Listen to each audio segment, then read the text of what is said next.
Hello and welcome to Ealing Trailfinders. Vallis Way is the venue today for the Ipswich School Sevens. They are hosting all the way from Suffolk in West London. And I'll tell you what, they are hosting something very, very special today. We've got 12 teams, 12 of the finest teams in the country today taking place, split into two groups of 6, and only the winners and the runners-up of those groups will be playing knockout rugby. The runners-up heading straight to the plate final, and the winners of those groups heading straight to the cup final. Those finals taking place at 5:20 and at 5:40. It is a busy day between now and then, though. And we kick off the tournament. You might just be able to see behind me the two teams getting ready. Ipswich, the hosts, against St Benedict's, who've come from just down the road. It's a good bit of scheduling, that one, isn't it? Two kindly drawn sides there. Ipswich are a fantastic side. We saw how good they were in that 15-a-side season. 7 season has started for them frustratingly. They've looked good, but they've faced fantastic sides along the way at both Seaford and Hurstpierpoint College. They will want to perform at their very best today. St Benedict's behind me, you can just see in green. We'll be looking forward to this one as well. As I say, just down the road from them, they are going to be absolutely buzzing for this one. They're missing a few guys to Saracens, but they have a very, very strong side. But I've just heard the whistle behind me, so we are good to go. I'm going to hand you upstairs to Dexter Garlick, who's going to be talking you through this one. Ipswich against St Benedict's to kick off the Ipswich School Under-18 Sevens. Thanks, Angus. We are ready to rumble up here at Ealing Trailfinders. Things are about to get underway.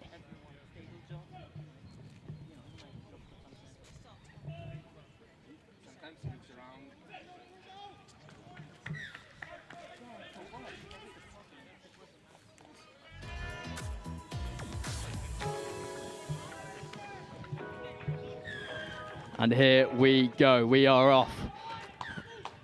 Kick there, poorly executed, bit windy.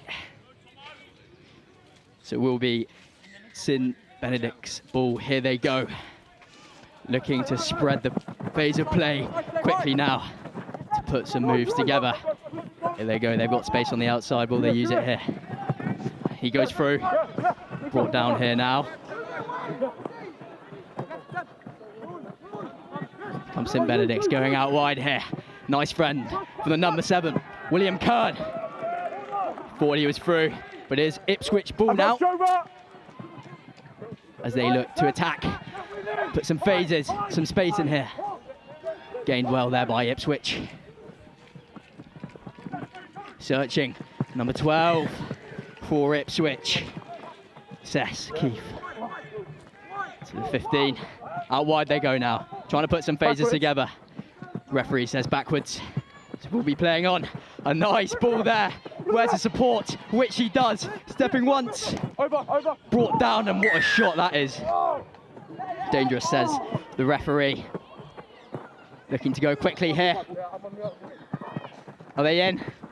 Good tackle, brought down. Advantage. Penalty advantage, says the referee. No roll. Great start by Ipswich School here. Trying to find space. There's space on the outside. Going himself. But superb defence there from St Benedict's. A cagey start to the first game here. They look to find touch, very careful. which number 15, Victor, does. Fly half and full back in 15s. An outstanding footballer, and he puts ball to boot there, finding it superbly. There's your fella. 2 and 2, please. What a venue this is to play some sevens on. Free-flowing rugby, lots of space here. And we aren't interrupted by the rainy conditions that we've seen. Here goes St Benedict's. Little switch play there, and that is absolutely brilliant. Finding space there, he's got men. Will Ipswich catch him? Yes, they will. Bringing down number 7, William Curd, who has... Tackle, black release! St Benedict's setting up camp here. Trying to find the first score of the game. Nice little switch. Scrum advantage. Advantage there to Ipswich as they look to have a go Advance Drover! from their own 22. Fake little switch there, which he does fine, and he's got space. Here he goes, number 5, Sam. And his teammate says, go under the sticks, which he does, and that will be Ipswich to get the first score of the game. What a brilliant move that was. Other side for me. With 3 minutes Other side for me. gone in this half, they will kick things off with a score.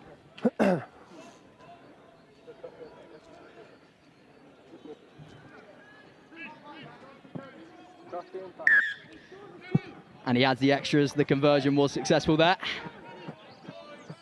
And that puts Ipswich 7-0 up. Let's rewatch this. Now this was just brilliant. Nice little fake switch. And then eventually he gave it. And he had gas for days to go in as teammate when he's outside him. Number 5. Sam Bowens. Netherlands under 18, 2 times Euro tournaments. He's showing some serious flair there to get that try. We kick off again into the cradle of St Benedict's as they look to go forward now. A nice little kick there. Who has the gas? Who has the guile? Well, it is Ipswich who has the gas and the guile there, regaining it. They look to go. Nice little DuPont-esque pass there, brought down, out the back. There is space now on this outside that Ipswich are going to use. Here they go. Nice overlap. Ball's gone backwards. Apologies, ball's gone forward.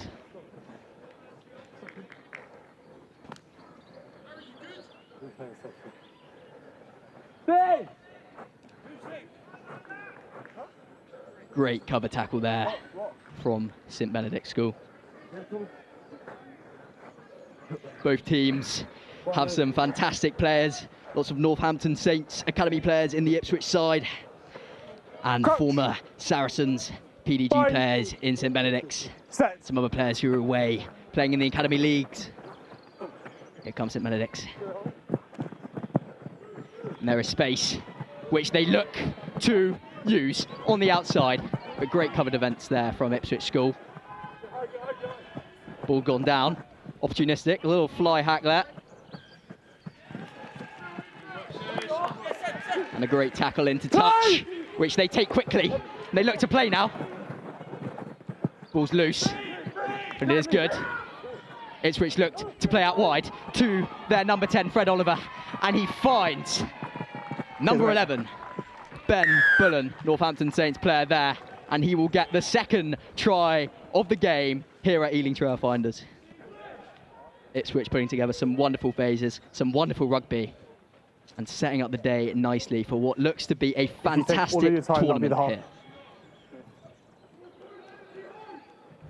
You've got 20 seconds. A tough kick here. Still time. It's not quite got the legs. It's great play there from Ipswich, taking the ball very quickly, catching their opponents off guard and capitalising on the wing. Getting their second try of the game, and the referee says that will be the last play. We'll get things underway. Ball's not gone 5, so it will be St Benedict's ball here. Can they look to get something, foster something from this half? On the half. Play!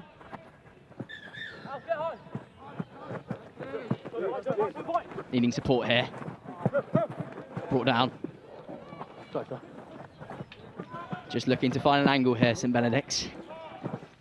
Stepping inside. Where's his support here? Ball's bouncing loose. Bobbly. Little kick from the St Benedict's number 10 here. Backwards by Black. Backwards by Black, says the referee. 10 release. Here come Ipswich, the dying embers of the game. Just a knock on, that's a half. And that will be the half. Great 7 minutes of rugby there, and still 7 minutes of rugby to be played.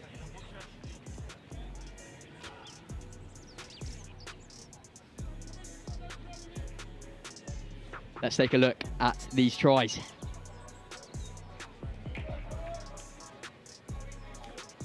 Well, this was superb from Ipswich to get the first try as they sailed in right under the sticks.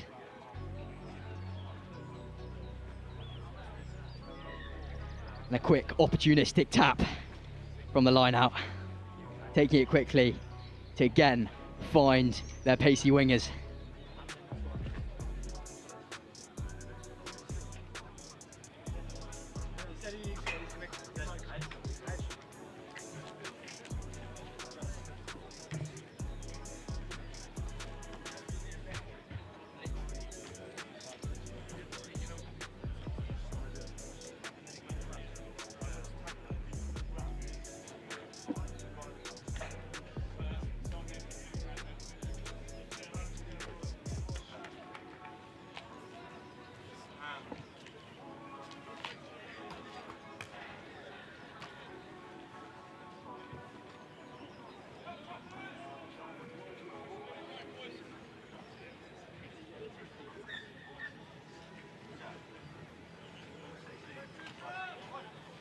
Change of ends here, and St Benedict will get us underway. Putting up a contestable kick here, try and regain the ball early on.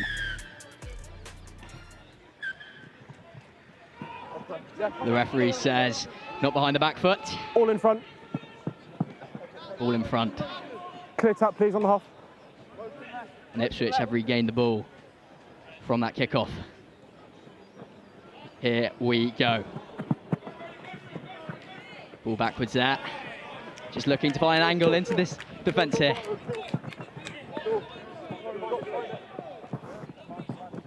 Going out wide. Nice little stutter step through. He goes. Gets the offload, but unfortunately into the hands of his opposition.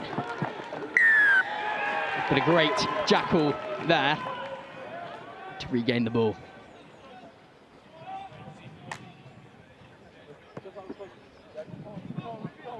Here comes Ipswich on the outside. They have the overlap. But he doesn't need it. Offside. He will come back for the penalty there for the infringement of offside.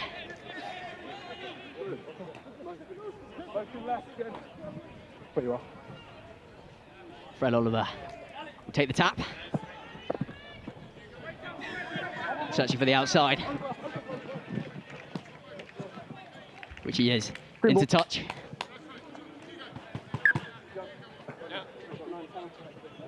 There's you, boys.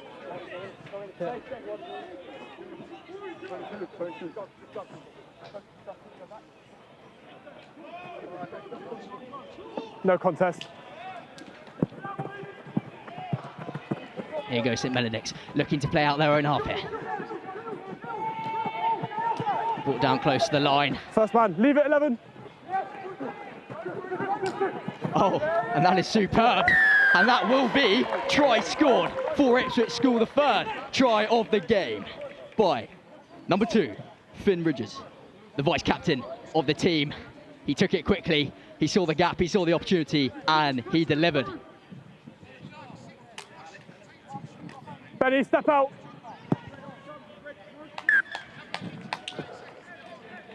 Number 10, Fred Oliver, the Northampton Saints man, adding the extras there. I'll go time off for the Full ball. complement of 7. Ipswich really playing well Time here back on. in their own tournament. Setting a statement for the rest of the teams.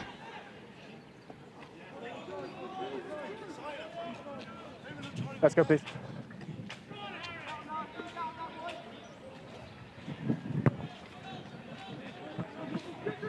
Deep kick there, it's bouncing. Bouncing kindly for Ipswich, which they regain again.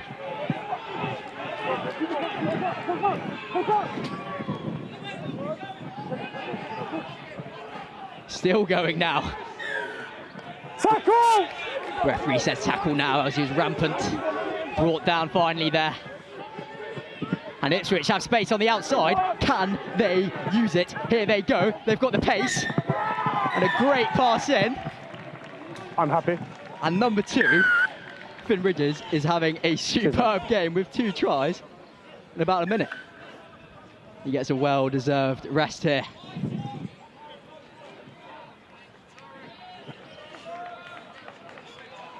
Harrison. Great try there, finding the overlap. Benny's.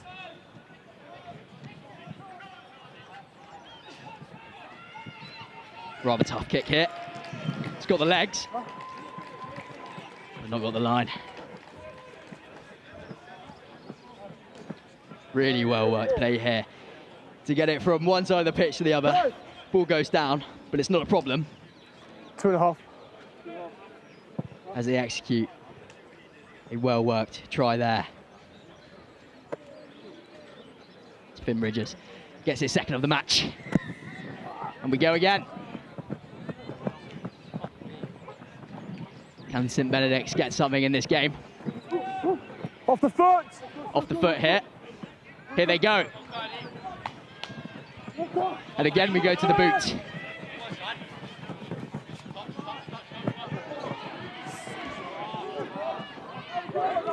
Pulls down. But here they go. They're playing all the way from the back. And he's going. Number 3. Brought down there. Referee says penalty, illegal. Through the gate, please. No release, through the gate. Yep.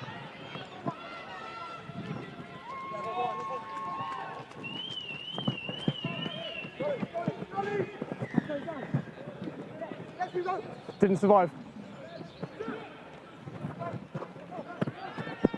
Nice little step there. Looking for the outside. Xander Cole. Needing support here, he's isolated. St Benedict will regain the ball there. Yep. 21, Mark's here. 21. 21. About a minute to play in this second half. Boot to ball.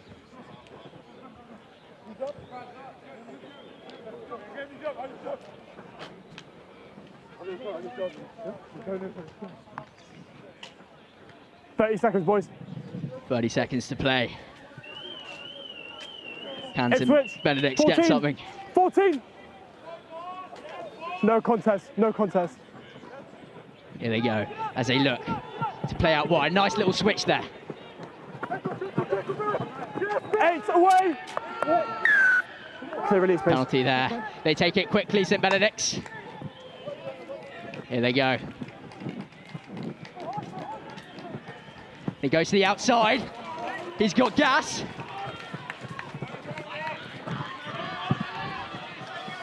And that will be a try for St Benedict's, and they will bear fruit from this game. And I think that will be it. It dinks off the bar. And yes, that will be it for this game. Ipswich putting in a wonderful performance, 24-7. St Benedict's getting a try right at the end there.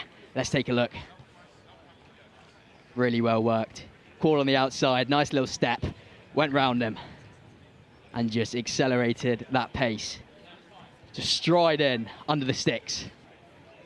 A great first game of sevens as we look forward to what hopes to be, what will be a wonderful day of rugby.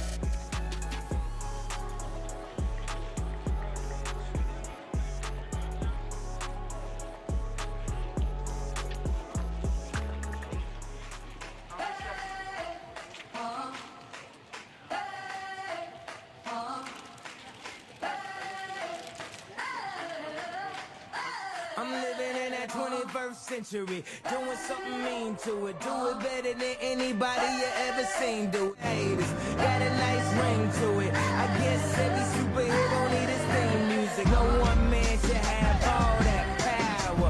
The clock's ticking, I just count the hours. Stop tripping, I'm tripping off the power. The system broken, the school's closed, the prison's open. We ain't got nothing to lose, everybody we rollin'.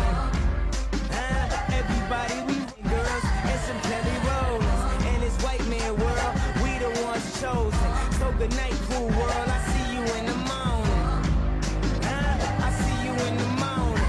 This is way too much, I need a moment to have all that power. The clock's ticking, I just count the hours. Stop tripping, I'm tripping off the power. Till then, that the world's ours.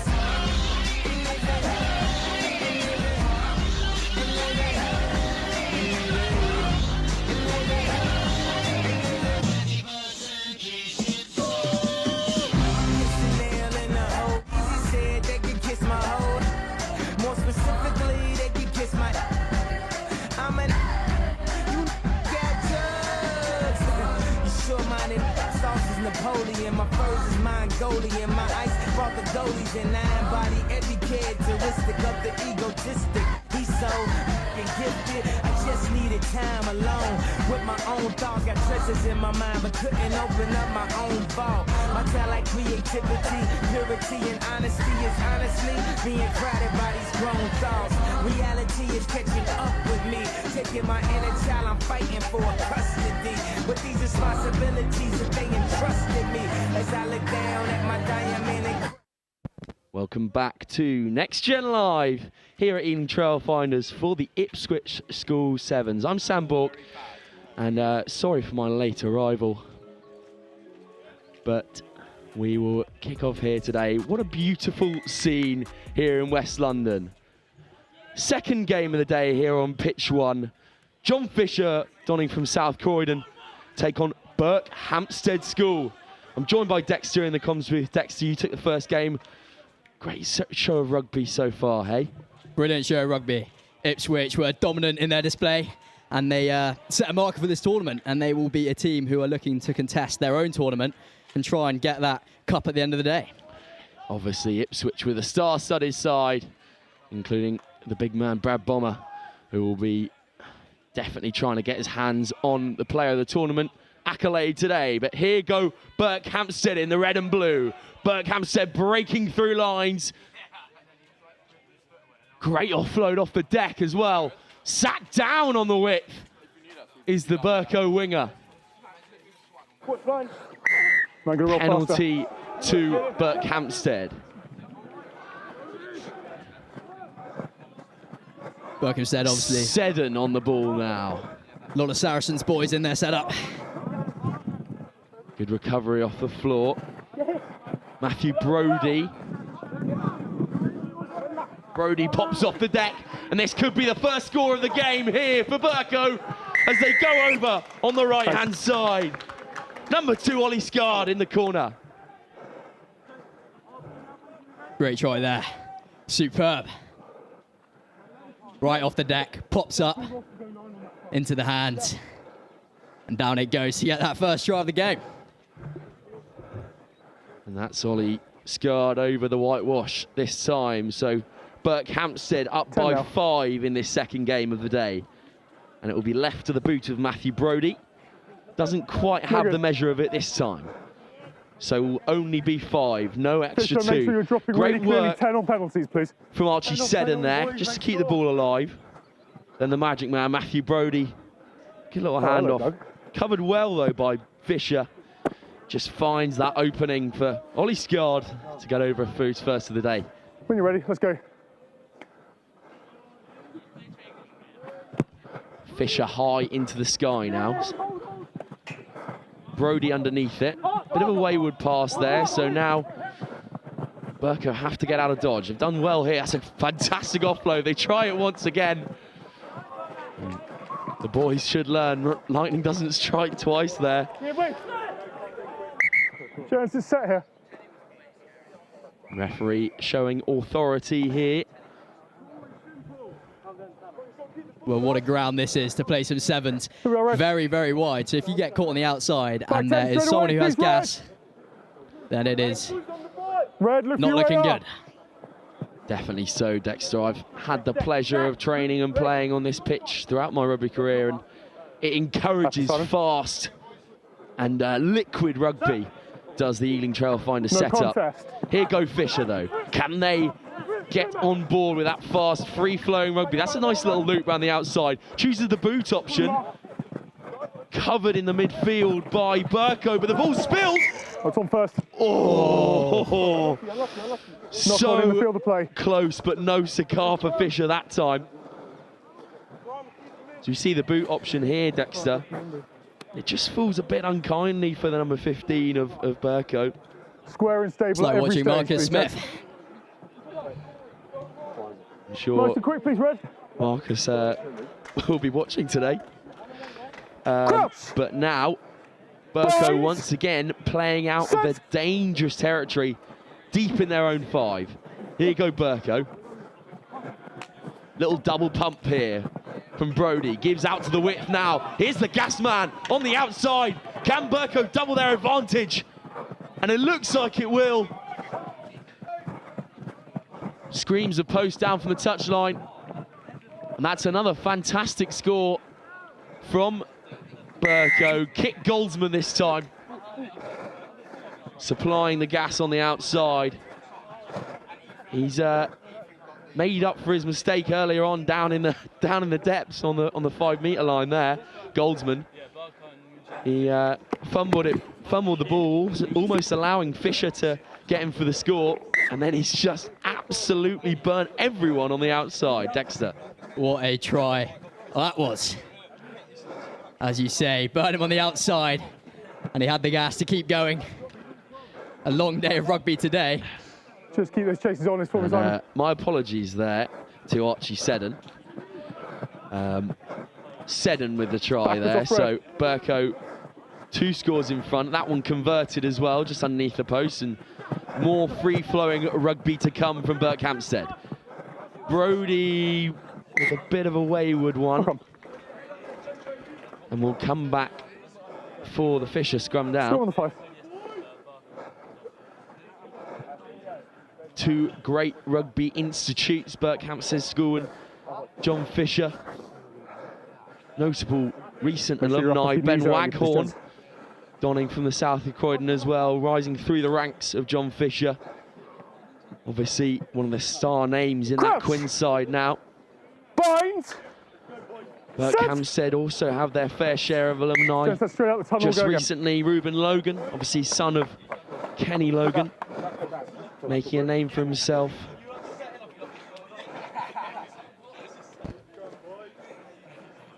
Crouch. Binds. Set. Fisher scrum down. Ball spills out, so Fisher call the clean-up crew. Now spun wide. Slowing the play down. Good footwork in the middle of the park. But now is isolated. Pops off the deck. Can Fisher work it around the outside? Tackled well, Tom Story, but offload comes once again from Fisher. Extra roll, stop the jackal. Why is there a microphone here? Come on now, your mask back here. And Berkhamsted here, Dexter, showing great intelligence in attack and defence, not biting in too much and not overcommitting themselves in defence, and also in attack, backing their players out wide. Yeah, absolutely. Their defence is superb. And that is a really crucial element of today, is to make sure that you don't let a man go on the outside, because that is not what you want, because there is some serious speedsters in this tournament. Definitely so. But it will be a Berkhamsted ball, just off the halfway. Little trip line out, doesn't quite work out. Fisher have the ball back. Offloaded, but now Berkhamsted have the ball. Knocked on, and that will be half-time. What a half of rugby. Berkhamsted showing their dominance so far. Their outside backs proving to be intelligent, much beyond their years so far. Matthew Brodie pulling the strings in midfield, keeping that tempo alive for Berkhamsted. Join us back in a few moments' time for the second half. Berkhamsted School 12, John Fisher 0.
Welcome back to second half action. Berkhamsted School taking on John Fisher.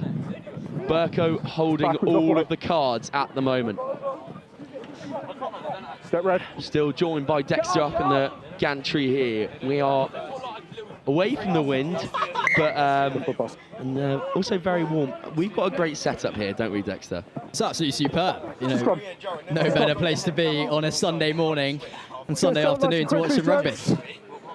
Definitely so. And Berkhamsted, as I said, holding the cards at the moment.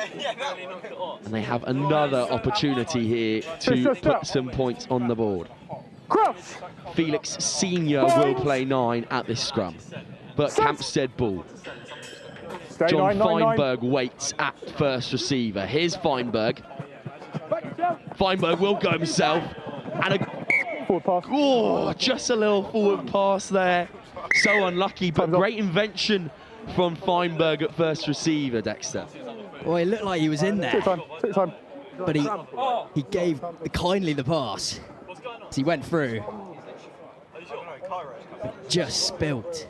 Shows a lot of ingenuity there from Theo Downton to come back on the switch line, don't you think, Dexter? This Berkhamsted side, they have been fantastic throughout the whole 15 season, and again showing why they are using the ball only when it's needed. A very well drawn side, and I'm excited to see how they progress through this tournament and how they progress through future tournaments, because they're an exciting one to watch. Hello, Nick. Hello, Nick. Definitely so. And Berkhamsted now just with a player down. So Dexter, I'm going to ask you for an early call here. I know it might be might upset you a bit, but cup finalists, who's it going to be?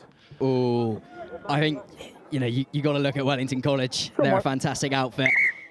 St Joe's tournament, which proved so well for them, but there's some fantastic teams in here. It's hard to call it now, but I think Wellington are going to be involved in the mixer there.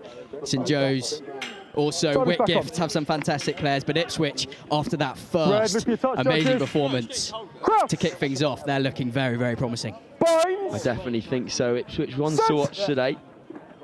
Also Whitgift, obviously, with that big National Cup fixture coming up against Epsom College.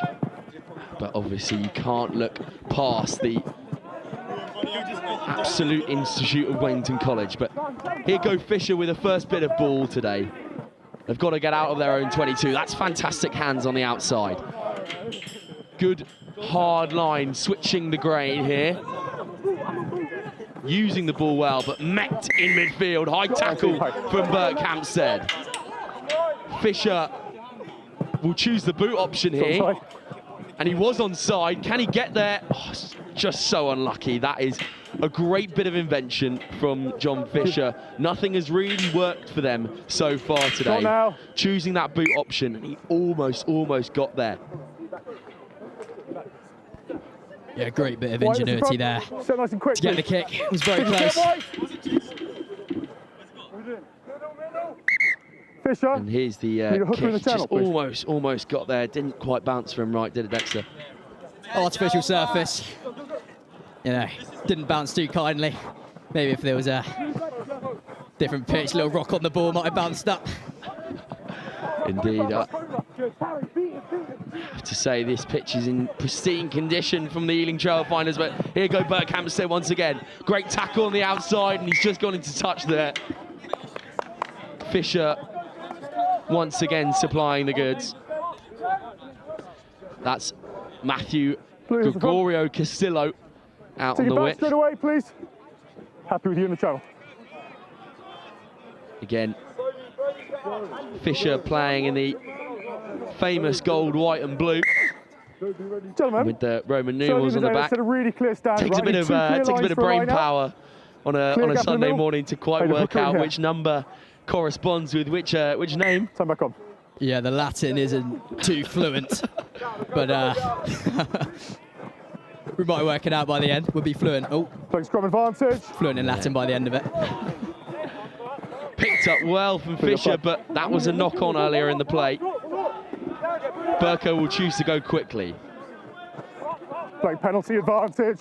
Not 10, says the referee, and Berko could be in once more for the third try of this game. And that will be a Berkhamsted score. Number 11. Lewis Clark on the outside. And there's just been a yellow card as well. And a yellow card for Fisher not being 10 off the penalty. So Fisher, when you're ready, almost down and out of this game, have to play with 6 men for the next 2 minutes. Almost that time from Matthew Brodie, who's again been controlling the tempo here today, Dexter. 100%, he's been superb. Educated, doesn't it? And now Berkhamsted will play against 6 to have even more space on this fantastic pitch, which is profitable for them so far. High into the sky from Fisher. Underneath it, and that's won by Fisher. Can they pull off some miracles here with 6 men on this wide pitch? Held up in midfield by Berkhamsted. Now he's down, says the referee.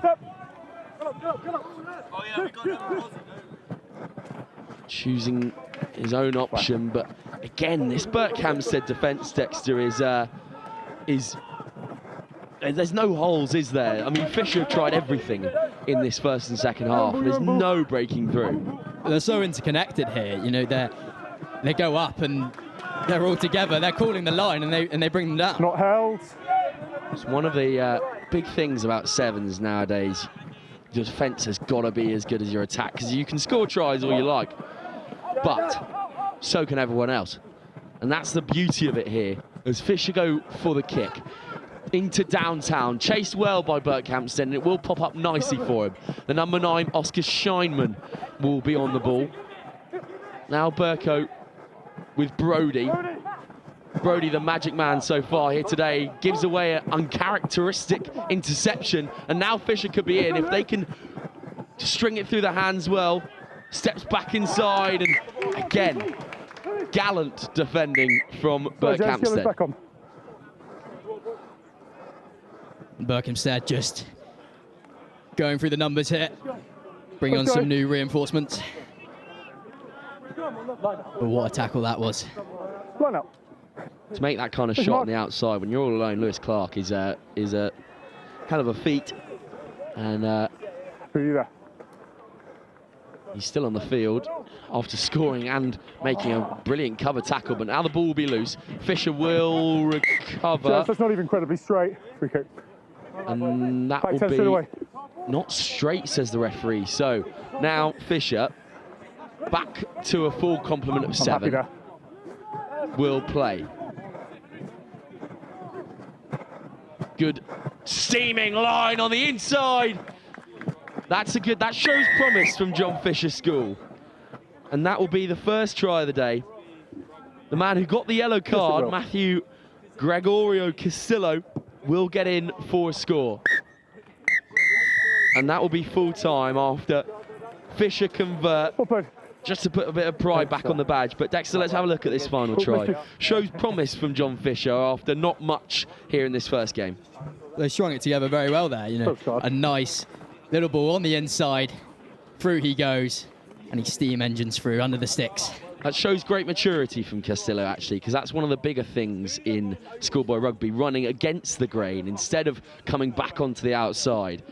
Having the kind of intelligence to go, okay, someone needs to change up here, because that's how we're going to get through. Because the thing with that Berkhamsted defence is they're so good on the drift.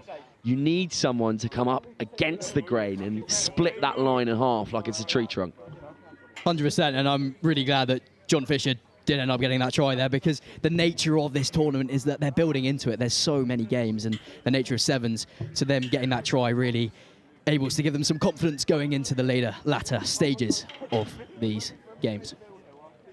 Well, that will be full time there. Berkhamsted showing dominance once again in a tournament like this. Berkhamsted 17, John Fisher 7. Join us for a few moments' time for the next game here on pitch 1.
Welcome back here to Next Gen Live on pitch 1 here at Ealing Trailfinders for the Ipswich School Sevens.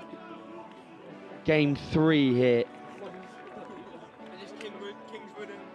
Wellington College. Most people's standout favourite here. The institution of Wellington, such a heartbeat of schoolboy rugby. Take on Kingswood. Wellington just having a bit of a mishap there as they kick straight out off the first dropout. Great feet on the outside from the number 11. Kingswood going strong first here. Now Kingswood will play. Ball a bit awry.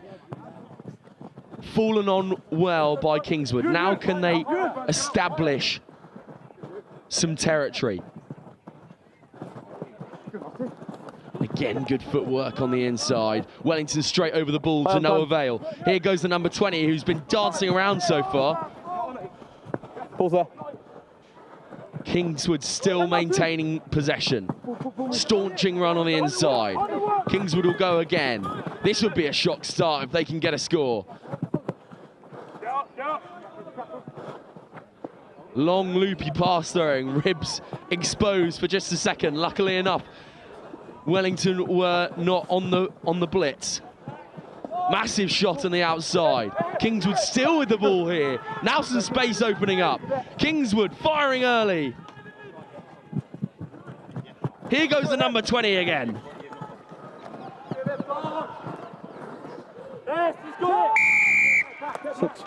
Penalty for Kingswood. Now on the outside. Score for Kingswood early on. What a start. And back onto the ball. Dexter joining me again once in the gantry. Kingswood with being very hot out the blocks here. Very hot on the blocks here. Can they add the extras? We will see in just a sec. And that is beautifully executed off the boot. Superbly. By number 10, Jack Perry. As you see the try here, chosen to go quickly, and it's a nice little hitch kick from Perry as he gets over the whitewash. This Kingswood side coming out against one of the favourites here today, one of your favourites, Dexter, an early score. An early score here against the Golden Black Army. An uncharacteristic drop ball there from Wellington. Dan Bowen there.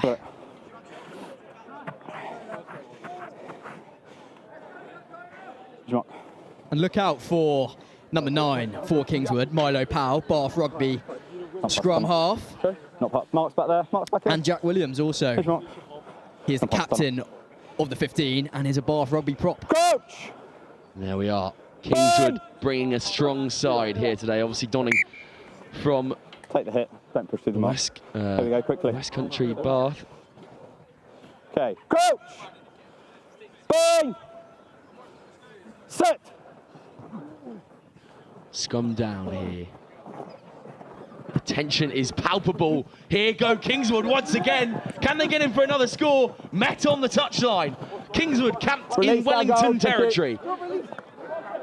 Can they? They've got numbers on if they can move the ball. Comes back against the grain. Goes to the boot option this time. This would be try the season if they can get it down. Oh! What invention, what 22. drama. Kingswood 22. from Bath putting on a show here. 22, yeah. That shows absolutely incredible No goal line, drop back, skill 7. to pinpoint accurately. Hit it like a dart, like a bullseye. He just managed to get that, but the bounce unkindly.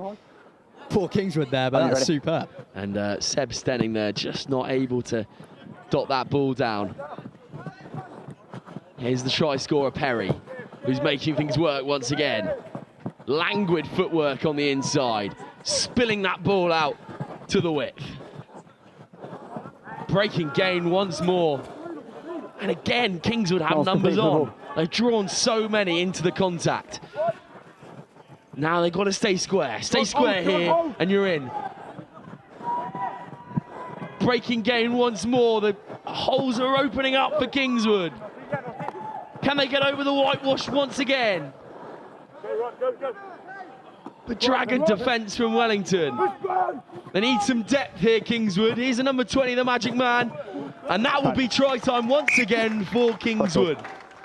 Ewan McDade there. He's been a live wire so far.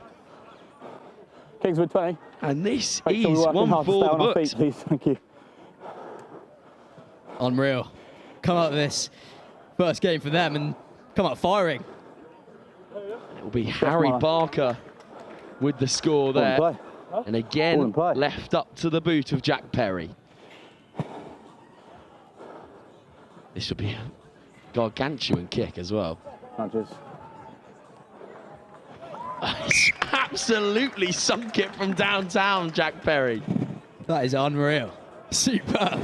Let's have a look at the try here, though. But this is what Kingswood are doing really well. The fast ball, then squaring up their men. And I have to say, the catch pass has been fantastic from the Bath side so far. In the hands, and out it goes in about a millisecond. Is brilliant. And Kingswood Bath will kick off once more. Oh, it's very close. And now that's a hold open for Wellington. Dan Bowen. Here he goes, and he's in. What a try here. Settle it under the sticks. Beats him. And Wellington will go coast to coast here. That's the Wellington College we see most years. Straight off the bat, off the kickoff, and the conversion as well. 20. What a try from Dan Bowen. His legs opening up. Stride and fifth gear is hit in a matter of seconds. Great bit of footwork as well on the outside, Dexter. from Dan Bowen. He just shimmies in and out, which causes Jack Perry to not be able to make the tackle. Yeah, well, don't let Dan Bowen on the outside because he'll probably score. And that will be the half. Great contestable game here so far. I have to say, Dexter, I was at Seaford 10s 2 weeks ago and then Hurstpierpoint 7s last week. I only had absolute crackers on my pitch. So maybe I'm a lucky charm, who knows. We'll see what happens here, but shaping up to be another absolute firecracker. Sam, I think you're bringing a lucky charm. I can't wait to see what this second half brings us. Join us for a few moments' time in this clash of the Titans. Kingswood School go in at half-time, 14-7 against Wellington College. Join us in a few moments' time.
Kingswood Bath to kick off in the burgundy and blue, but here go Wellington charging back at them. Wellington once again, absolute institute of rugby. That pass a bit wayward, a knock on there, and that will leave a hole for Kingswood once more, who will get in for their third. One for the books for Kingswood Bath. Wellington, their own worst enemy here in this second half. The nature of these sevens games, it's quick, it's rampant. If that ball comes up, they're going to execute, and a team like Kingswood are going to capitalise. Definitely so, and there seems to be a bit of tension, bit of nervousness from this Wellington College side. But Kingswood Bath, no such thing. Pressure makes diamonds, they say, Dexter, and that's what we're seeing from Kingswood Bath at the moment. Indeed, but it's the first game for Wellington, and I think building into the tournament, it takes a while to start the engine up and fire up, but they can play some superb rugby. And also, their star man, Sam Watson-Nee, getting injured didn't help them. But let's see what they can do now. Harry Barker with the score there for Kingswood, making it 21-7 as the extras were converted as well. Here comes the man, Dan Bowen. Dan Bowen once again. Staunching run in the midfield, pops off well off the deck. Brought down again from Kingswood. Dan Bowen will go around the outside once more. Popped back inside, now Kingswood ball. That's fine. Kingswood looking to play out of their own half. Little show and go from Perry, the try scorer. Not held, play on. Play on, says the referee, and surely that will be a turnover now. Great counter-ruck there. I know. And marching them back a little bit. Just 10. And Wellington College, again, playing with so much swagger, as they should do. Here go Welly once more, and they will get in for the score. Bringing that advantage back just a touch. Taking it quickly. They go, and they're in. The Golden Blacks will get in over the whitewash once more. Oh, just off the uprights there from the number 2. Yeah. for Wellington I College. didn't think he meant to kick the ball, but he knew what he was trying to do, slow it down. Great invention, gone quickly. This carry here from the number 3 is actually so good because he sells that inside switch fantastically, doesn't he, Dexter? Yeah, it's superb there and shows the level of skill from this Wellington side, how well drilled they are in the world of sevens, and just to put him in there so kindly, superb. And that will not be a good kick from Wellington College. So here we are, Kingswood will get the ball back. A 9-point advantage going into the final 4 minutes of the half. One for the books so far for Kingswood. Little hitch kick. Kingswood go by themselves. Offload a bit awry. Freddie Knott will get back onto it. Release it, played on. Release it off the floor so he can play on now. Kingswood once again swanching through tackles. Ball knocked on there. No advantage. It's just on a roly-poly. And Wellington ball once again. Kingswood playing with a kind of flair. Come on, Kingswood, quick. He's Here's your mark. definitely encouraged on this type of pitch as we see your man Jack Williams off the bench. What can he bring? Crouch. The Bath prop. Number 8, watch out for him. Yeah, the level of academy rugby, how physical they are. I think he's going to bring his physicality, and he's bringing it now, involved in that move. Tackle now, release, Fred. Straight off the bat, Jack Williams gets involved, but now Wellington still with the ball. Floated out wide, now a little Sutter set from Wellington. Surely that offload could have come earlier. Almost there for Wellington. And these two sides, Dexter, going tit for tat defensively. Welly, here's your mark here. Yeah, tit for tat defensively, but then when they get on the ball attacking, they do a very quick tap and off they go. Hooker in the channel. Hooker, please, quick, let's go. Hooker. Need a hooker in the channel. Kingswood Bath. In the channel. Up the ball goes. Collected well by Freddie Knott. Now the backs can play. Searching ball out wide. Here's the number 22. Supported well in contact. Spinning that ball wide now. Here's the big man, Jack Williams. Williams, velvet hands on the outside. Freddie Knott this time, who's been heavily involved today for the Bath side. Knocked on. Now Wellington can play. There's some space on the blind side if they can use it. Now here goes the gas man. Wellington College, can they get in? Stopped well once more by Kingswood, and a turnover as well. Dexter, stalwart defence from Kingswood.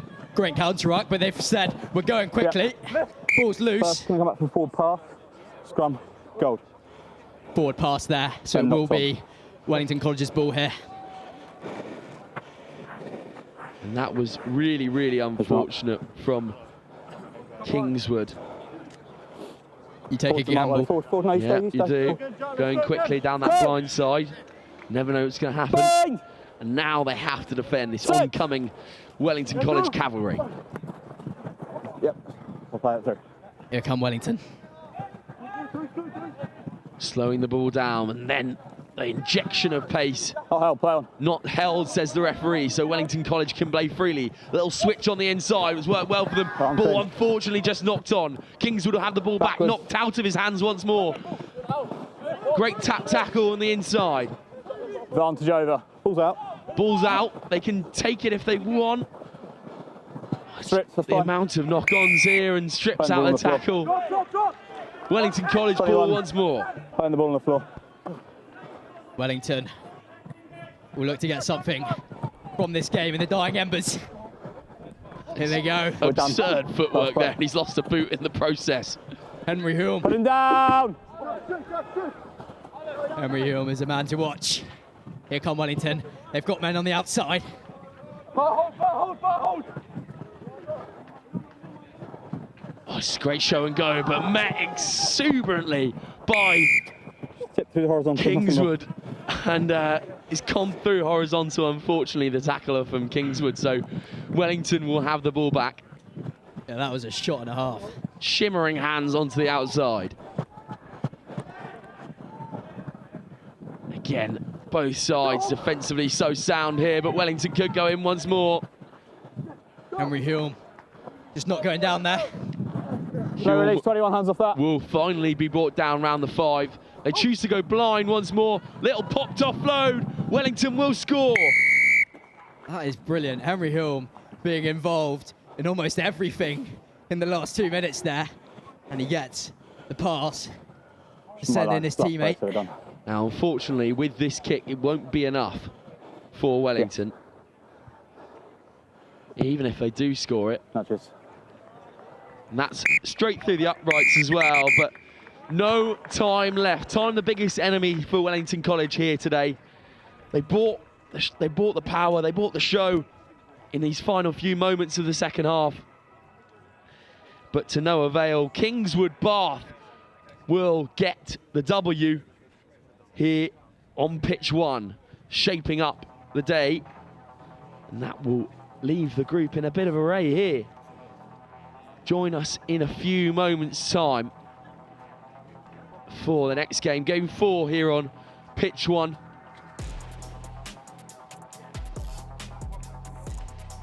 But we'll leave you there. Kingswood School from Bath coming out on top against Wellington College. 21-19 the score.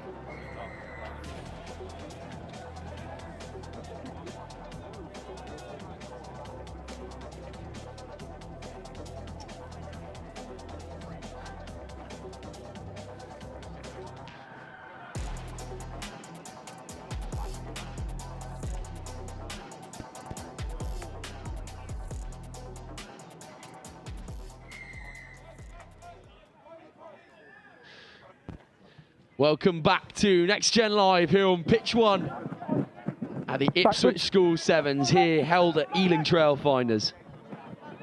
We have Whitgift taking on St Benedict's. I'm joined again by Dexter in the gantry.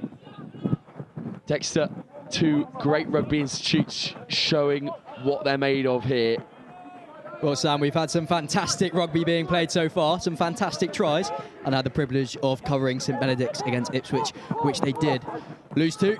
But here come Whitgift, wasting no time here, and they will get a score from number 8, CJ White. That is brilliant. What are we looking on the clock there? 30 seconds and we're in. 30 seconds, Whitgift, my alma mater. Say what? Going early. No, I sorted it. Here.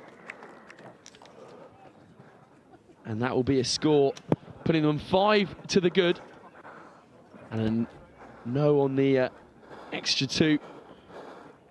Whitgift here, showing their dominance. Obviously with that big National Cup semi-final in the horizon. And they're looking to bounce backwards into it here. The hands are liquid. Here go Whitgift once again. Can they get in? Surely it'll be another score. The dummy comes in. Ooh. And that's try time. 2 in the space of a minute from Whitgift. The boys from South London have not come to mess around here today. Yeah, they've had their Weetabix this morning. You're not on me, Ted. Definitely so. And I'm sure Chris Wilkins will be very happy with that start.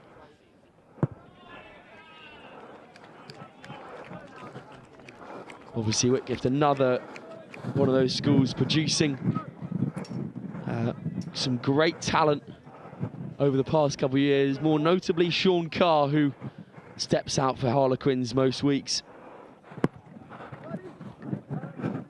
St Benedict's also another one of those late bloomers, producing a lot of young rugby talent at the moment. They'll come back against the grain, Whitgift. They've got numbers on. What can they prove here? Good little switch on the inside. Show and go once more, and Whitgift will be in for a third in the space of 2 minutes and a half, Dexter. Oh my. Well, they are scoring, and they just keep scoring. One thing that I've noticed so far in these games is that contestable kick from the kickoff is so important. If you can send one high, and you've got a man who can jump up, and Noah Kalori-esque, then they're really profiting, taking it quickly. Going back against the grain.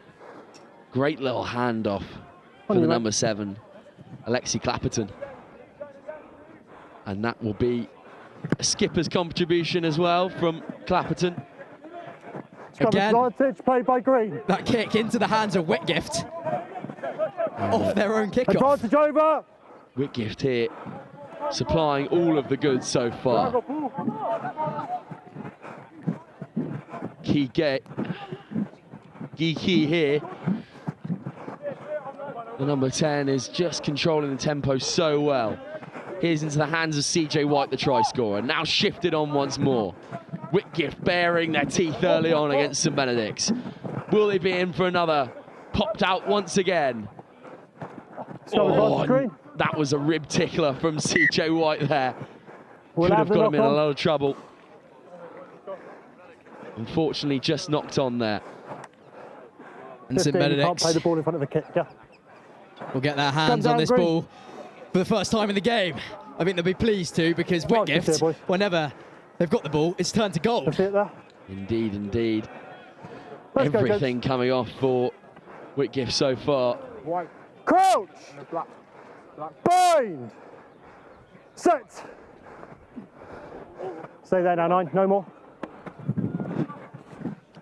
Here goes St Benny's with the first opportunity here. Double pump and now onto the outside. Does he have the gas to keep up with him? Hand off comes from St Benny's. That's a fantastic score down the outside, showing pace and power, Tom Kotler. Well, that is almost a carbon copy of the try that they scored against Ipswich.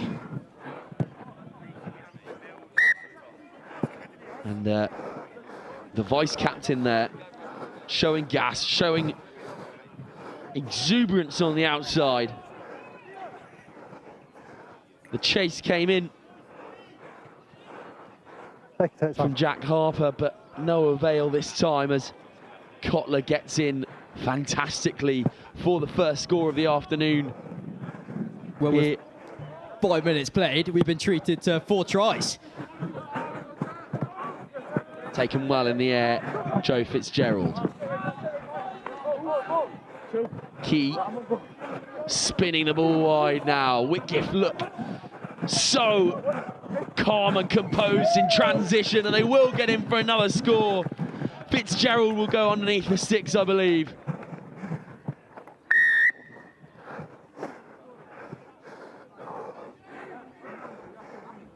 And Key will take the kick once more from underneath the sticks.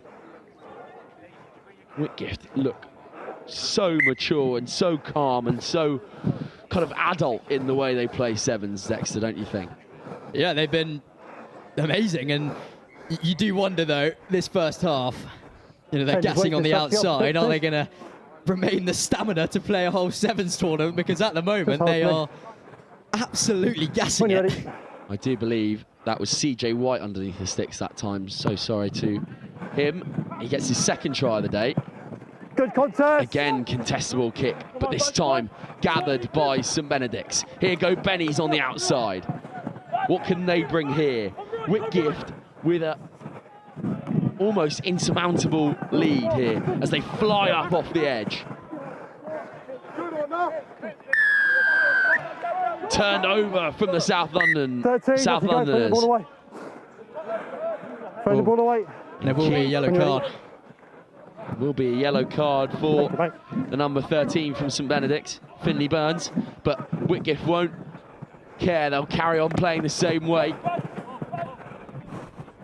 Now ball shifted. They've got supreme numbers if they can keep their hips square. Great ball outside from Key. Can they finish again? Whitgift knocked on, unfortunately. Ortner there but Whitgift will go into the half. And there surely will be some wise words from Chris Wilkins in the huddle. But Whitgift just brimming with confidence here. And St Benedict's have no answer at the moment. Join us in a few moments' time for second half action. Whitgift 24, St Benedict's 7.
Welcome back here to Next Gen Live.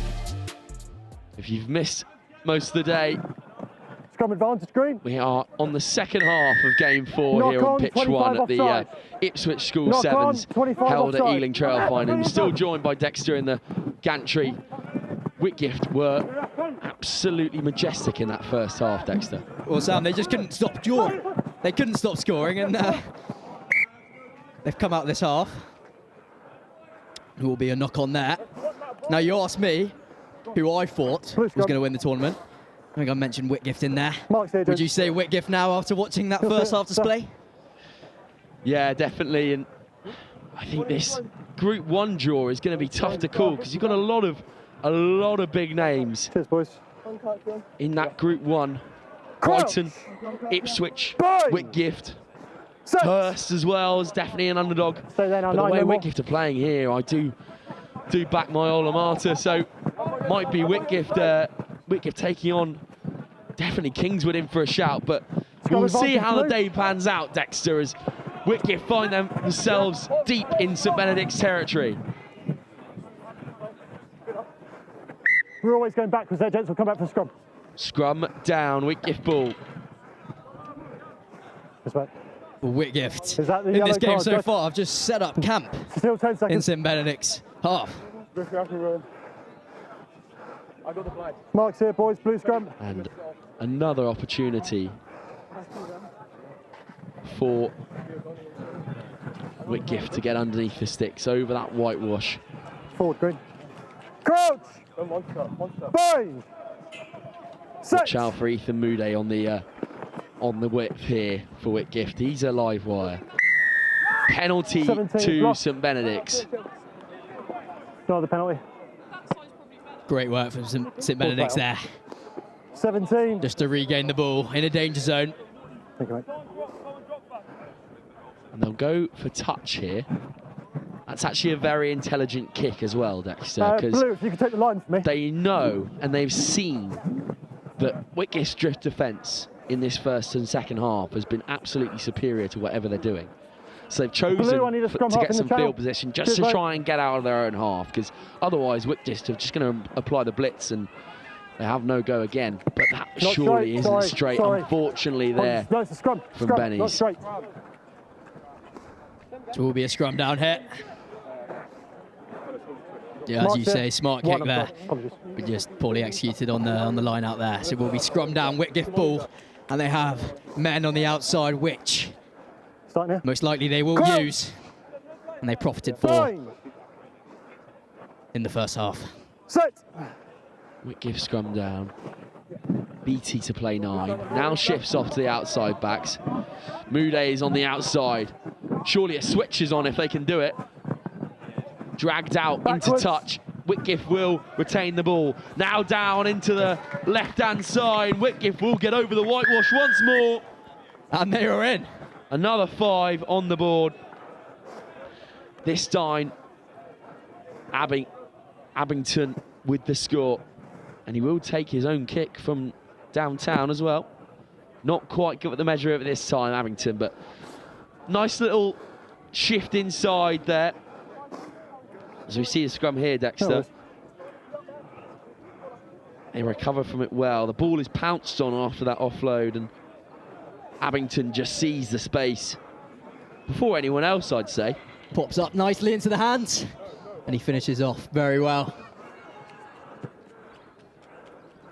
And Abington will take the kick-off once more. High into the sky from the South Londoners.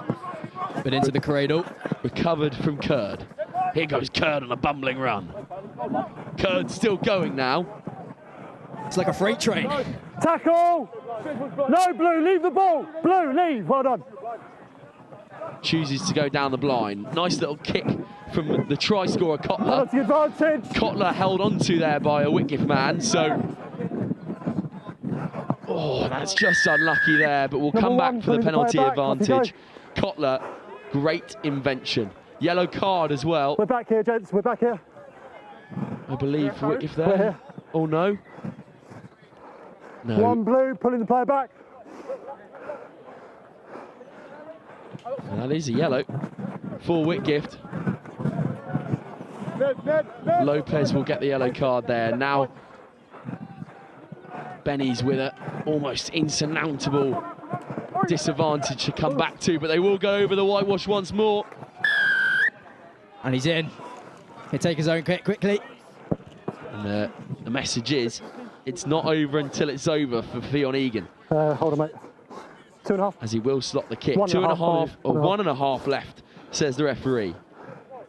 Nice move here from St Benny's, carrying the ball in. Egan gives the pass once there, and then the offload comes, and he's just waiting. He's just purring to get onto that ball, isn't he, Dexter? Great support play there. That's what it's all about. Being on the shoulder, getting the hands on, and then you can run through, run in.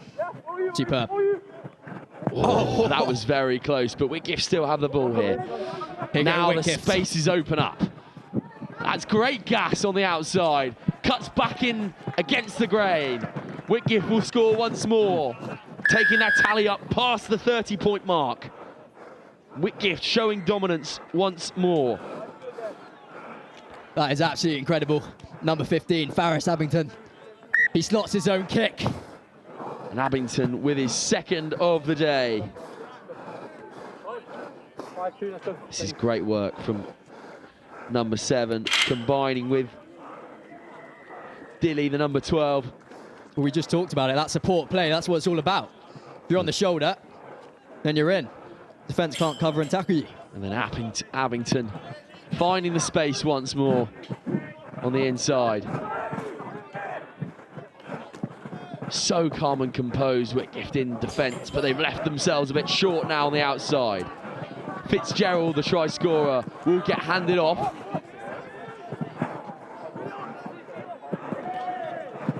Oh! And in he goes. Under the sticks. The Whitgift man. Whitgift, that's time anyway. Number 11, referee calls time. Through, please. Ben Williams-Everett will get a superb try there. Absolutely incredible to end the game.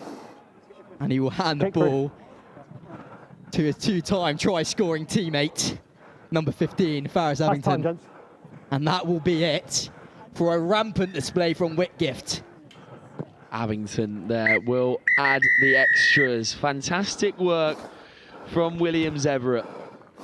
And the South Londoners have come west and shown their power and maturity in this first game here on pitch 1 at Ealing Trailfinders. I'll leave you there. And join us in a few moments' time for the next game. Game 5 here on pitch 1 at the Ipswich School Sevens. Whitgift 43, St Benedict's 12.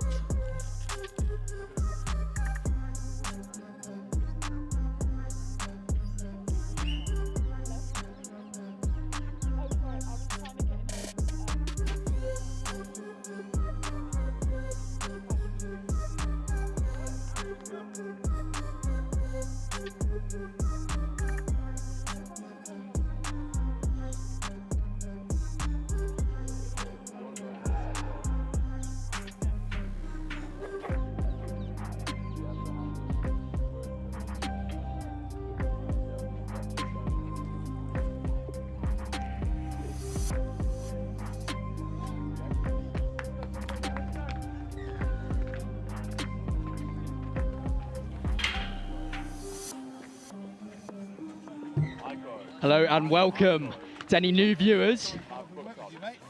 We're about to get things underway here. Ipswich will do just that. Here we go. Going high into the sky. Wellington game well. Apologies, Brighton game well.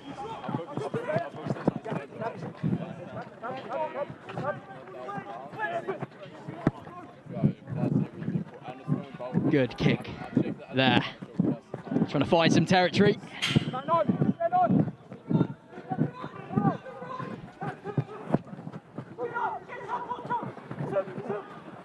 And he's just not stopping here.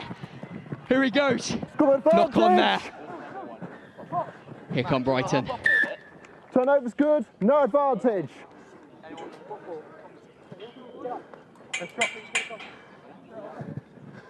Great play here from Ipswich. Charging through. Unfortunately, knocking it on there. Fred, you shoot. Ipswich, bind onto your hooker, please. It will be the first scrum down of this game. Bind. Set. Brighton putting it in here. And here they go. A gap. Through. Popped off. Searching for the outside. Brought down well there by Ipswich. Oh, and he's through. Where's the support here? He finds. There's gaps here opening up on this pitch. Show and go. Here come Brighton. Will they get the first try of the game? Yes, they will. That is absolutely superb.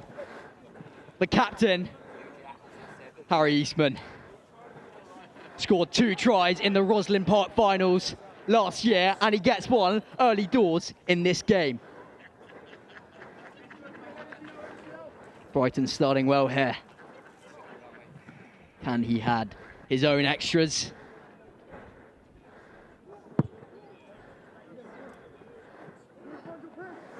No, he won't.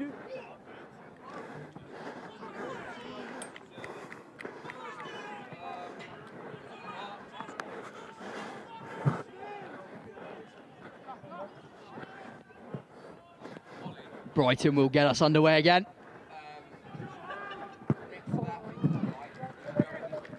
But kick, not 5, so we'll come back. Ipswich put in an absolutely dominant performance in the first game. See what they can do here against Brighton. Nice little step brought down here. They've got the overlap. But great cover defence by Brighton. Okay, we'll play through. Still going. Injury on the pitch. And here come Ipswich. It's their play against 6. There's an injury down. Charging forward. Still going now. Still going. Just steamrolling, and he's put out there. Time off. And the captain, Brad Boomer, Agreed. with a fabulous run there, finally brought down. Just accelerating, pumping, driving those legs.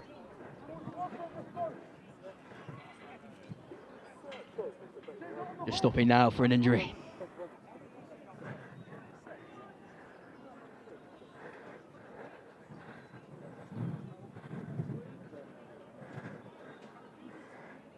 Anything to add?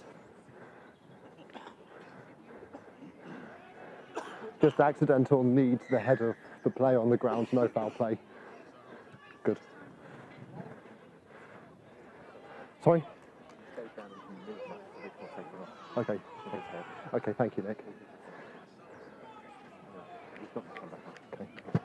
Yeah, really well, thank you. Good to see you.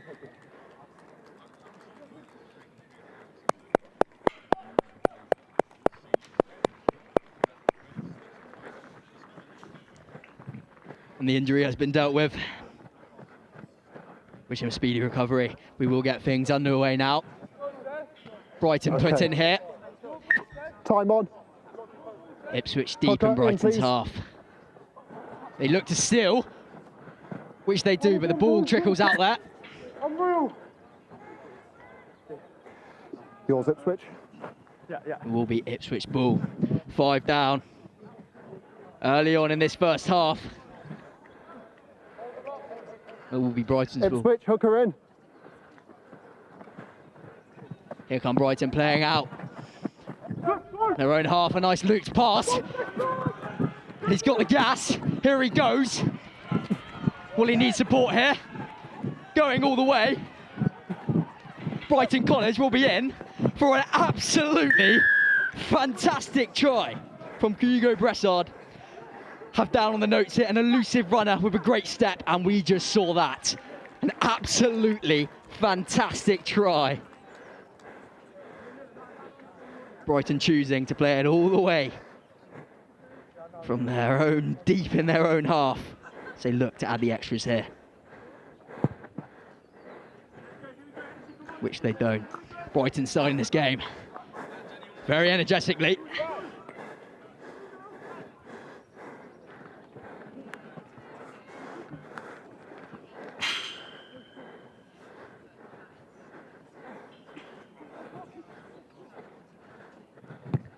Here we go. No, kick nice first. contestable kick into the hands of Ipswich. No hands, no! They've got men on the outside. As they look to use. Ball bouncing up. Here they go now. Nice little step. Through he goes, finally brought down. Play on, play the ball. Penalty there from Brighton. Here they go. He on the outside. No. Out the back. Play on. Into the opposition's Stop hands. feet. This will be Ipswich ball. Just trying to find an angle here. Trying to find and inject a bit of pace. Release. No hands, 14. You will go boot to ball for Ipswich. Into the hands of Brighton, regain well. Backwards. Backwards, says the referee. Now here come Brighton with gaps opening up on the pitch.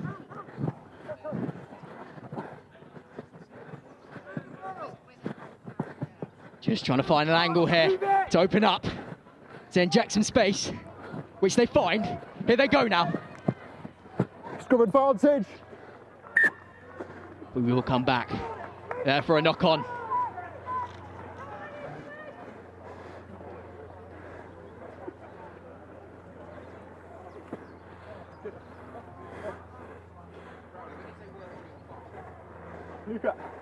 Yeah, unfortunate there for the knock-on. But Ipswich covered well there in defence. On the 5, gents. So we'll be scrummed down. Ipswich ball. With Fred Oliver, the Northampton Saints man, will put the ball in here.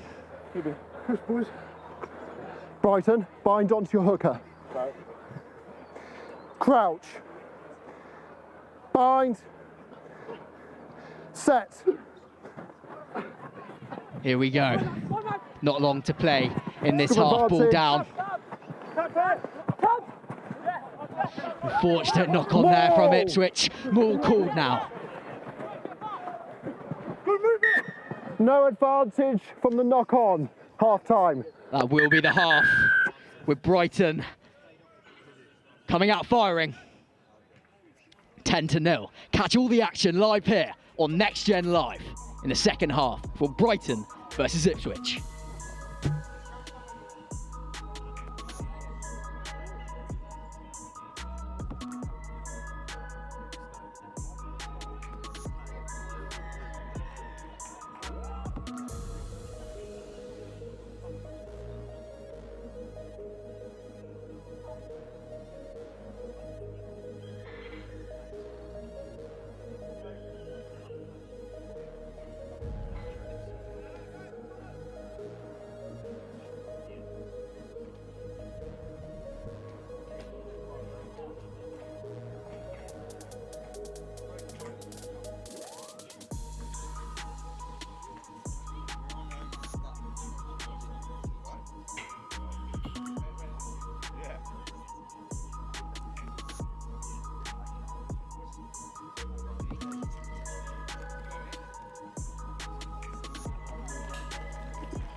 We're about to get things underway for this second half.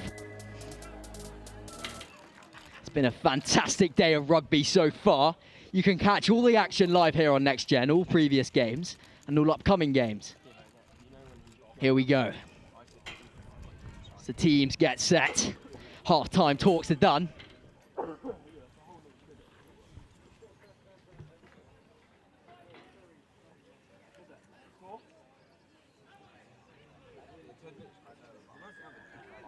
Brighton gets underway for high kick, but not gone 5. Ipswich poised, ready to go, looking for a try in this game. Putting it through the hands, zipping it through the hands, injecting a bit of pace now. The ball just trickling out. Will be a Brighton line out here. 8 step off, 8 step off. Here, please. Behind the line.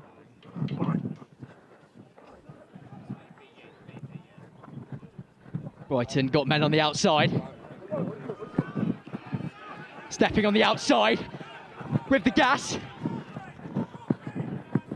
Finally brought down, but into the hands of Ipswich as they look to capitalise on this moment.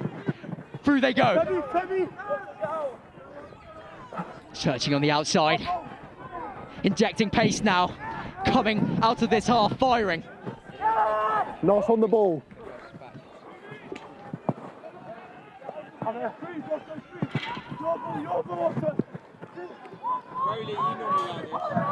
Nice little stutter step, handing off. Still going is Ipswich. It's roll. Brad Vomer, the captain. No roll. Leading by example. Now here come Ipswich. They've got space on the outside. Oh, unfortunate knock on there. Looked like they were in. Great turn of pace from Ipswich there, but just unfortunate to knock it on.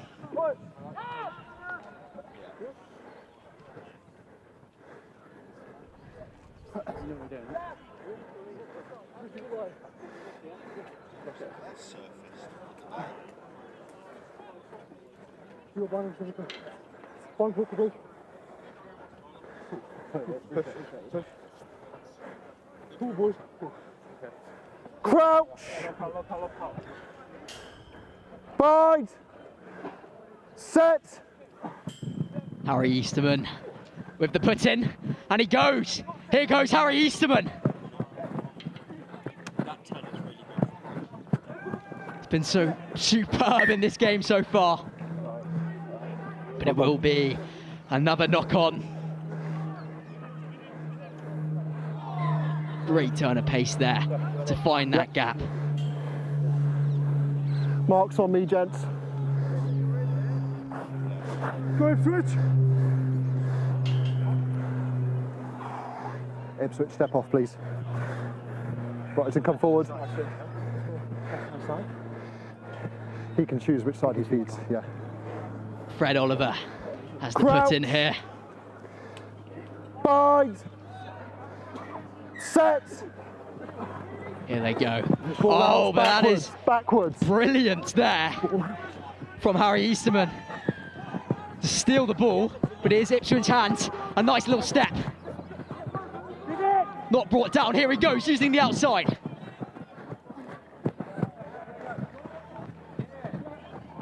But Flags sat up. into touch.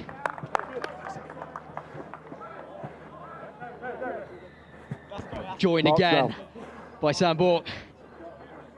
Well, Dexter, this Ipswich side, they're definitely one to watch today. Okay. 100%. Brighton off the back of a Roslyn Park victory last year. He's off the pitch. I'm happy to Be continue. brimming with confidence. A lot of these boys part of that side. Harry Easterman, he's already scored today. Scored 2 tries in Roslyn Park's final last No year. competes, play on. Eastman is Offside. a line breaker at heart, and he Keep going. Keep going. again is making his magic today here. That's a Backwards. slightly risky offload, but it works in the favour of Brighton. Close there. Here come Brighton, finding the gap, and they are in. Superb. Eastman there again. I think is that a hat trick for Eastman today? Yeah, he is absolutely superb. He's marshalling these troops so very well. Controlling the game, controlling the tempo. When it looks to be fast, he's slowing it down here. He has so much control, so much time on the ball. He settles in.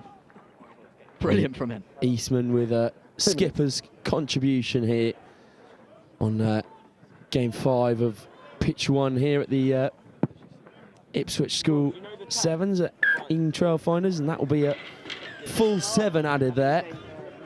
So have a look at this try. Ball comes up, slightly risky offload. Korovakin makes it very hard for the Ipswich defenders there, and then Eastman picks the right line at the right time. How many times are we going to say that today? Yeah, loads, and he takes his own kickoff. It's gone 5. Oh, bouncing advantage. ball. Knock on there. We'll play advantage here. And Ipswich go. Advantage over. Line break. Oh, Scrum advantage. knock on Brighton. there. Brighton have advantage. Advantage over. Advantage over, says the referee. Finridge is there, very unlucky. The offload was thrown a bit wayward, but Brighton will come straight back at Ipswich.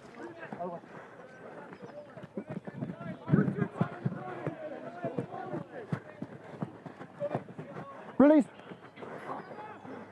Please play on. Play on, the ground's released. Bit of a contest there, bit messy, but Ipswich come away with it. Oh, great tackle to bring him down. Ipswich have the overlap.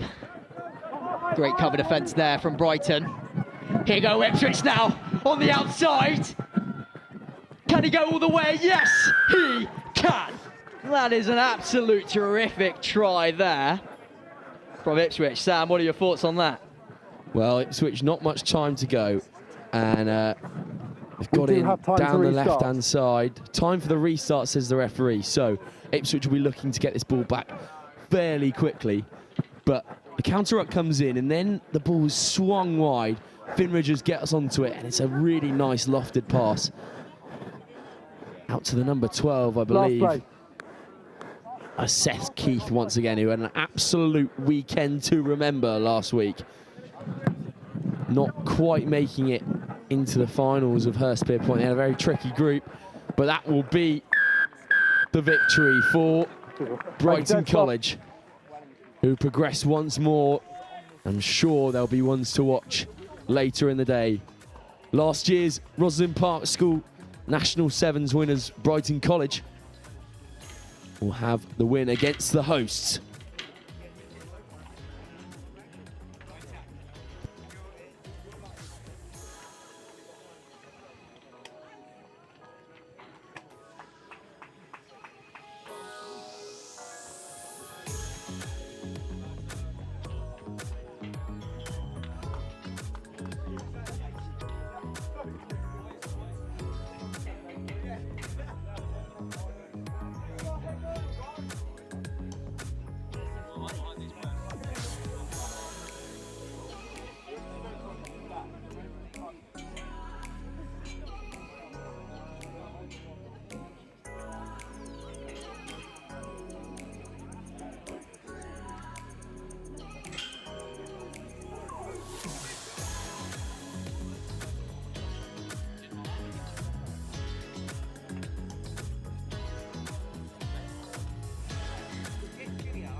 Welcome back to Next Gen Live here at Ealing Trailfinders for the Ipswich School Sevens.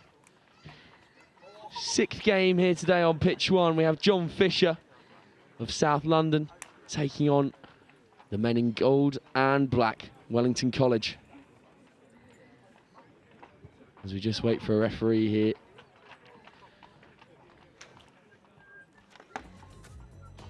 And Wellington with an absolutely heartbreaking loss in that first game here they had on pitch one here against the Bath side. Kingswood missing out by 3 points there. I'm again joined by Dexter up in the booth. Dexter, thoughts, feelings on what has been a fantastic day of rugby so far? It's been absolutely phenomenal. We've been treated to some fantastic tries so far. Brighton College putting on an absolute dominant display there. But I'm looking forward to this game, looking forward to what Wellington can do and see if they can bounce back from that very narrow loss. But they showed some great play. So we're getting things started here. We're ready to rumble. Will be Ollie Hessen with the kickoff. Hessen is the skipper for the ones in regular 15 season. I had the pleasure of watching him last year at John Fisher School Sevens. Watch out for his boot, it is lethal, but Wellington College on the advance straight off the bat. Into the hands of Dan Bowen. It can't be brought down. What a figure he's been so far today for Wellington as they will shift the ball out wide. Little switch comes into play. Ground gave up on the man there, so Wellington camped in midfield. Now they can play. They choose to go down the blind side. They'll come back after the switch. Into the hands of Zach Heiner. Brought down there. Wellington shimmering hands and catch pass, and they will go down the outside. First score here.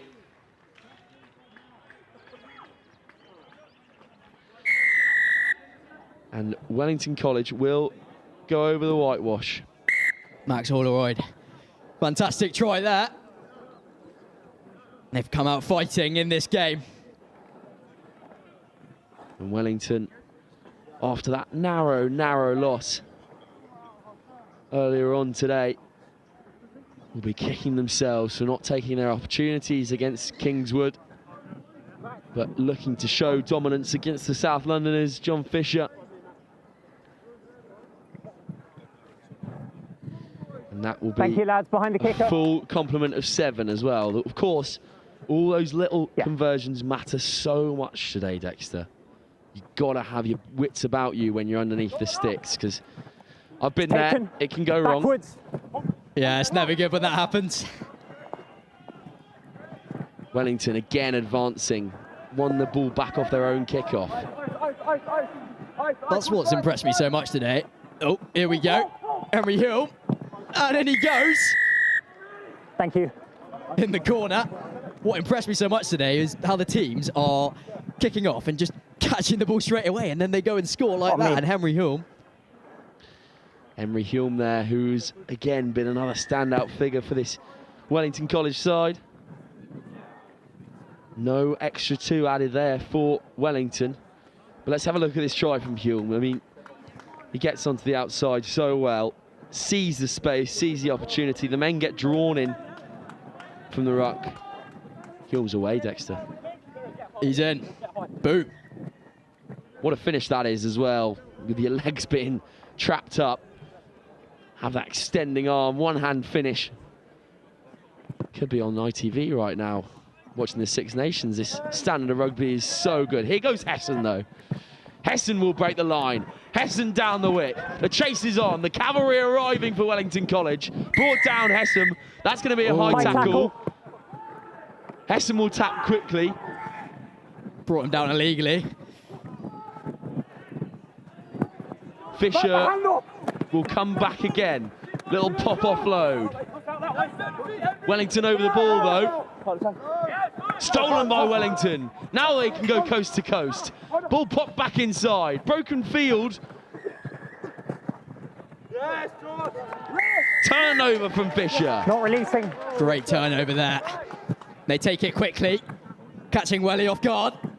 Here they go. On the outside. Stepping back in field. Hessen with another jinking run. Space spotted from Fisher, and they will go in. Great fight back from John Fisher. And after that first game where we saw them just struggling to kind of get off the mark, just on me, thanks. Dexter, this Fisher side are bringing their own back. Prime example there, seeing the gap, taking it, drawing the man in, and then they sail in under the sticks. Here we go, we'll rewatch it here now, Sam. It's a nice little step back inside from Hessen. He puts 3 on the floor in the process. And then his 9, Toner. Oh no, sorry, that's a Ziz. We'll go over the white, and that's a really, really good comeback from Fisher. Looking to topple one of the great institutes of schoolboy rugby, Wellington College. They still have that advantage though. Into the hands of Dan Bowen, injecting some pace now. Just slowing him down. Still going, Dan Bowen. Still not down. He's charging forward and pops off. Here they go. Henry Hulme. Henry Hulme will be in. Hulme will get another score for Wellington College. Pressing their dominance once again. Fisher, after that slight fight back a couple of moments ago, will be beaten once again on the outside by Hulme as he struts underneath the post. And a great conversion as well from Welly, who will be up. Let's take a look at this replay here. Great from Dan Bowen here. He's just so strong. Keeps going. Nice little pop pass there, but then the link play. Link play with Henry Hulme, who gets his 2nd try of the match and dots the ball down. Brilliant. Just under a minute. And Hulme will go over once again. Imagine how many times we'll say that today. Thanks, good go. Bowen with a staunching run, breaking gains so many times. It's so hard to stop. You've got a man who can inject that much pace and that much power backwards on a hard line. Welly will have ball once again. They won it off their own kickoff.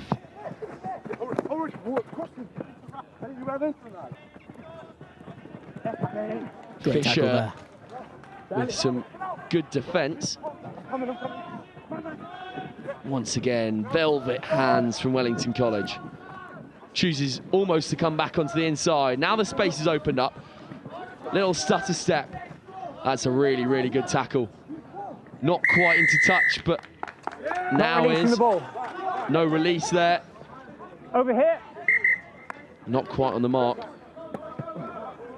say there with the ball.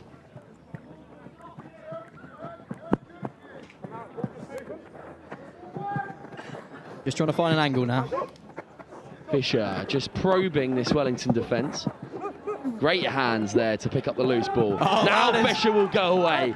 The chase is on though. Wellington College still have pride in the badge. They don't want to concede another. That's a fantastic tackle right down on the touchline.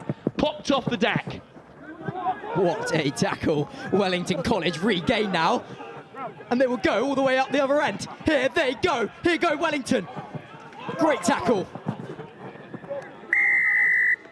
Off feet. That will be a penalty From the John Fisher man. So Wellington, yeah, fantastic cover tackle. That's a huge shot in midfield from Aziz once more. Does well there to bring him down. Wellington again just tiring out this John Fisher defence.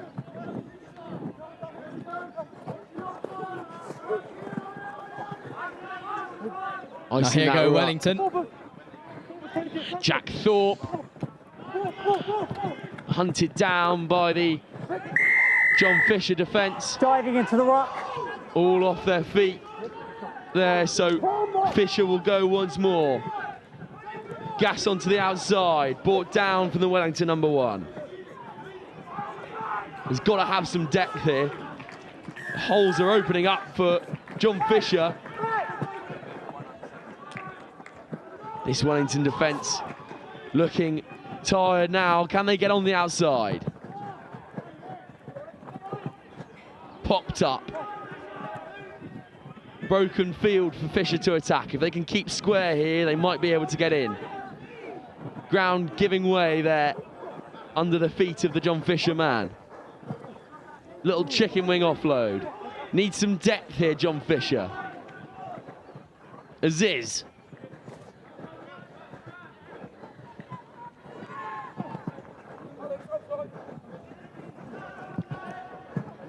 Wellington just holding the Fisher defence.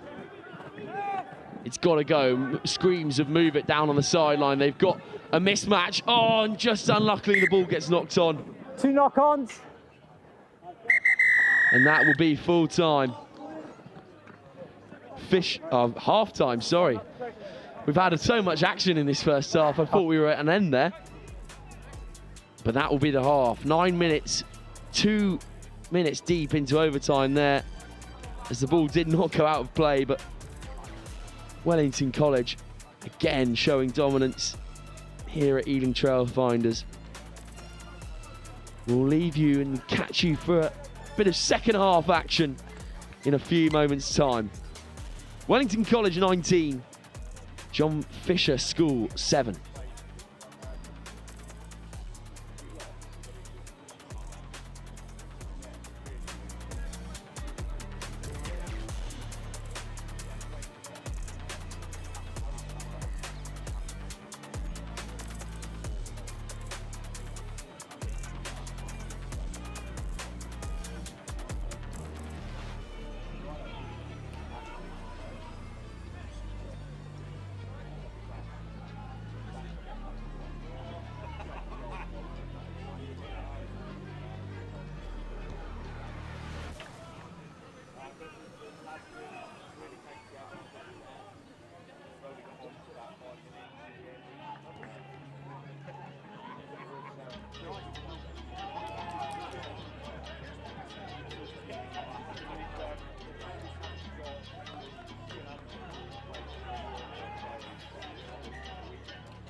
More action to come here in this second half.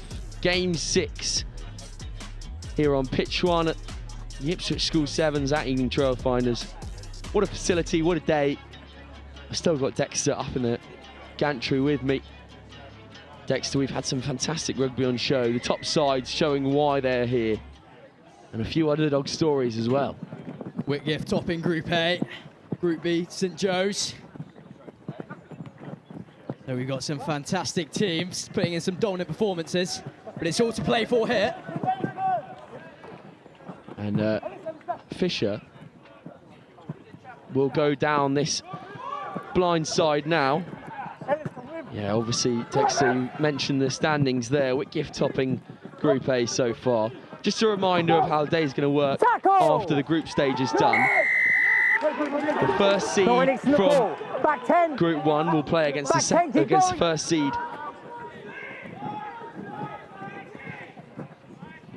And that will be the way it goes. And Fisher will go over once more. That is a fantastic comeback from Fisher. Really bringing it to this West of England side.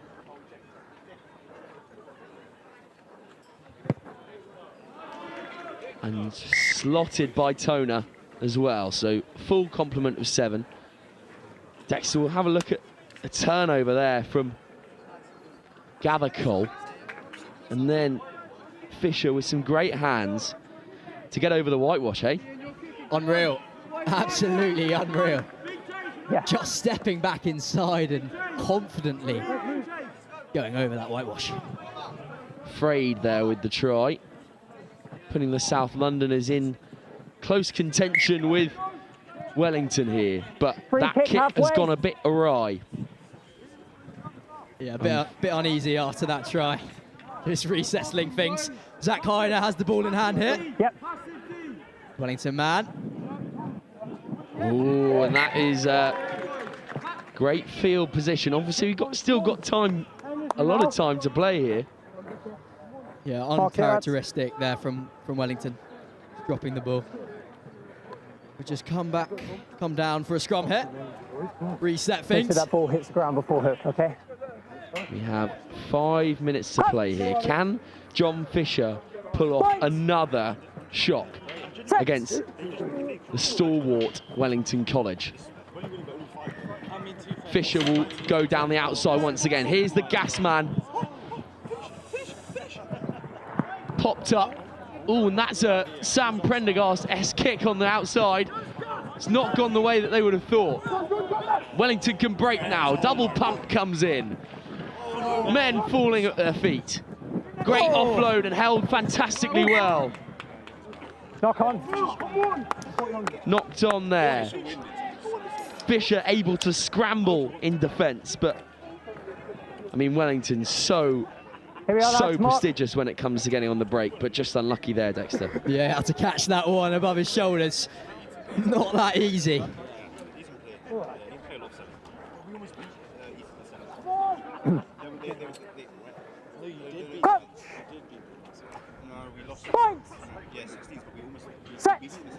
Now Fisher with an opportunity at scrum, but early push, so scrum penalty for Wellington College. Now the big number 3 will go.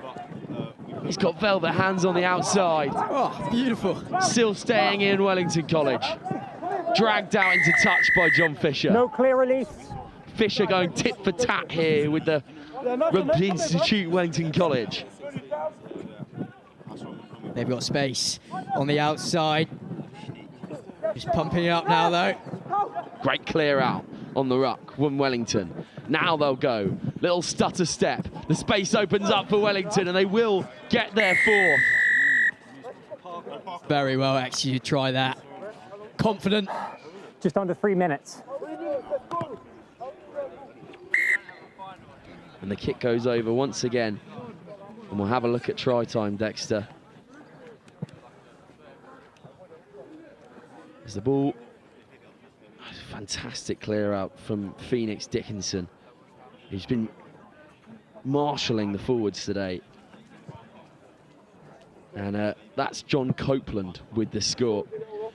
Copeland with a little stutter step. Again, Dexter, Wellington showing their maturity in this game. Water off quickly. Doing very well there. You know, they had space on the outside. They chose not to use it, but by drawing John Fisher bit out wide, they were able just to use the middle of the park, which they went through.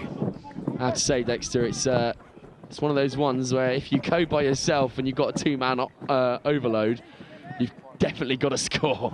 100%. But John Fisher, what an offload. Rampant. Here they go. Knock on advantage. On, unfortunately. Knock on. Knock on. But I have to say, Cristiano Frade has been electric so far today. Is that Cristiano Frade? I'm not too sure. Here we are, lads. But Fisher displaying what this pitch is meant to be used for, liquid, fast rugby. Time off, Not please. quite coming off for them in that case. 2 minutes to go, or a minute and a quarter even. Time on. Scrum down, Wellington College. Wellington lead by 12 points here. Can they further push on? Obviously, all these points do matter. Groups of 6 today, so extra points and conversions being added will be so important when it comes down to deciding the group winners. Still going, charging. Oh, brilliant support play there. Finally brought down, but Wellington refusing. Not releasing the ball. No release on the tackle there. Ellis Aziz will grab the ball. Aziz sees his opportunity. Not 10 there. Yellow card will come out for Wellington College, the number 9. Not 10.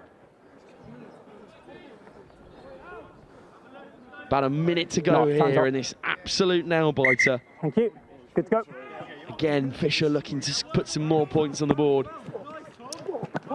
Fisher have to score quickly so they get the restart. Backwards. They have to use this ball now. They've got space on the outside. Stepping back inside. Gather Cole gets wrapped up out on the right-hand side. Here's Aziz. They've got numbers here. Not held in the tackle, so come back foraging for more on the inside. Great clear out. Aziz, can he get his hands on it? Great counter ruck there from Wellington. Henry Hulme, here he goes. Great offload there. Forward pass. Forward pass. Forward. And that will be full time. John Fisher with a great fight back there to no avail. Coming back against the grain, against Wellington College, but Wellington will take the victory in the end, boosting them up the table. Full time here. Wellington College 26, John Fisher 14.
Welcome back to Next Gen Live. I'm Sam Bork and I'll be taking you through the rest of the day here Scrum advantage over at Ealing Trailfinders. We have an absolute matchup here today. Kingswood School taking on Finborough. Kingswood in their alternative strip. I'm joined by Matt Sinclair and Robin Kochev. Guys, how are we feeling today? Obviously representatives of the Ealing Trailfinders. what a great institute. I had the pleasure of going to university with Matt for a year. Matt, it's a fantastic venue, isn't it? Beautiful day today. Great day for some rugby. Really good facilities that the boys will be playing on, and some really good rugby today as well. And Robin obviously keeping an eye out for possible Ealing trail finders in the future. Obviously got a fantastic setup of top schoolboy talent here today. Yeah, we're always keeping our eyes out for future talent coming up in the Ealing pathway. Indeed, indeed. Hold 10. And it was just not forward there, unfortunately, from Finborough School. Finborough obviously missing their star man today, Charlie Tamani, who impressed for States yesterday afternoon, the big winger. But they'll still be looking out to not until the ball is in. Impress here today, fresh off the back of their big Merchiston Castle win up in Scotland, taking it to the hosts. Set! 9 stay. And now it will be Kingswood ball. Kingswood having beaten Wellington College earlier on today. But here go Finborough. Finborough will be in the corner. Lovely try. First score of the day. And that platformer for scrum there, Matt, that was it's just a very easy opportunity so you can mix and match which way you're going to go, isn't it? Oh yeah, definitely. I think they've done very well there to get on the edge and to beat them out wide. Really, really well done from the boys. And the kick not coming quite to the measures. We just have another look at the try here, Robin. It's he took it backwards and play on. They've wheeled. Actually, they've won the opposition ball. So the depth has got to come really early. Ball spills out for Finborough. And then it's just a case of keeping your hips square, isn't it? And squaring up your men. Yeah. And getting into that corner there. Great tag. Good challenge in the air from Finborough, but Kingswood will still have the ball. Let him run, let him run! This is the number 20, Ewan McDade, who's the sevens captain for Kingswood. Come here. You're not 10 as well. Electric feet McDade has. No, White. Gets onto the ball here. Time is off. Referee showing his authority there, not quite on the mark. Yes.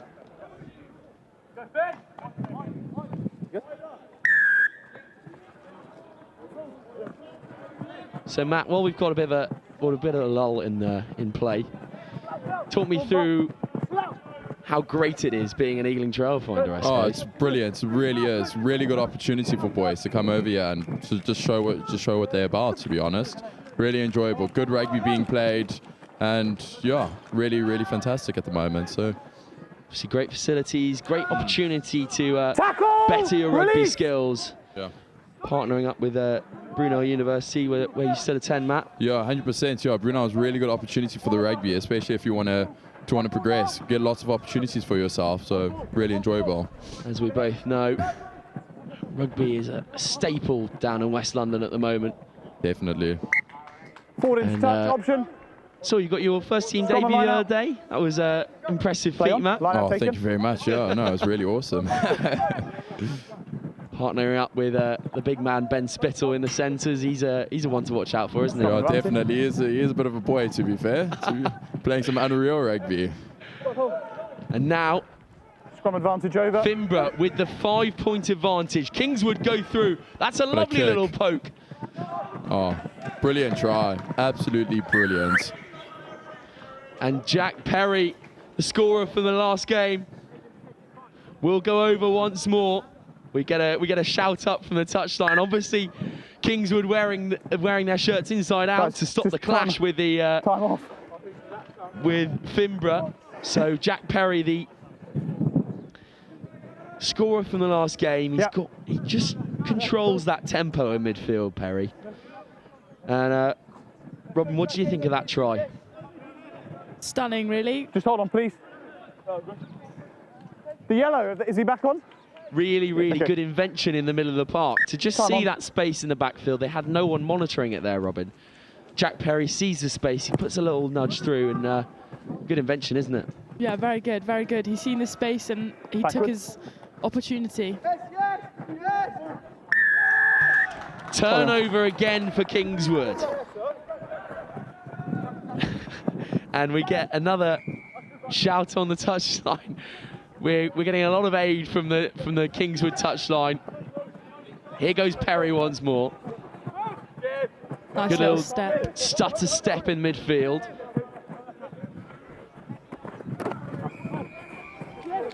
Finborough is stonewall defence at the moment, not letting Kingswood have any edge here. 5 away! Oh, it's a fantastic offload. And there's the captain, Ewan McDade, giving the offload. 4th and inches here if they can get over the line. McDade will play 9. McDade will score. Lovely try, yet again. And he has been absolutely electric so far. You can see why he's the skipper of this side, Matt. Yeah, definitely. He's been all over the place, really controlling the game really nicely from the boy. Really smart rugby from the team. Overall, really good watch. Yeah, Kingswood again supplying the goods. As we see the skipper McDade, he double pumps there, and the space, tiniest amount of space, Matt Sinclair. He's done really well to get through there. Tiniest amounts of space for the skipper, Ewan McDade, and he gets over to put Kingswood ahead now against Finborough. Merkiston Castle School champions Finborough. Now Finborough will play once more. They have to get out of dodge, out of their own half here. Shifted on now, booted through. The chase is on, the cavalry arriving for Finborough. Great cover in midfield. That's Freddie Knott there. Here goes Perry once more. Ground giving away from him, Perry there, but still in contention with the ball, Kingswood School.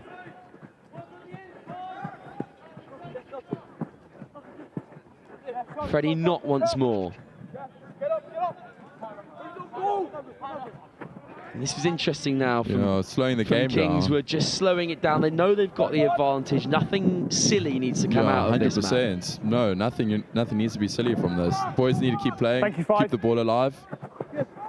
It's good footwork control again from Perry, who's scragged down. Manages to get the offload off to Knott. Knott with the boot through. Good cover from Finborough with great cover in the backfield.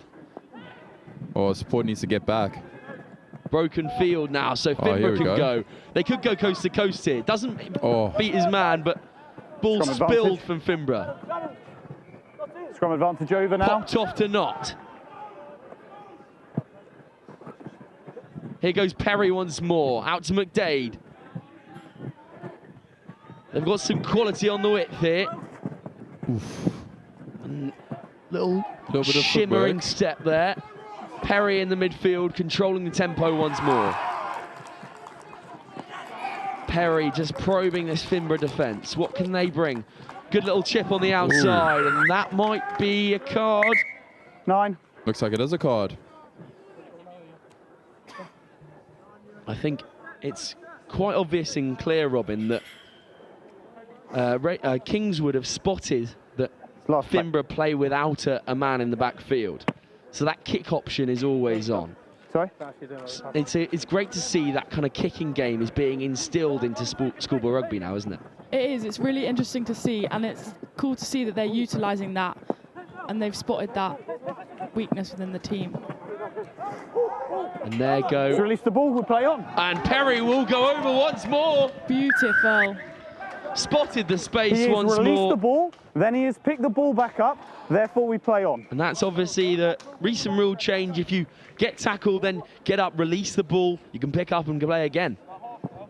And Perry will convert his own kick as well, and that will bring us into half-time. I've explained. Kingswood will have the advantage going into the half. As we see this try here, referee has told, and it's a new rule change, look at Perry, releases, then picks up and goes again. Seen the space and just off the guard there, and double try scorer, Jack Perry. Been extremely impressive so far, Robin. It's been really exciting to watch. It's a really good game, really enjoying it. We'll catch you in a few moments' time here for second half action. Kingswood go into the half, 19 points to 5 against Finborough School.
Welcome back to second half action here at the Ipswich School Sevens, hosted by Ealing Trailfinders.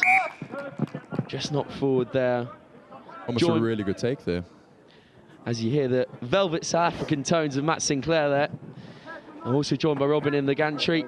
Guys, it's been a great day of rugby so far, and fantastic of Ealing Trailfinders to accommodate us as well. Yeah, 100%. Really, really nice from Ealing to allow this brilliant tournament so far.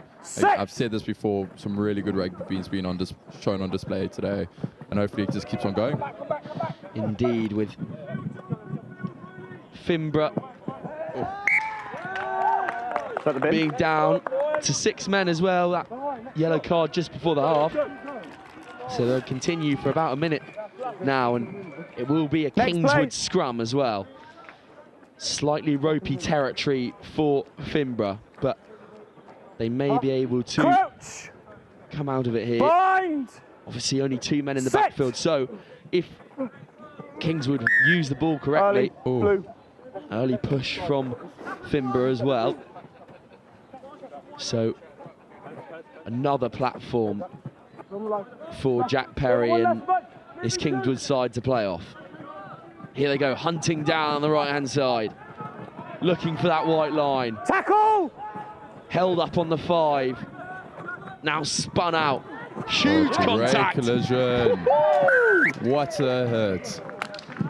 And that is the big man, Jack Williams, captain of the side, captain of the Kingswood 15 side, also plays for Bath, starts at prop for the academy side, and you can see why there, Matt. Yeah, really big lad showing his weight and utilising it really well there.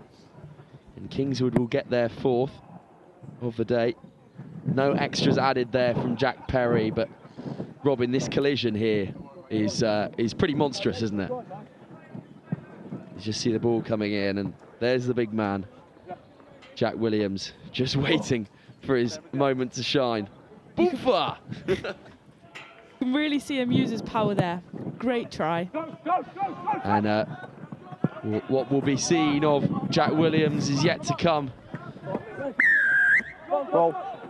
And here go Finborough. Can they get back into contention? Good hands.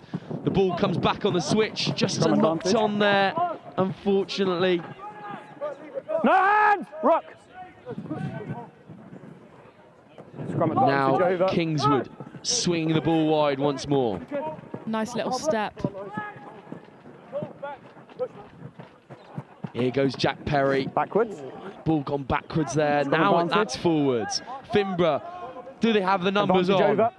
Need to square up their men. Great tackle on the outside. Now they could go coast to coast. Kingswood will go in once more. The chase is on. Cavalry arriving. Tackle tried. No avail. Kingswood over the whitewash. Coast to coast. Yeah, it's plenty over. Kingswood Bath proving they are not messing around today, Robin. What a lovely try there. Yeah, you had tactical.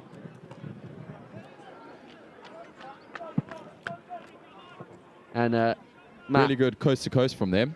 Really good opportunity from them. Just go straight. He showed his pace on the wing over there. Beating the last defender, doing really well. Really impressive from the boy. And that's Milo Powell, also of Bath Rugby Academy.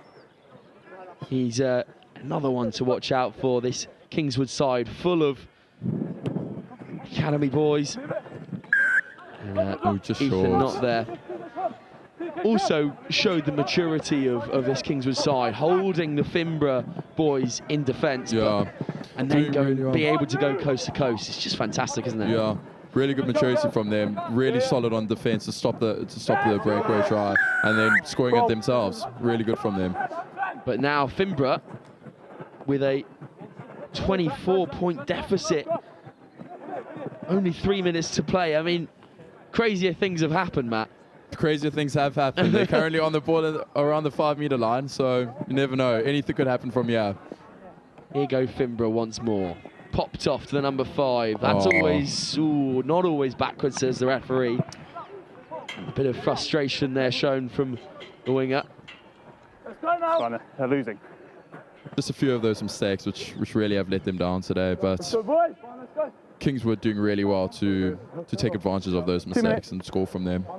Again, we don't like to talk about absences of players, but Finborough missing their big man. Charlie Tamani played yesterday for Saints. He's one to watch out for on the big stage. Early shove again. Early shove from Kingswood. Oh! And that's just... No advantage, not 10. Not 10 there, so Finborough will be spared their blushes here. As the ball come through the hands again. Little dummy Good footwork on the switch. The space was open there, but they choose to go wide instead. Can they finish now? Number 5 on the ball. Great footwork. Great footwork. Fantastic score. And tempo will be the word for Finborough now. No. Kick is missed, so only 5 on the board. Does really well to recover from his mistake, to go in and score the try. Really well done from him. It's a great handoff there. As you see, Matt, the space sort of opens up for the 9, but they choose to go wide anyway. If it works, it works. Good footwork from the number 5, and really well done. If it's broke, don't fix it, as the old adage says. Yeah. Ooh, in the air. Still playing penalty advantage. Advantage Advantage from over. there. Now McDade. Oh, great what a hands. ball. Pass is good. Now out to Milo Powell. Milo Powell, the try scorer once before. Hands off. Scragged down by his opposite man. McDade will play. Great clearance. Powell will play 9. Choose to pick him go himself. Great D. Really well done to push him out into the touchline over there. And that will be the full-time whistle. Kingswood continuing their dominance here on pitch 1. And Robin, Matt, thank you so much for joining me. It's been an absolute pleasure to have you up here in the gantry. Yeah, thank you very much for having us. It was really, really awesome. Thank you very much. Yeah, it's been a really cool experience to watch from up here as well. Now you get to see a day in the life of what I have to go through. Right, and we'll leave you there and come back to you in a few moments' time for game 8 here on pitch 1. Kingswood School 29, Finborough 10.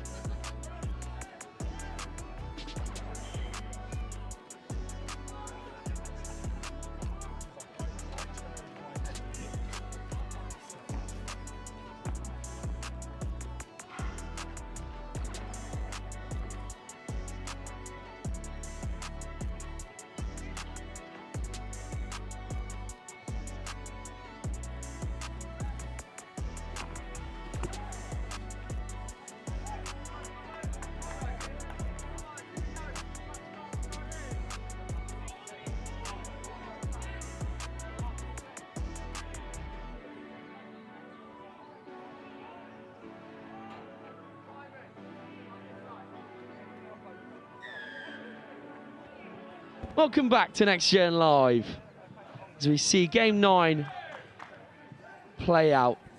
And what a game this is going to be. Wellington College taking on Berkhamsted School.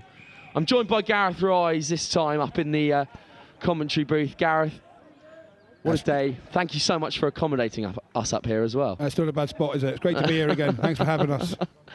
And Gareth, obviously involved in one of the scouting roles in within Ealing. Plenty of young raw talent here on show. Plenty of possible Ealing trail finders. Schoolboy rugby in England is an absolute goldmine for the talented players, and the selection of schools here today, when we saw it, we're extremely excited. And talking to Matt Searle, Aaron Lowe over at Ipswich, we were very, very keen to host this tournament. And there's been some great rugby, and I think I was just on pitch 2. Whitgift are looking very strong. CJ White, he's a very powerful lad, and Alexi, both those guys are going to have some big impacts in this. But there's 2 quality sides here, Berkhamsted and Wellington, and it's a strong start for Berkhamsted. Berkhamsted getting over the whitewash early. That man again. Archie Seddon going over once more. Seddon, fantastic stuff. And also almost a great kick from Brody at 10, who's been controlling the tempo of this Berkhamsted side so well. But here go Wellington. It's an interesting time of the year because a lot of these boys are still playing 15s, and it transition across to 7s. You can see not fully in 7s mode yet. A little bit too much contact, and the work off the ball can be stronger. But opportunities to beat guys one-on-one, as that tackling technique needs to be developed higher for 7s. Indeed, indeed, as we see number 9, Sam Miller, that time. Wellington popping off once more, the show and go, and the chase is on now. Wellington striding through, the chase is on from Brody, doesn't quite get there. Wellington will equal it up. I don't know if we'll get to see that on the replay, but that's a real high-end skill from number 10 there. Just that slight change of direction when that defender's chasing you really puts him off balance, and you see that from the greats in 7s. One of my favourite players, Michele Pessimino, was a Western Samoan superstar, and he was master of that. He'd be breaking down just a subtle change of direction, and then suddenly that defender's toast. Yeah, John Copeland there with a nice little change of direction. Again, takes a lot, Gareth, because having that little bit of agility and low centre of gravity is so important, and what everyone's looking for in an academy setup as well. What 7s does is it magnifies the skills of 15 aside. 15 aside, the tactical, involvement is much higher, but the skills in 7s are really on show, and the pass into space, the attack and identifying a space, and great opportunity missed there is paramount. But as you see, transition skills are huge as well. No advantage. Yeah. Gareth, we talk a lot about attack on these sorts of live stream. What I've been thoroughly impressed from Wellington today is the way they defend. It's so important in the modern schoolboy 7s game because everyone can score tries. It's you've only got 7 men on the field. There's a lot of space. Being able to fill that defensively is the hard thing. I think as well, 7s is an emotional task as well. If you're in the right space emotionally, you're working for your team to get set. You get ahead of the game, you hold your shape, puts you in great position to be square on and make effective tackles. And it's Wellington, are one of the rugby powerhouses globally, and I think obviously emotionally they're there committing with each other. Yeah, obviously we speak about all of the big schoolboy 7 sides and how they conduct themselves over the day. As you say, it's a mental battle as well as a physical one. And a long day like this, you've got to stay in the fight. You've got to be in the right kind of mojo to get it done. And Wellington look like they are here, but they'll be up with a task. As you said, Whitgift looking extremely strong so far. Here go Berkhamsted though. 2-point deficit, and they will loop round. Once more, coming back inside Berkhamsted. You think, 7s for me, and I played prop, but I was lucky enough to coach on the Invitational World Series a few times with the Marauders and a few other invitational sizes. Success is defined by the work you do off the ball. And, you know, Berkhamsted there, the work off the ball is decent. They've got themselves in a decent position here to take advantage of the 3v2, and he's found that weak space and that weak shoulder, and now just good support play. Hopefully puts him into space, and he takes that lead. Number 9, great support and great play and great work from Oshan Chipman. Oscar Scheinman there. the eyes are not where they were, especially when I got to stand the other side of you. Well, Oscar Scheinman going over there, but fantastic work at the start from Theo Downton to break that space. He saw the opportunity come over for him, and I'd say quite eloquently commentated, almost like you could predict what was going to happen there, 7. Gareth. And we'll see the try once more. It's I do apologise. It's a good break from Joe Wilkinson, actually, who gives off fantastically well to Scheinman. This is a critical moment now, so Berko here will want to get the ball back, get that sort of 2-score separation is massive in 7s. You can get yourself 9+ points ahead. It really applies a pressure on the opposition. And great aerial contest there from the 2 guys. And a little boot option over the top, but covered well by Downton. Downton will choose to come back on himself as well, but Wellington fire over the ruck to no avail. Oh, and just unluckily spilled forward there, and that will give a massive platform for Wellington College to play off. Yeah, you know, those moments you need to manage, and side like Wellington, you can't give them too many opportunities. It'd be interesting to see how they split the back line here. You know, mid-pitch scrum. They're going to go for a 2-1 split, and I think we might be seeing the scrum half potentially breaking. Oh no, they're changing to a 3 and leaving that blind side open. But we might see the scrum half having to go down the channel here. Well, after your last bit of commentary, Gareth, you might be right, and Wellington will the scrum. They will choose to go blind, but scragged well by the Berkhamsted man.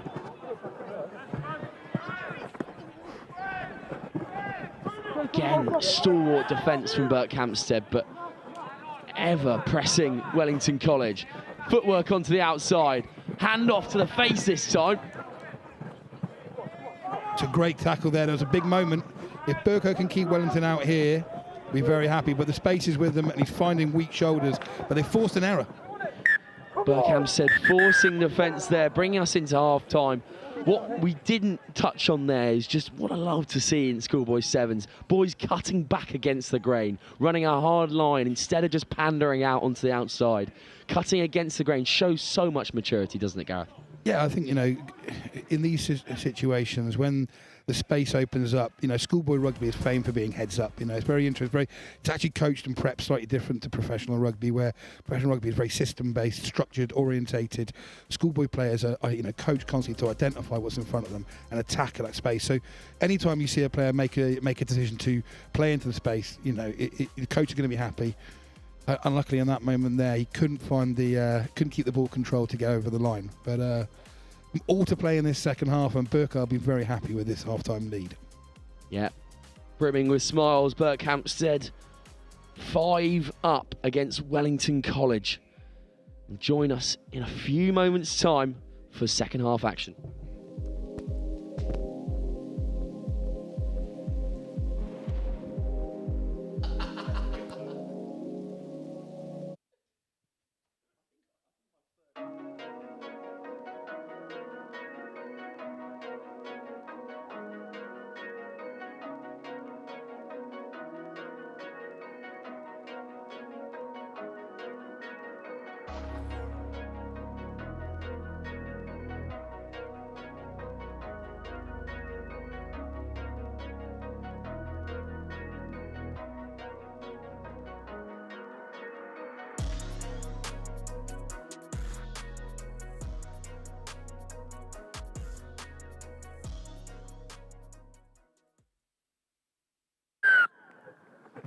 Welcome back to pitch 1 here at Ealing Trailfinders for the Ipswich School 7s. Berkhamsted taking on Wellington College. Berkhamsted going into the half, holding all the cards. I'm again joined by Gareth Rice as we see the break from Berkhamsted. And they will go all the way. What gas that is Archie Seddon, the live wire for Berkhamsted. Gareth, thank you so much for joining me again up here in the comms. What a start, eh? What a start to the half, and that's what you want, you know, and that 17-7, that 9-point separation that puts pressure on. Now the pressure's on Welly. They need to score next. They need to force the play. We talk about that defence in the first half. This is where Berkhamsted just need to be emotionally switched on, work for each other, and make sure they try and get next possession. Otherwise, you know, they're going to go for the kick-off or whatever, but this is probably a definitive set in this match. Definitely so. And in sports psychology, you talk about that bell loop and being in that high to optimum state of arousal, and that's where these Wellington and Berkhamsted players have got to be during the whole day. But Perko might go over once more. I think what you're talking about there is being in flow, and it's held up, no goal on drop out. Certainly not in flow at the moment from the Wellington guys, building pressure on themselves, but they might have got away with it. You know, they say the cat has 9 lives. How many has Welly got? Because they can't let those opportunities pile up. Yeah, again, Wellington College kicking themselves in that first game here on pitch 1, losing out by 3 points against Kingswood, who are definitely ones to watch today, stacked with Bath rugby players. It's the previous laws, it's held up in goal. We'll see what happens with the draw later. Berko, step off, please. Step off. But this, a great opportunity for Berkhamsted to push that advantage once more against the absolute powerhouses of Wellington College. Berkhamsted have got a rich history in rugby as well, and they'll be backing themselves to put a try in here and get this one done. But you know, as we saw at the final of the Rosslyn Park School Sevens last year, Millfield were there, but with the last play or one of the final games of the play, they lost it, and that's why we love Sevens. It can transition, switch so quickly. Schoolboy Sevens, a game of wit 15, leave it. and 15, leave deception. And now Wellington College will have to get out of dodge in their own half. Good little double punt from John Copeland again, the try scorer. Shifted out, velvet hands on the outside. Scragged well by Berkhamsted, but Wellington still deep in their own territory. Chooses the off spin this time, and now Wellington could be away. Little pop offload out the cap flap. Edge ruck here. Wellington are still stacked. They can just square up, you know, interact with the defence and really put them get to the other edge. There's going to be an option here to play. The switch comes back, cutting against the grain, Wellington College. Ruck is formed, no hands in this time. Change of pace once more from Copeland. Hands off to Thorpe, who's been ever impressive. Where they're working hard for each other, Wellington here. They're looking to build something. They might have found an opportunity. If he can get on the end of this pass, it's a big moment though. He's gone for the kick through. Little foot boot race through. Downton is there, and Downton will make the shot as well. Spilled by Wellington. Recovered once more. Through the hands from Berkhamsted. Spots the space inside. Real good Sevens play. It's a bit loose, but they're working for each other. Get on the shoulders and making sure that they're backed up and they're executing opportunities. That's a fantastic carry there from Barnaby Ross, and he wins the penalty as well for his side. You know, this looks like a young Wellington side as well. You know, I've watched them a number of times on the 15 circuit, and it just shows the strength of the school. But great learning for these guys, and see if they can get themselves back on the ball, take advantage and get themselves back in this game. Yeah, good little battle down that right-hand side between Max Holroyd and Downton, but now Berkhamsted, can they get in for another? And he will go all the way. Tom Story this time. Yeah, you know, the old roper dope there. Berkhamsted were back in the 22, looking like they're under pressure, and a little error, and suddenly other corner of the pitch, the try is scored, and they go, you know, well ahead now, 24-7. It's going to be a miracle to come back with this for Wellington College. And again, Wellington making themselves their own worst enemy. It's 1 to 100 there from Tom Story, who just puts the foot down and does not take it off. 5 seconds. Manages to get into the corner. It's a squad effort as well, you know. I think the guys that have come on at half-time have certainly added energy to the Berkhamsted side. Definitely so, and that will be the 4th for Berko. Nice little offload actually there. We quite missed that from Matthew Brodie, who you've got to have that in a 7 side, don't you, Gareth? That kind of mediator, the tempo setter who just swings side to side. You know, but the point guard, as we'd call it, in some of the best, Vasily Serevi, William Ryder would be some guys that were my favourite. That guy can just sit in that pocket or just play off the shoulder and, you know, create something out of nothing. Definitely so. And Berkhamsted could be in once more. Again, this is rubbing salt in the wounds from Berkhamsted. Archie Seddon with his second try, picking up off Wellington's mistakes again, making themselves their worst enemy. Brilliant, boys. And if you take the all of your time, that'll encouragement be from Berkhamsted, who looked like another one who could be in with a shout for this cup final here today. Yeah, there's some real contenders out there. You know, there's we've mentioned Whitgift and I think Ipswich as well. Their own home. Although we're at Trailfinder Sports Club, it is their home tournament. They look strong. You know, Bradley Bomber, great player. You know, real good leader for them. And it'll be an interesting next to the tournament. Indeed so, and that will bring us to the full-time whistle. Berkhamsted taking a massive scalping over Wellington College here on pitch 1 on Next Gen Live. Gareth, thank you so much for joining me up in the gantry, and we'll have a chat later, I suppose. Always a pleasure. You'll hear from me again. Come up and do a few more games. It's good to see you, Sam. Berkhamsted take the win against Wellington College, 29-7 at full time.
Welcome back to Next Gen Live here on pitch 1. We have Lord Wandsworth taking on the hosts, Ipswich.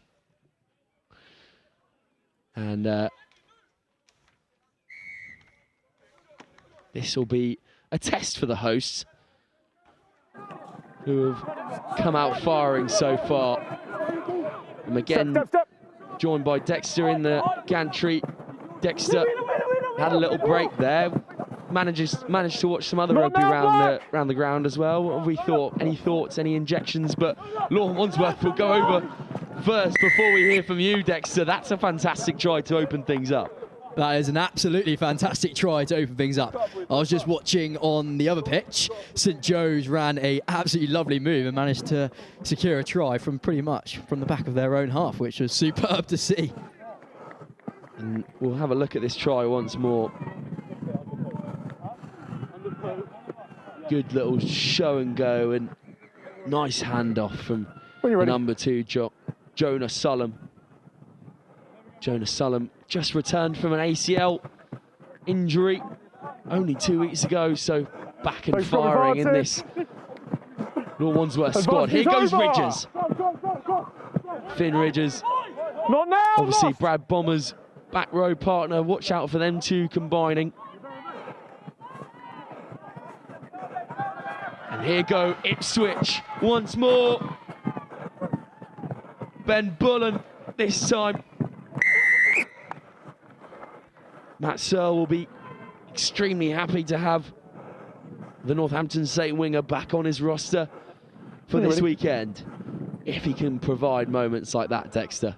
Well, that was absolutely terrific, and can't wait to re-watch that one when we get it up on the screen. Here we go.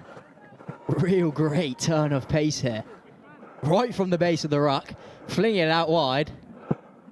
Little hitch kick step, and through he goes. And just gallivanting, finding that whitewash, which he does superbly. Now, and this is where you see the difference between an academy schoolboy and a non-academy schoolboy. That turn of pace to go from first to fifth gear in a matter of seconds. It's just ridiculous, isn't it? And the physicality to go through there, the physicality to run through some big guys out there and fast as well. It's just athletic. Some athletic freaks of nature's out there today. Binds. And now, Lord Wandsworth will have an opportunity to play again after that early score. Show and go in the middle, knock forward there. So Jerry German will pick up. First by white, then by black. That's gone. Thank you, Doug. Jerry German, another Northampton Saint. Had the pleasure of watching him last weekend. What can he bring to this Ipswich side? Star-studded Ipswich school side. Crouch. The likes of Bomber, Binds. Bullen, Sess Keith as well to add to the mix. Just looking now at Lord's Wandsworth College famous alumni. Some pretty good rugby players in there, likes of Hugo Monnier and of course Johnny Wilkinson. But here we go, Ipswich will get an absolutely fantastic try there, scored by number 1 Jeremiah German, also part of the Northampton Saints setup. Jerry German, but he misses his kick. Jerry German going over the whitewash once again. He's an absolute figure. And once he gets going, there's no stopping the big man. Good little feint onto the outside, and he double pumps. Jerry German, as he said, Dexter, another member of the Northampton Saints. Kick off from Bullen. Jerry goes and collects again fantastically. Ipswich swing the ball wide. Here's Bullen. Bullen with a hitch kick, cuts back inside. Players falling at his feet, Bullen. Gives the offload, that's fantastic. Will they go over once more? Held up, says the referee. Does very well there to get, hold him up over the line. Crucial moments there. But that is, first of all, fantastic. And Ben Bullen, you can see how much this Ipswich side have missed him. 100%, and the offload there, support running was just immaculate. Very unlucky not to get the try there, but they're going to have a really good go here. Crouch. Bind. Bullen marshalling the troops. Brings Jerry German inside. Bullen will have a go by himself. Stutter step from Bullen. He's over the line, but still short, says the referee. That will be try time. Number 13, Xander Cole, will get the try. Xander Cole, another one of those finishers we saw here on Next Gen Live last week at Sevens. This Ipswich side much improved from then, obviously having missed some of their key stars who are playing for Northampton Saints on the day. But Bullen, he just injects so much pace into it. Dexter, it's so hard to stop, and then brought down on the line. Xander Cole sees the gap, goes for it. Too right. Absolutely unbelievable there. Getting things underway here, treated to an absolute try-fest. And Ipswich will have their third as the ball goes up from Ben Bullen once more. German under it once more again. Knocked on, unfortunately, from the big Northampton Saint. But again, it's so vital to have a kick chaser, especially when you've got someone like Jerry German. It's pretty scary if you're coming underneath the ball and you see that guy coming towards you.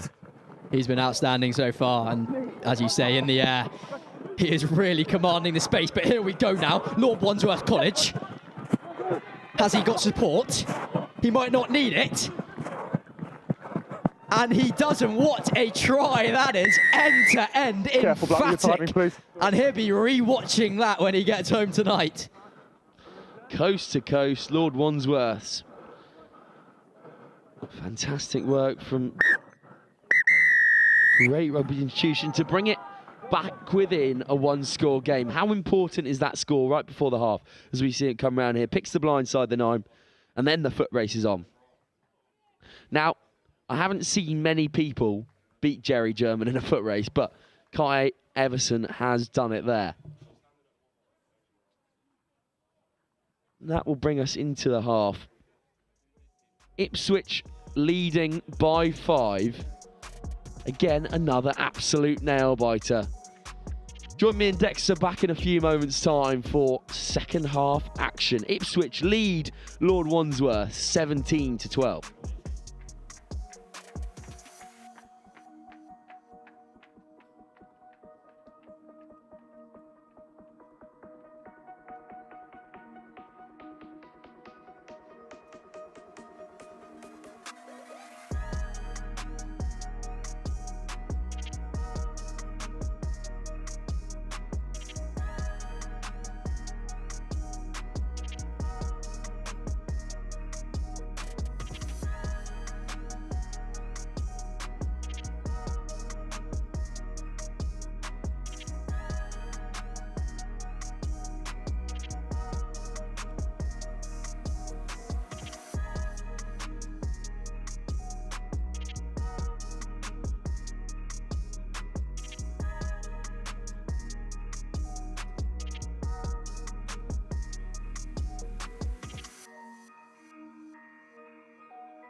Kick-off once more here on pitch 1.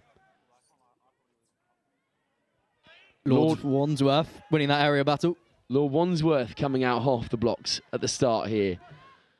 Ipswich looking ever strong though. They've got all their stars back and they'll be looking to get through the group stage. We pull up the standings here. Dexter, it's shaping up like it's going to be one of those days for Ipswich School where they've done everything right, but just couldn't quite get to that final position. Yeah, I mean, Whitgift sitting top of that Group A, and Group B, St Joe's. Hurstpierpoint College in Group A sitting in second. They're one to look out for. We're looking forward to watching them. But it's all to play for here, and as teams get more tired, as the day goes on, fitness will really come into play. So actually, whoever's the fittest, who still has the engines, and there's got engines here, Ipswich. Here they come. Great run there, wasn't that, Sam?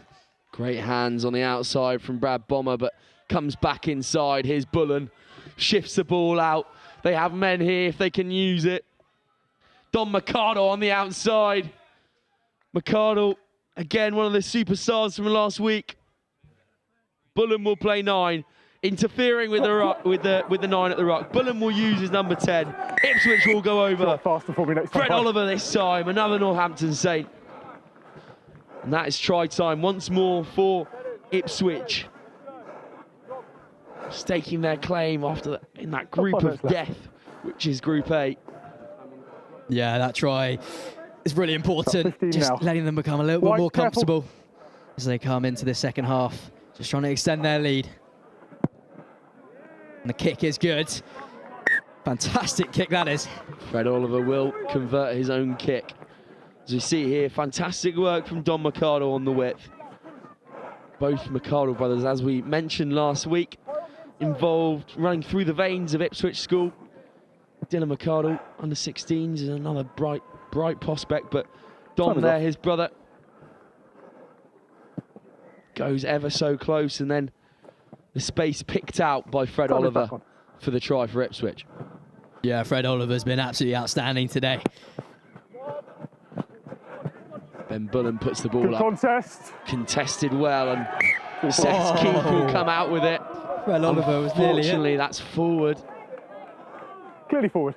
Oliver will go again, but again, we talk about it. Now that Jerry German's gone off, they're sending Seth Keith up, which again, is so hard to get on the end of because he's so tall and so fast and can jump really high as well. It's kind of unfair, isn't it, Dexter? It is unfair. If you win that aerial battle, then you basically have the ball all game. Yeah, it's very true. Getting past Seth Keith is one of those ever mysteries which we'll never find out. But Lord Wandsworth will go once more. Great scrum there. Here comes Fred Oliver, picked it up, and he will score. Second try in a matter of minutes. And that is absolutely outstanding. Great work from Fred Oliver there. Another Northampton Saint in this star-studded side, Ipswich. We'll come back to the replay here. Shove from Brad Bomber on the inside as well. Just causes a bit of misarray at the at scrum time. Fred Oliver 10 now. Using the gas will go over the whitewash. Not quite to the measure there, the kick, so only 5. It's a great shove here from the Ipswich pack, which causes the confusion and disarray at scrum time. Another contestable kick here. Up goes Jerry German once more. Bouncing kindly for them though. Xander Cole will shift off to Tedbury. Tedbury will choose Jerry German. Jerry German going once again. Can he get another score? Great offload. Tedbury.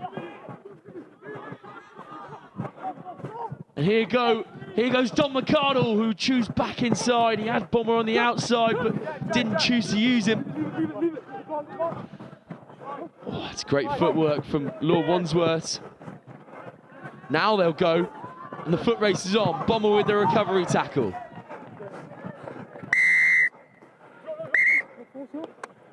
And that will be a card now. Whatever it's happened, no clear release. You killed the ball. Wait. Killed the ball, and that is important. Seth Keith will go off for Ipswich. Yeah, that was released. Another star man off the field, so Ipswich will sit with 6, try and maintain this lead. Kai Everson, the try scorer, will go once again, giving an offload. Lord Wandsworth, can they make the most of their one-man advantage? Of course not. Brad Bomber's there, makes a cover tackle. Jerry German comes up, makes another scrag. Go back to the penalty advantage for Lord Wandsworth's. What a tackle that was. That was crucial. Well, for a big man, he can move. And here go Lord Wandsworth. Snapped up in the middle of the field, but they got men on. What a tackle that is. Jamie Cliff there, supplying the goods for Ipswich, the hosts. As you see here, Cliff makes one tackle. Gets up and makes another. Never say die attitude, Dexter. 100%. That's what you need. Close to your try line. Otherwise, they're going under, and then you're 7 points. It's really that kind of mentality to dig deep. When you're a man down, still got the lead, by the way. Still got a 17-point advantage, but as we said, points difference is a massive thing today. Jamie Cliff has instilled that mentality in abundance there. Here goes Xander Cole, isolated by himself. Cole fakes to kick, then gives back inside to Bullen. Bullen again isolated by himself. Cole back inside. Great hands on the outside. Bullen again by himself. Lonely out on the wing, Ben Bullen. Don't compete now, White. Lost. Now his friends come and help him out. Ball falls a bit awry. Bomber here, slowing the play up. Footwork from Brad Bomber. Offload comes in. Here goes Ben Bullen. He's got some space on the outside. Bullen will give inside to Cole. Knocked on there, and that will be full time. Ipswich, the hosts, take the win here against Lord Wandsworth School. Lord Wandsworth College, sorry. What a game that was. Again, Ipswich showing us why they could be contenders here today. Dexter. 100%. in attack, in defence, phenomenal. Best game so far, I think, from them. Definitely so, and Ipswich will round us off there. Catch us for in a few moments' time for some more fantastic schoolboy sevens. Ipswich School 29, Lord Wandsworth College 12.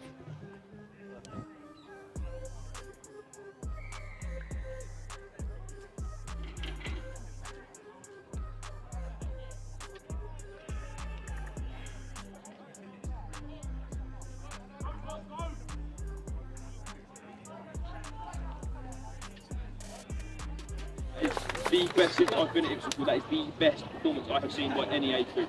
Yeah, unbelievable. 2, 3, house!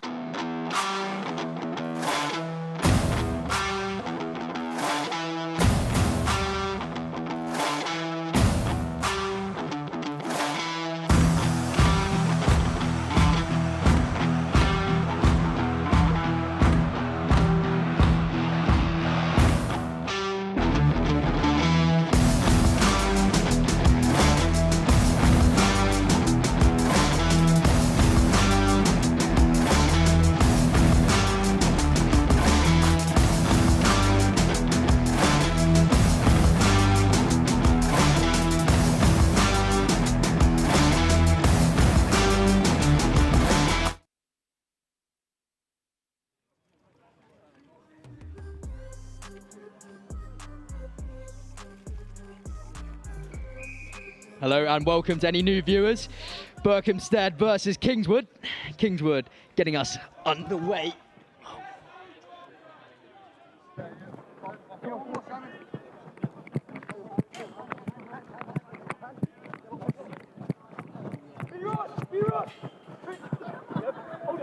Here come Berkhamsted, charging up the pitch.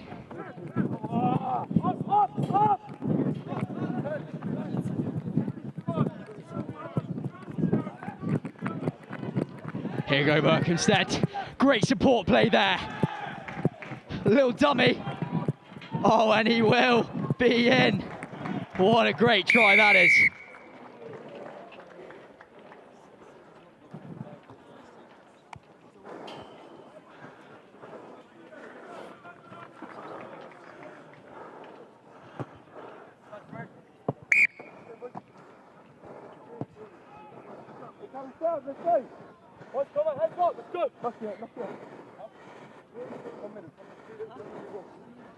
That was an absolutely fantastic try. Great offload there to sail in under the posts. Going right. Coming your way. Go. Berkhamsted get us underway. Here come Kingswood.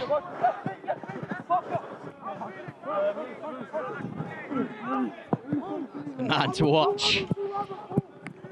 Number 20, Ewan McDade, the captain of this Kingswood team. Please stand, ball off, hands off. Second man, right form. And that will be a penalty. Here go Kingswood. Don't get your hand with it. Ewan McDade, he's electric with his pace. Great offload there. We've got men on the outside. Here come Kingswood.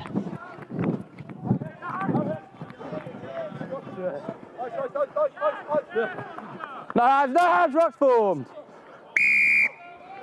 Second man. And that will be a penalty there, which they take quickly. Here they go, Kingswood. Great handoff, great support play. And is it held up?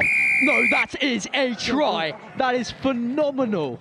Absolutely phenomenal from Kingswood. Great play there. It's hard to stop that. Can't wait to watch that replay.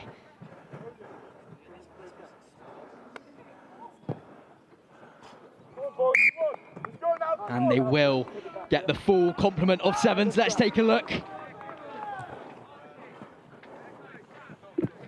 Just taking it so quickly, number 10, Jack Perry. Injecting that pace in. So hard to stop. And gets the offload. And number 11, Seb Stenning. Go, Ira. getting over there. No stopping him from that range. Here we go. We go again. Nice little grubber kick into the hands. Goes back. Thanks. Here come Berkhamsted. Into the hands of Kingswood though. Jinking step. Trying to find an angle. Trying to inject the pace. Choosing the contact option. Clear out. Kingswood have men here though. But they're going to go through the middle. Great offload. Still needs support. Gets the pop off. Take step. Number 20, Ewan McNaid. Marshalling his troops. A rainbow-esque pass lofted over. Little step. Great footwork there. That is absolutely superb. But finally brought down with a crunching tackle. Now here comes Ewan McNaid. Oh, that is brilliant. The pass not quite reaching his teammate's hands, but it bounces up kindly. Great rocking there. And that will be a penalty, an important penalty from Berkhamsted, which they look to take quickly. Here they go now. And they go boot to ball. Who will win this foot race? It will be Berkhamsted. With the ball circling infield. Here they go. Now that is an outrageous try. I mean, it could have been anyone's. But luckily, the bounce was good from Berkhamsted.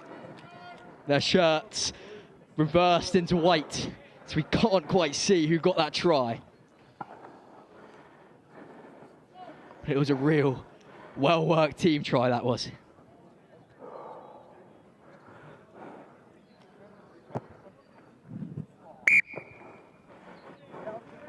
And that will be 14 to Berkhamsted, 7 to Kingswood. Let's take a look at this. Great decision to go to the boot there. And just a foot race.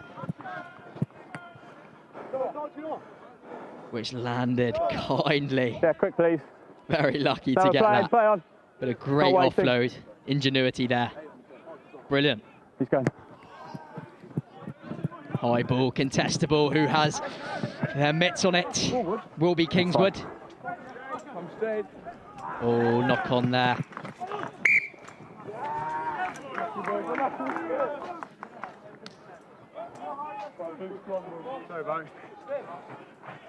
Mark's over here. Sense. Unfortunate there. Just trying to find the gap. Little knock on. So we will come down for a scrum here. Let's go. Bye. Set. Bit eager to push that. This will be Berkhamsted's ball. What can they do from here?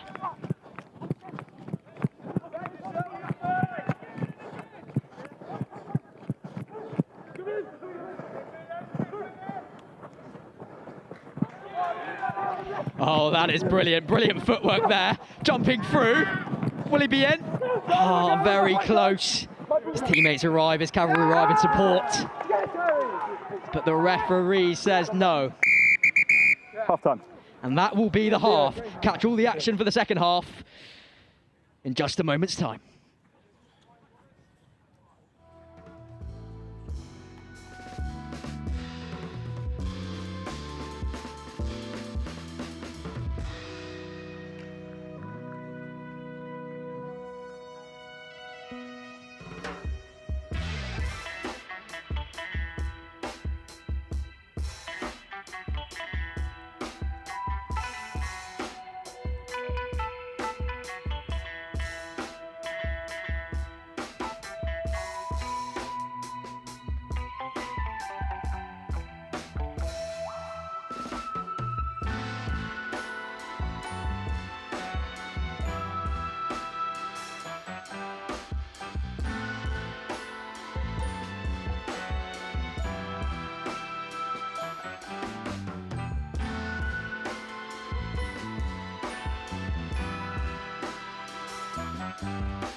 Well, team talk's done, water's off, a switch of ends, and we are ready to go for this second half.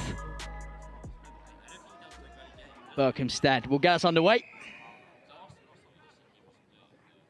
And a kick into the hands of Kingswood, the number 7, Harry Kaveen.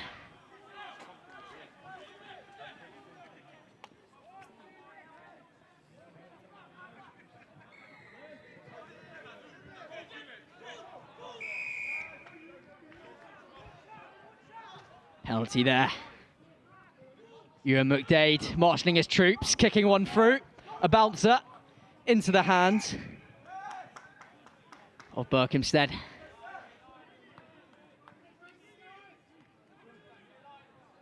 So that will be a penalty there.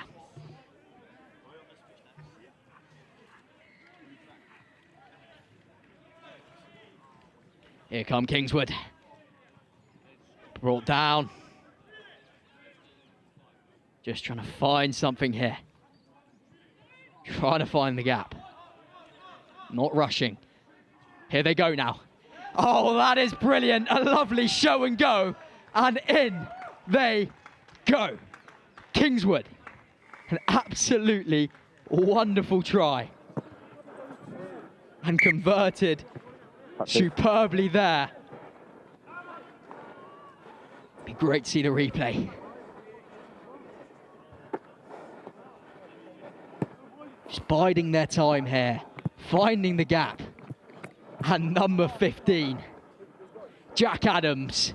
That's all right. With an absolute worldie of a try to get in there. Confident. Yeah. We go again with the scores level. But the ball not 5. Come back and into Berkhamsted's hands. Quick tap, and we're away.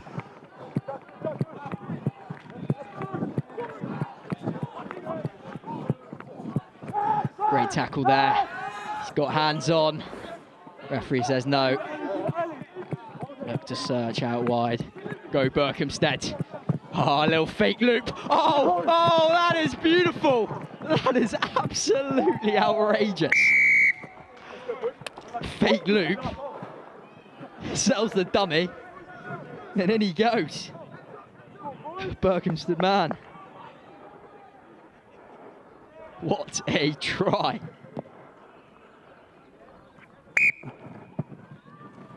Let's take a look at that replay.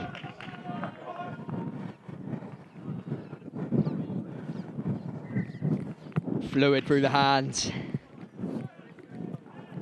And that little fake dummy just catches them a bit flat-footed, sailing in. 21-14 to Berkhamsted. Infringement there. Here come Kingswood.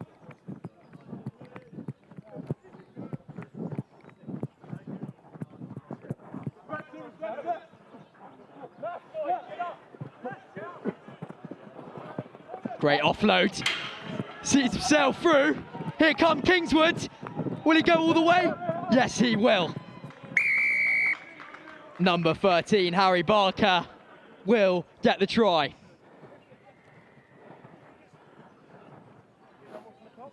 And this is such a tight game. Score is level here. Let's take a look at this replay. Kingswood doing really well here. Just to find that gap and get that offload, that crucial offload that sees them stroll in. I'm playing ready. A match-up of pace there. But number 13, Harry Barker, wins it.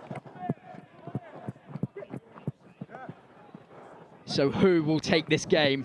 Currently level. Berkhamsted advancing. They've got men on the outside, which they use. Here they go. A foot race, a foot race.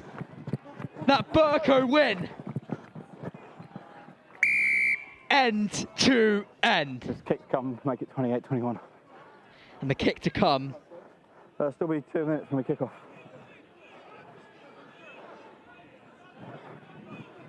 Both teams not giving up. Both teams saying, we want to win this. Okay, that's good.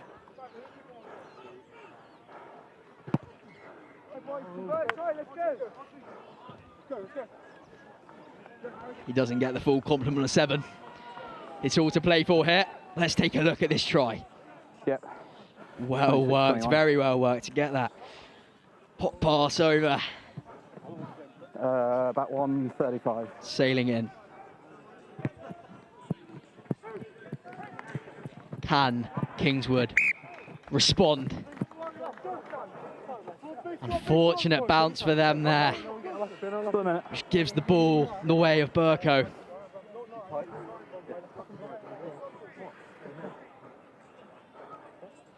Crouch! Good Josh. Bang! Set! Pressure moments here. A big scrum, a big push by Kingswood, leaving them exposed on the out wide. And their scrum half capitalises. The overlap there was seen. It was seen but executed superbly by Berkhamsted. And that, in a matter of 2 minutes, the game is flipped on its head. 31-21 to Berkhamsted. You've got 10 seconds. 10 seconds to play. It's got the legs. But the line not reaching. Let's take a look at this. Berkhamsted putting in the ball here. Shove from Kingswood. And then executing around the blind. No one's home. He's in.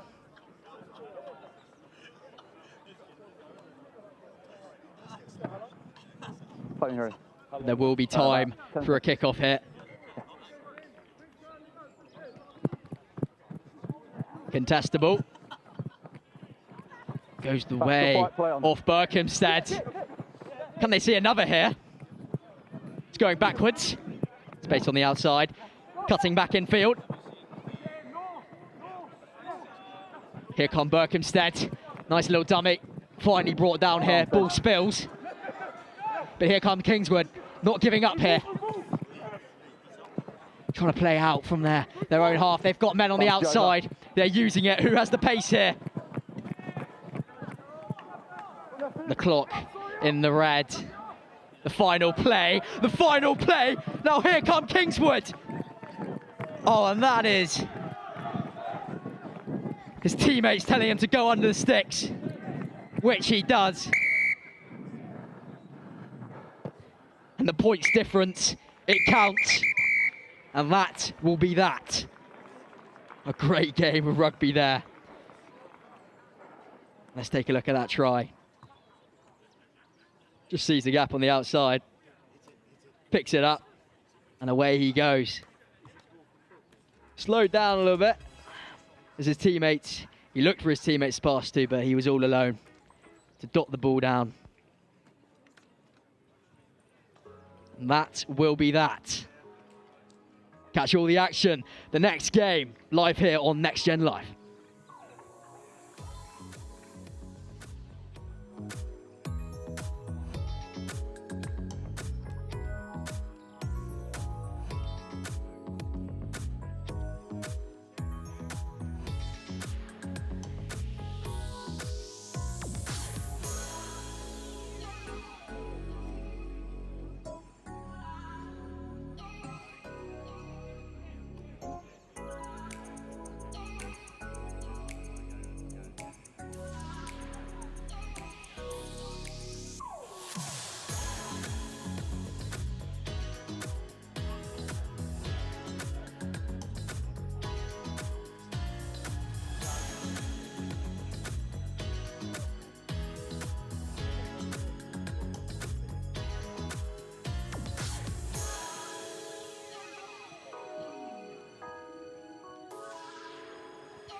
Welcome back to Next Gen Live here at Ipswich School Sevens, hosted by Ealing Trailfinders at the Ealing Trailfinders Sports Ground, where the championship side go in week in, week out. And we'll have another fantastic game on the horizon. Brighton College taking on LWC, also known as Lord Wandsworth School. As my team sheet has just gone over the ramparts once more. And that is a slight mishap there, but we'll still play. Hit go Brighton. Obviously, recent Roslyn Park School Sevens winners, Brighton College. Many of those boys still in the side. Harry Eastman is the one to watch out for. Brighton will shift the ball once more. Jake Teese on the outside. Here goes Jake Teese.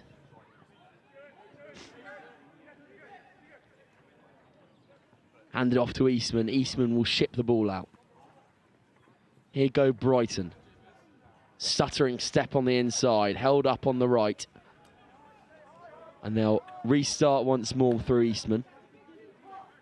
Eastman looks for the boot option. He will go for it as well. Chased by Seb Datta. Wandsworth will get out of dodge now, though. Open field for Wandsworth to run through. Little pop pass. Now do they have the gas? It's got to be Eastman on the outside, which is no fair feat. Eastman makes the cover tackle. Ball is out now. Scragged for it. Wandsworth. Space opens up once more.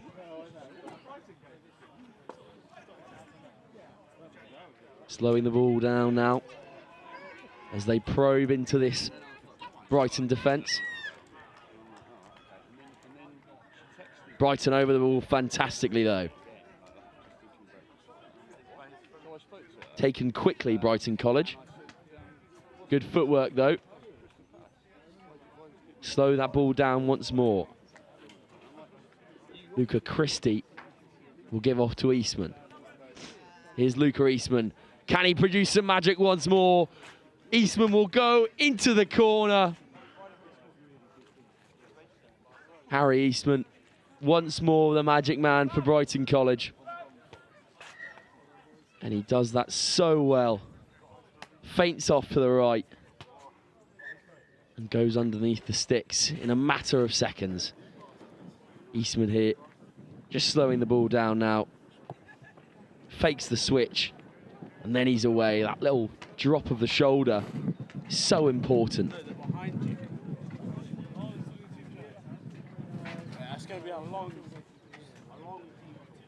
Let's go, please.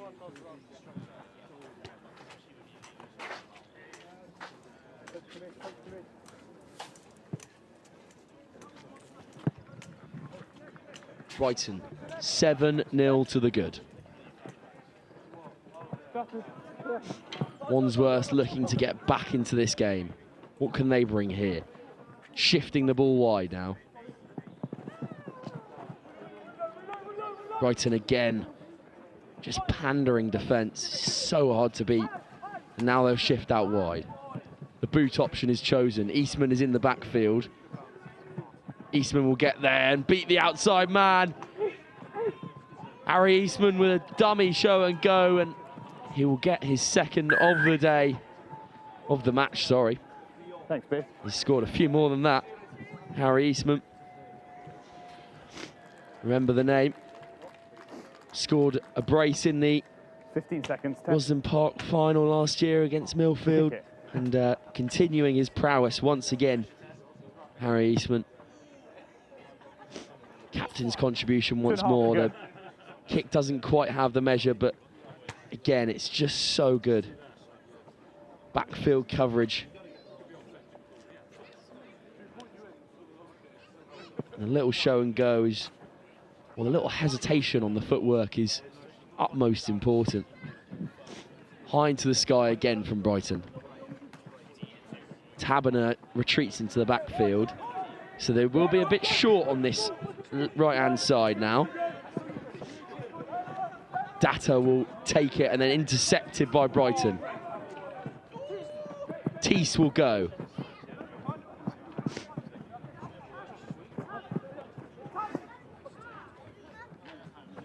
Given off by Taberner. Now Miller. Miller with the gas. Gives back inside. Finds Taberner. Little looping out the back offload. Bressard. Off to Data once more. And Data will go over the whitewash. Brighton College just absolutely flooding with confidence and elusiveness here on pitch one. They know what it is to play sevens. They know how to play it. They've been there, done that, got the t-shirt. 10 seconds. Scored the try as well. And Data will go over this time. And not quite caught there from Taberner. So Brighton will again once more have a commanding lead here on pitch one. It's a great little offload actually out the back from the number 14.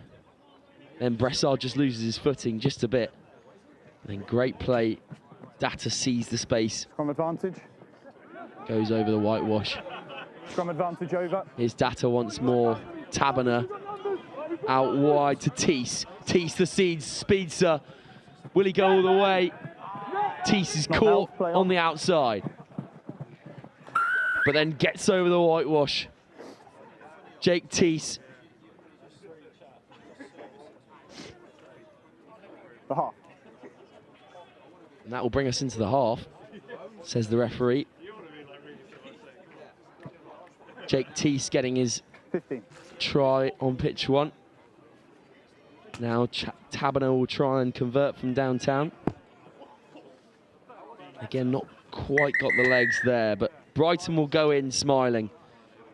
22-0 at the half, and Brighton stamping their foot on this tournament once again, as they will go into the half with a 22-0 advantage.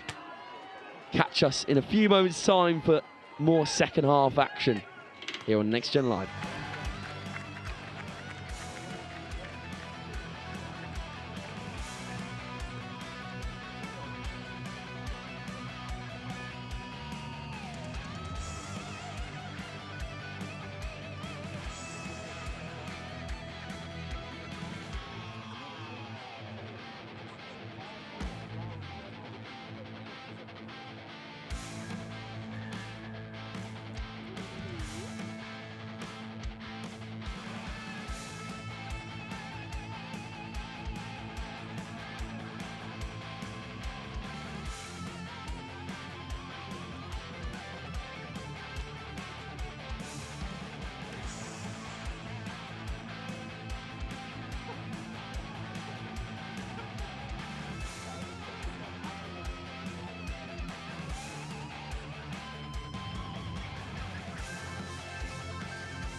Welcome back here to Next Gen Live. Brighton College with a commanding lead over Lord Wandsworth College. Offside from the kickoff are Lord Wandsworth, so we'll come back to it.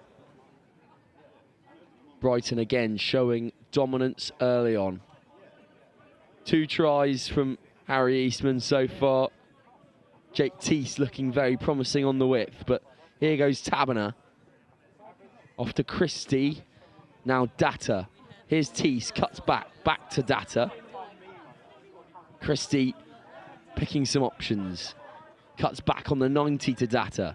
Data looking for the long ball, chooses not to. Data once more. Miller will choose the boot option. Chased down by Bressard. And it will fall for Bressard. Great tap tackle though. Oh, unbelievable offload off the floor from Hugo Bressard. And Taberner gets in for the score. Brighton showing the ease and comfort that they always do in these types of tournaments. No doubt in anyone's mind that these boys just know so much about how to play sevens. And the way they play it exudes confidence. Bressard there gets tackled, unfortunately, but what an offload that is to Taberner, who gets in for the score. Just hold on. Have you got 7 on? And the cavalry rolls on for Brighton. Yeah, you're good. Let's go, please, Blue.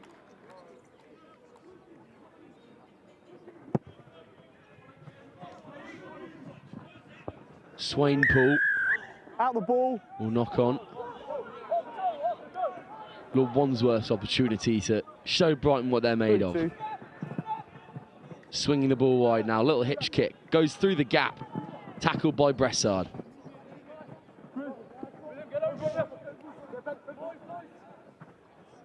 Lord Wandsworth still with the ball. Flinging it wide now. It's good footwork on the outside, but a good tackle from Swainpool.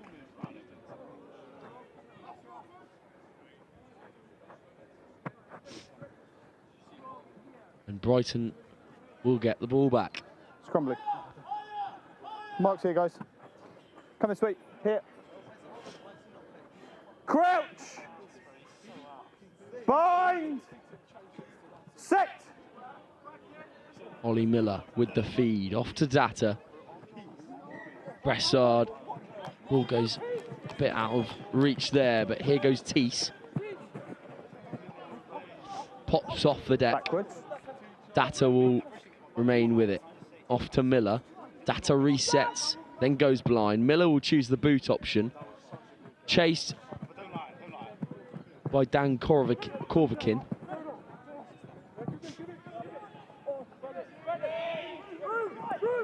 Swainpool over the ball. Swainpool once again. Now Brighton have to recover. Again, showing such maturity in the way they defend, Brighton College. Just forcing other schools into mistakes by not really putting any pressure on the ball, just maintaining. Now they've got to push wide. Chase is on. Korvakin gets the tackle. Side entry from Ollie Miller. Now shifting wide, Lord Wandsworth's. Good footwork, Lord Wandsworth, and they will be in for the first score of this game. Number 7, again, I apologise, my team sheet has gone array for Lord Wandsworth, but the plaudits will be known. Number 7 for Lord Wandsworth College. Great little hitch kick and spots the space in the midfield. Great change of direction. Yep. No stopping that. Time off.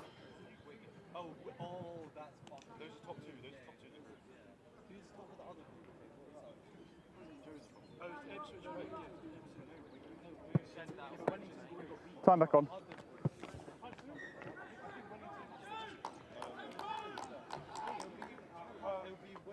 Lord Wandsworth. Wait. Time off. First score. Happy? Okay, let's go. No conversion completed as well, unfortunately, for the blue and white.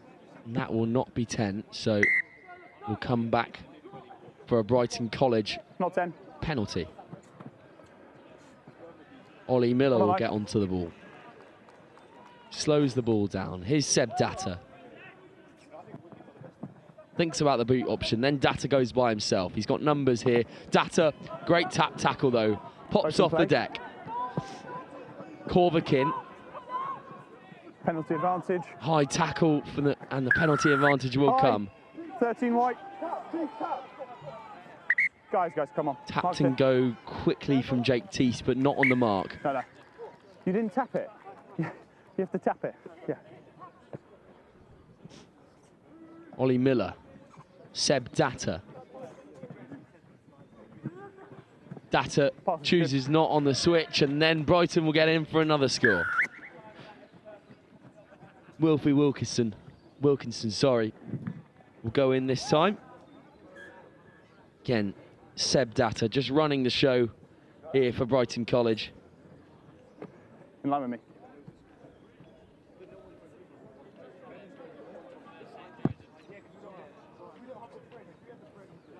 And the kick doesn't have the measure there from Data, but again, just leading his side so well.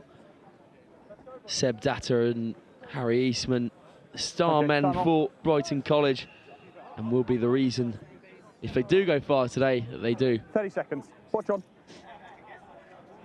Wilkinson there will get in over the white line. Swainpool chases. Gathered, play. Lord Wandsworth will go again. Now can Wandsworth get in, put some more pride on the badge. The foot race is on. Lord Wandsworth will win it. Chooses to go out onto the left-hand side, making this kick a bit more difficult, but nice to get points on the board for his school. Number 7 for Lord Wandsworth has been fantastic today. He will try and convert his own kick now as well. Doesn't quite have the measure of it, and that will bring us into full time. Brighton College again showing dominance, confidence, everything that you need to see in a sevens team. Brighton College have got it here today. And that will be the full time whistle. Brighton College 32, Lord Wandsworth College 10.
Now, this one is for all the Dolphin dollars, folks.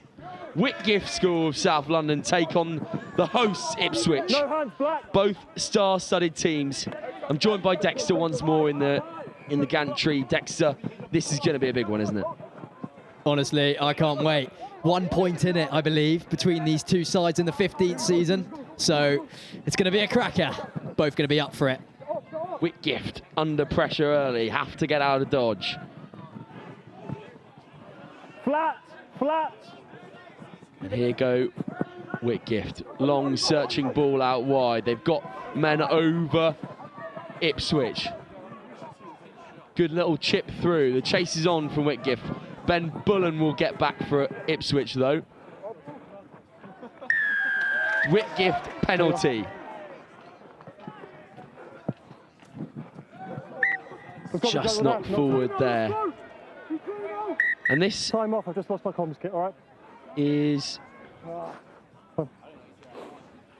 one for the books, as we'll have a slight break in play. Dexter, if we pull up the league standings, and we'll have a look at black scrum. I'll give time off on how this game can pan out in accordance. Obviously, Whitgift still top, having gone unbeaten. Ipswich in third on 6 points. So, if Ipswich can win this, they'll go level on points with Whitgift, bringing them into second place, depending on what the points difference are. This will be interesting, because if Ipswich can win this by a certain amount of points, they go into second, depending on the Hurstpierpoint result. This is what live sport's all about, ladies and gents. Drama, injury, everything like that, all live on Next Gen Live. Here go Ipswich. So to play for here. Ball spills. CJ White, the captain, with the ball.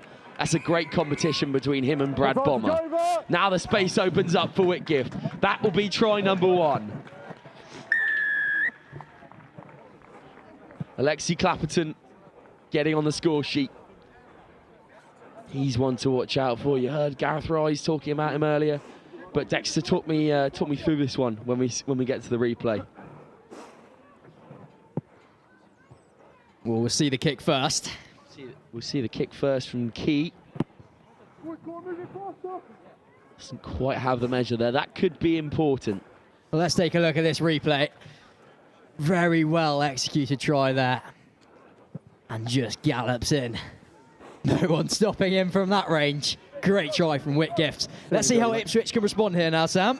That matchup of the two number 8s out on the touchline is going to be a thing of marvel. Brad Bomber versus CJ White. It's going to be one to watch out.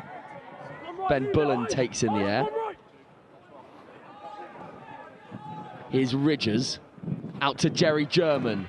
Now goes Jerry German. Pops up inside. Ridgers can't quite get there. Whitgift fire through the ruck, taking the ball off them. Ipswich come back at Whitgift though. Whitgift will retain the ball. Ned Beattie. Here goes CJ White. Don McCardle brings White down. Both teams are up for this. Both teams are wanting this. Here you go, Whitgift. Off to Dilly. Dilly with great footwork. Dilly, now the foot race is on. Jerry German is behind him. Hints of a high tackle. Referee says it's okay. Here's Key. Key looking for an offload. Pops off to Dilly. Now CJ White will shift. One more. Surely Whitgift will be in. Oh, and that's just in touch there. Great defending on the touchline. Last ditch tackle there. Making it count. Joe Fitzgerald does not get the score there. Ben Bullen with the cover tackle. That's what it's all about. It's crucial. If you let them gas you on the outside, you've got to cover on that tackle. Great break of play from Whitgift here through Dilly. Brought down by Jerry German. Then they'll choose to swing wide through Key. Then it comes off here. And this is a great bit of defending from Ben Bullen. We'll come back to it now. And Whitgift could be in here. Jerry German makes the last ditch. Surely Key will score, and Key will. Superb. That is a great try. Whitgift not getting over ambitious here. They're still playing their game. They're still playing their tempo, even though this star-studded Ipswich side are trying to bring themselves back. It's trying to scrag the game back into their advantage. They just look comfortable out there. Very comfortable in their own skin. Working well, intuitively. Just passing through their numbers. Ben Williams, Everett there, going ever so close. Scragged down by Jerry German, but then Key with a great bit of footwork. The opportunity comes. Sana Cole will kick away for Ipswich, and he will chase his own kick, Cole. Backwards. Now there's an open field for Whitgift to use. Cuts back inside, chopped down by Brad Bomber. Tackle never complete. Now Zander Cole is isolated on the width. Got men outside him, he gives it. Great offload there. Here go Whitgift. Oh, here they go. This will be their third try of the game as he slows down. Almost toying with him, and he puts the ball down. Joe Fitzgerald will make it 3 for Whitgift School. Well, they've started this game so very well. Sam, they have been superb so far of what we've seen of them. Definitely so, and again, marshalled by Clapperton, White and Williams Everett. So Key just sitting in the midfield, just tempering with play, making sure that Whitgift stay at the right speed and movement. But the strides come through there from Joe Fitzgerald. Oh no, that's CJ White, sorry, apologies there. CJ White getting in for the score. High into the sky again. That's well won from Whitgift, but Brad Bomber will pounce onto it. Swarmed by the Whitgift defence, but here go Ipswich. Brad Bolland, now Jerry German on the outside. Matches him for pace, the Whitgift winger. Great tackle. Orlando Moore. Bullen gets it away. Oh, the space is there. Surging up in defence, leaving a gap. The burners. We'll come back for the penalty. Whitgift, 16 points to the good. Making it a 3-score game as well, Dexter. That's important. Yeah, Ipswich could really do coming away with a win here. A score here.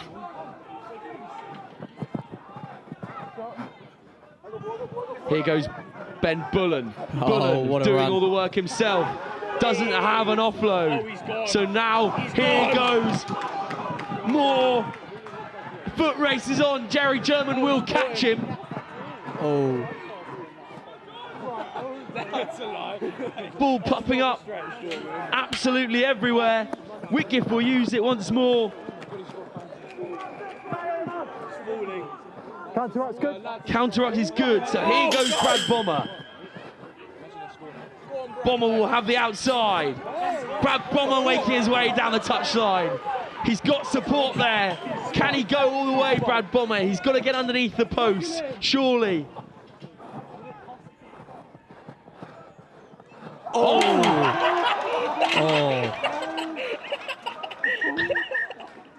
And Brad Bomber chooses to give the pass in the end. A moment of madness. You got to feel for him there.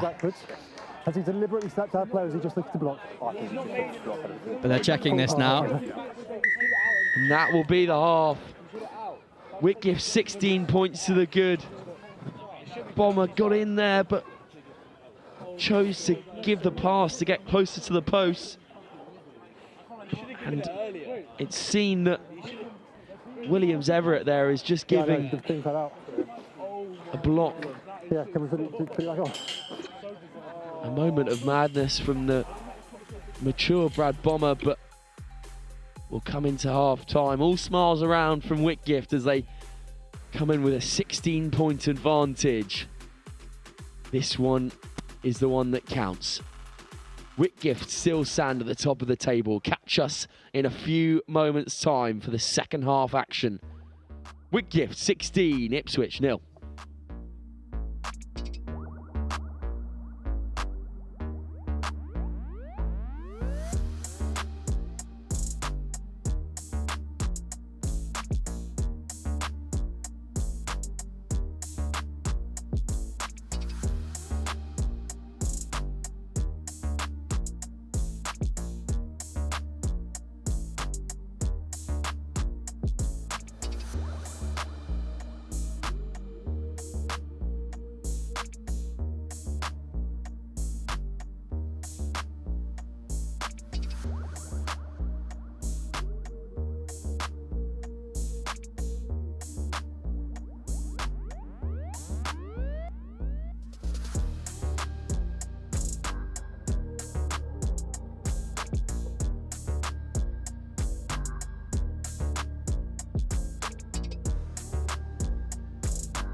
Second half action to come imminently here at this Group A battle. Whitgift 16 points up, holding the cards against the hosts Ipswich School. Joined by Dexter once more in the commentary booth. This is tension personified, isn't it, Dexter? Tension personified. It's going to be good to see both teams going at it again. Both teams very much in this. Ipswich need to start this half very well, though. And they do. Great lift off the deck there. Turnover from Whitgift. Huge shot comes on from Ridges. Doesn't complete it, though. Now Ridges has to work. Slips out of one. Ridges coming across. Doesn't make the shot either. And Whitgift will go in for a fourth. That is humongous. Pulling out Whitgift here. Out of reach, some would say, of Ipswich School. Black captain and this player 12. Referee just having a chat now. It's a game of momentum. That try was a big moment. Thank you. And Seth Keith will go off there, yellow card. But Whitgift go 23 points to the good. And he just missed that, actually, so only will retain at 21. Yeah, that was a wonderful try there from Whitgift. You know, the momentum swings and Whitgift will come out firing in the second half, and unfortunately, it looks down and out for Ipswich. Well, never say never, that never say die attitude from Ipswich. 6 men on the field, Seth Keith having been yellow carded. Here goes Ben Bullen. We'll hand off to Fred Oliver. Here they go! Fred Oliver will go through. The Northampton Saint will go underneath the sticks. That's one back for Ipswich. That fight, that guile, not giving up. It's all to play for. And, when you get the tries like that.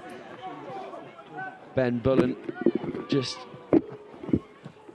nice little move off the counter there. And 2 dummy switch runners, which you don't really see a lot of in sevens, but worked out well for Ipswich, and Fred Oliver will go over. But now Whitgift still with the ball against the 6-man Ipswich side. Switch comes back in across. Ben Bullen makes the tackle. Shifting the ball wide now. Whitgift, can they go once more? Cover tackle comes in. Great support there. Look to play out wide. Nice rainbow-esque pass. Here they go, big tackle there. That is a monstrous hit. Finn Ridges holding with on. the big old shot. And he'll have to come into the mark. 13 seconds on the card. The speed, the tempo both teams are playing at is it's really prominent. Here goes Don McCardle. Bomber will go over it. Fred Oliver will play 9. Shifting off now. Big searching ball out to Ridges. Ridges breaks one tackle, gets brought down just off the halfway mark. Bullen will play 9. Off to Fred Oliver. Here's Don McCardle. McCardle will go himself. 17 blue offside. Offside. Mate, we're here. And You can't do it, mate. Brad Bommel will get called back to the mark. Fred Oliver out to Bullen. Bullen with a massive handoff, but scragged by No, Blue, leave the ball. Beattie. Here's Bomber. Ground gives way over underneath Bomber. Mercado will ruck. Yes, it is. Oliver will play 9.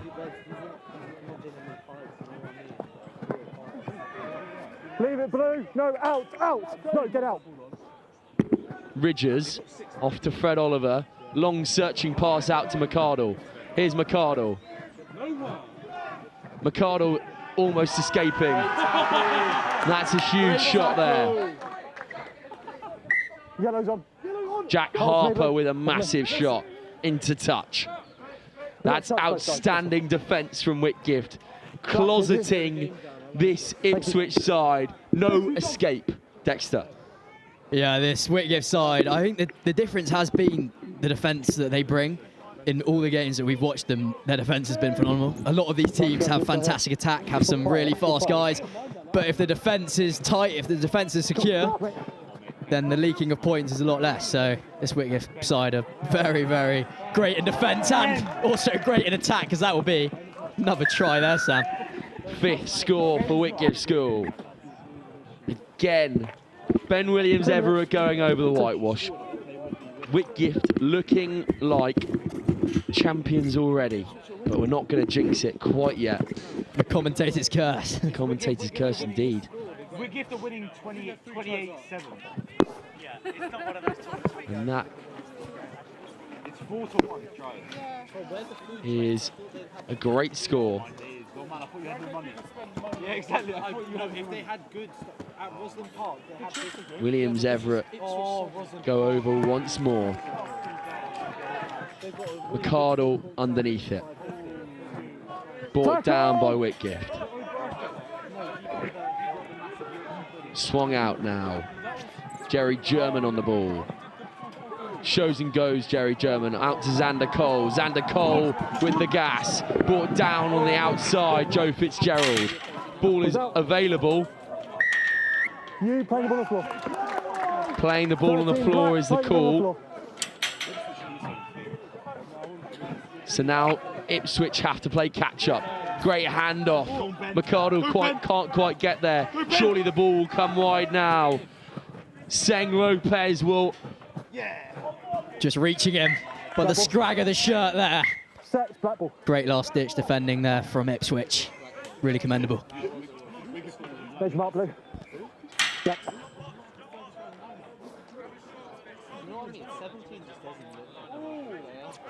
As you see the cover tackle come down here for Don Mercado.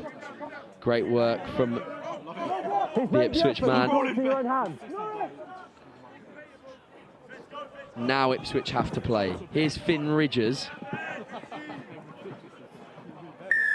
I need a roll from you towards the knock-on. Yeah, I've really enjoyed watching Finn Ridgers today. I think he's been great.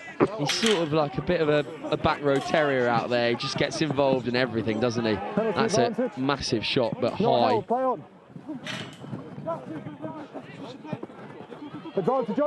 Ridgers on the support here, but going out wide. That Ball pass trickles is out. just a bit wayward. And that will bring us into full time. Whitgift stay atop the group after a well-earned victory over Ipswich School, the hosts. As the floodlights start to come on, this is a big-time Whitgift School. We'll be looking for a victory in this tournament ahead of their massive National Cup semi-final against Epsom College in a few weeks' time. Whitgift stay alive once more and beat Ipswich School 26-7.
The floodlights turn on in Ealing.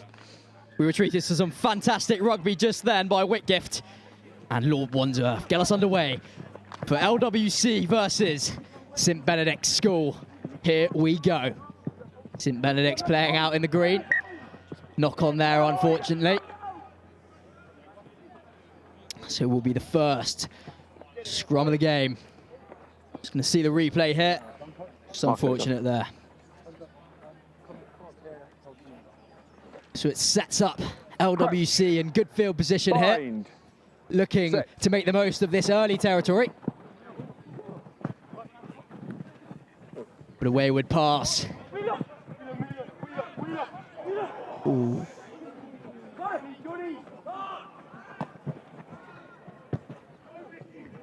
And a hatch kick, bouncing up into the hands of LWC. Here they go now. Out wide, they've got space. Great turn of pace there. Here they go. Stepping back in field.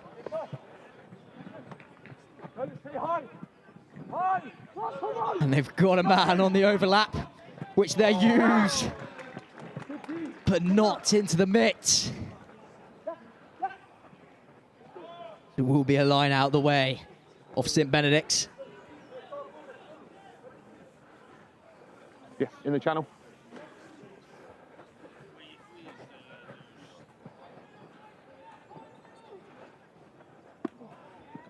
But Lord Wandsworth gain it. Can they capitalise? Yes, they can. Great opportunistic play there to get the first try of the game. Let's take a look at that replay. Right on the line out, getting a mitt to it and confidently getting over that whitewash.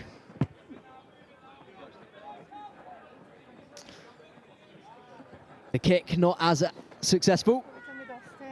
We'll start things again. Let's take another look at that try. Brilliant.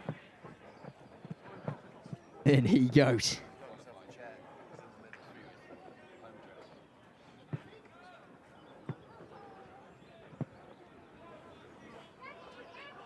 Oh, Lords Wandsworth send up a high drilled kick into the hands of St Benedict.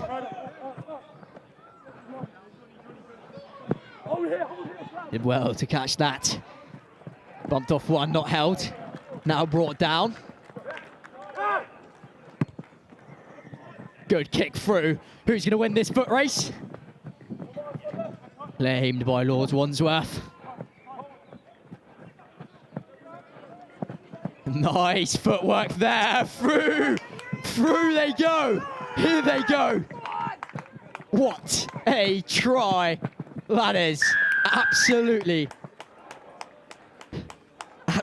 rampant to get it over there.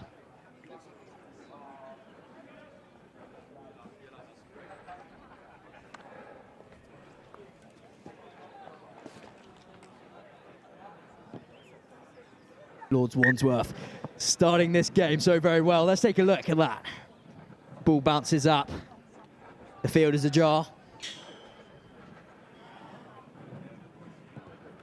And then smooth like butter through the hole and then under the sticks.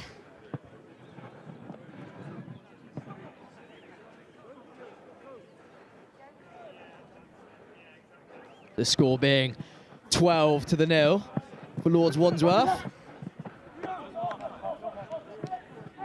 Here comes St Benedict looking to return.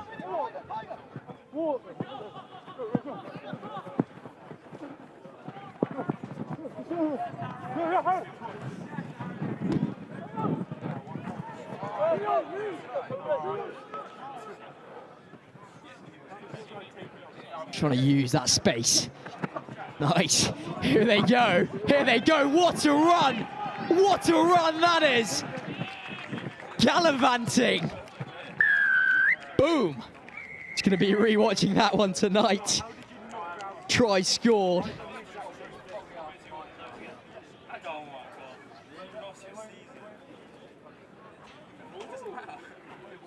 By number 7, William Curd, I believe. 10 seconds, 15. Vice captain of the rugby team. And also with Saracens in the Academy League. Played first 15 last year at inside centre, but converted to number 8. And that's 7 on his back today, William Curd. What a run that was. No stopping him from that range. And the pumping of the legs. What a try.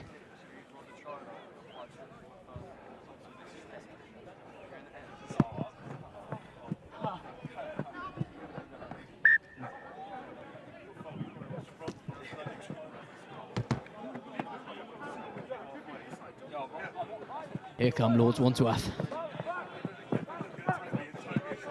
The number 14, marshalling, Kai Evanson. Looking to the outside. They've got a gap. Still going now, Lords Wandsworth.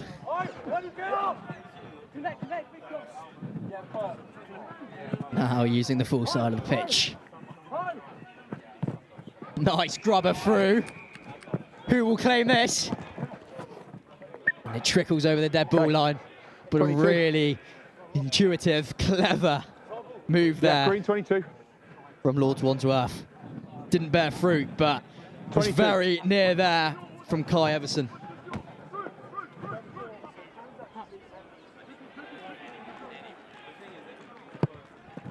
St Benedict's very much in this game as Lords Wandsworth go on the attack again. Big skip pass, rainbow over the top. Lords Wandsworth being patient here. Just waiting, biding their time for a moment.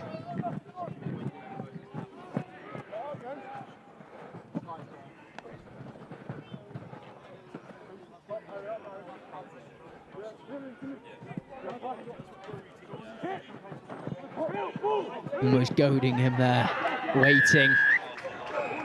And St Benedict say, "I'll have that, please." Let him run. Referee says, "Let him run." Here comes number 7. Number 7, William Curd. Can he go all the way for his second try of the game? William Curd, take a bow. Superb. Well, there's a reason he's been involved in this team, the vice captain of this team. Superb from him. Onside, I think. Yes, yeah. Replacing Daniel 10 Lakes seconds. due to his absence in the Academy League with Saracens. Have down on the notes there. But he has been playing absolutely superbly. It's one of the ones we've got. For a first half performance there. Let's take a look at that. Just seeing those holes, William Curd, making the most of them.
What a great first half display there from both sides. I'm joined by Sam. Sam, that was some fantastic rugby. Hopefully some more of those fantastic tries again.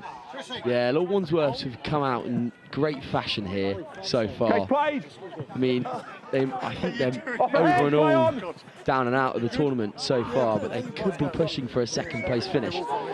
So we'll see what happens, but Bennies have also shown up today in great strength. So we'll see what happens, Dexter.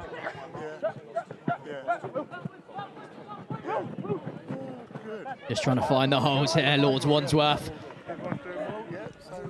Stepping back inside.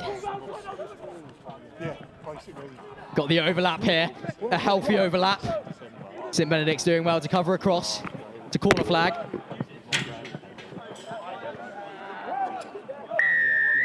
On the floor. That will be a penalty there.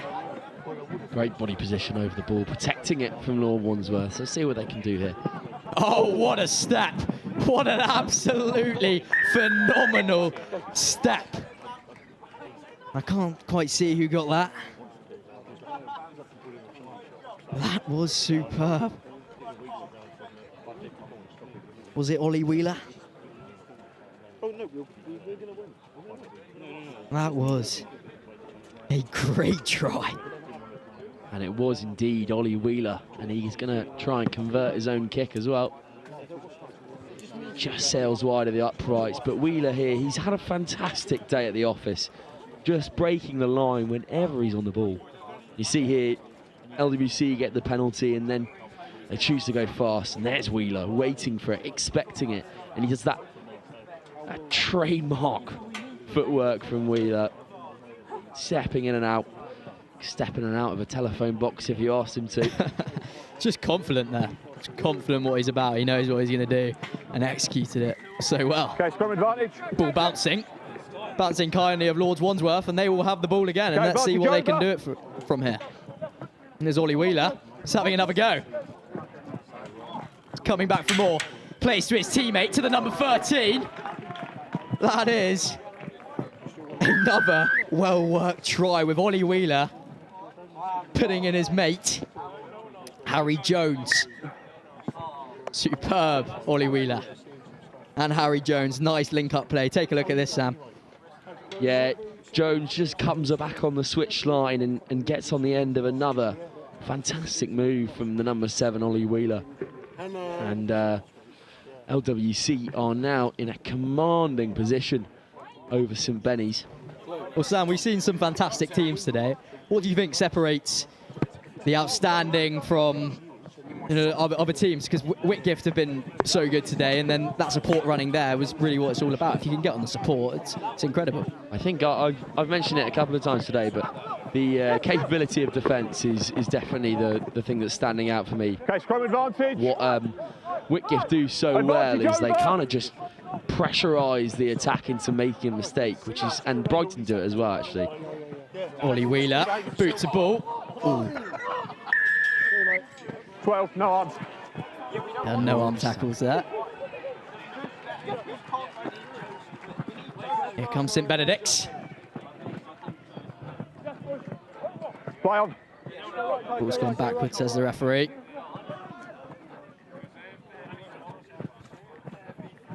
Oh, and they've got space on the outside. Here come St Benedict's. And Tom Kotler will get the try. He's played in the first 15, fullback for 3 years in a row, and vice-captain. That just proves it. Very well executed, very confident. 2 and a bit. And another good score from Kotler, who again has been very impressive so far today with the number 10, the vice-captain. Well, Sam, there's 3 points in it. We're around 2.5 minutes to play. An absolute corker underneath the lights here, Dexter. And we've got 2 minutes to go, as you say. Either team can grab this by the scruff of the neck. Oh, unlucky there.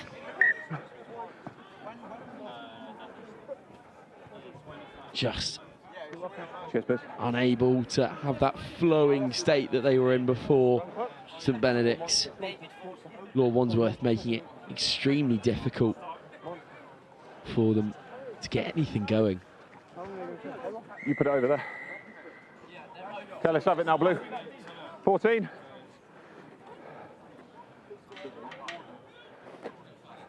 Okay. Crouch. Bind. Set. And Benny's in a position where it's a battle of the table clash, but still pride on the jersey is Lord Wandsworth. Can they get a grip in this game? Oh, what a try. Stretches out the arm and dots it down. It's great work again, just leaving something out there from both schools. Lord Wandsworth trying their hardest and getting in over the whitewash to amend all of their efforts. I think it was Kai Everson who got over. 14. 5. 5 to go.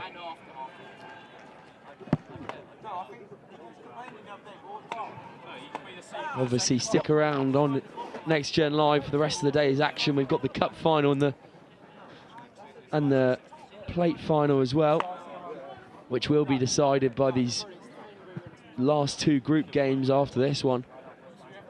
Another big old game after this, which is going to be Hurstpierpoint taking on Ipswich, which is another big ting-dong.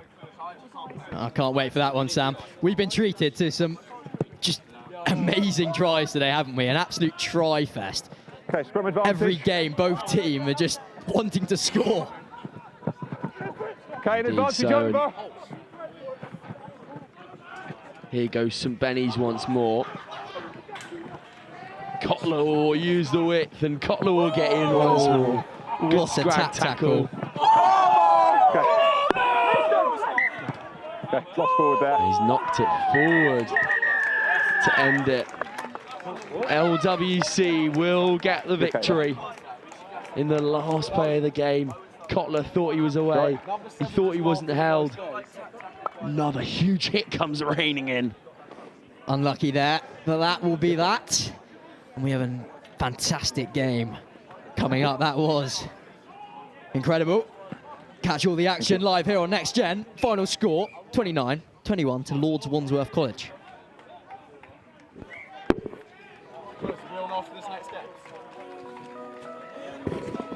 One, two, 1-2.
This is an amazing game.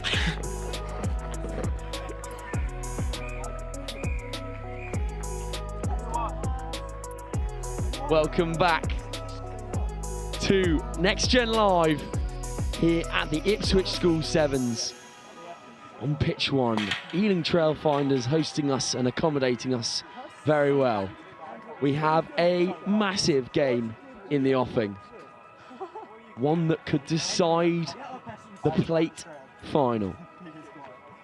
Ipswich, the hosts, taking on Hurstpierpoint.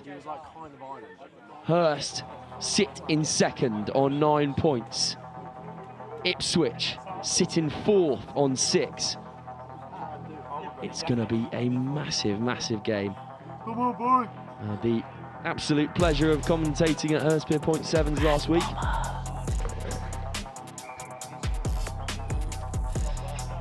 Who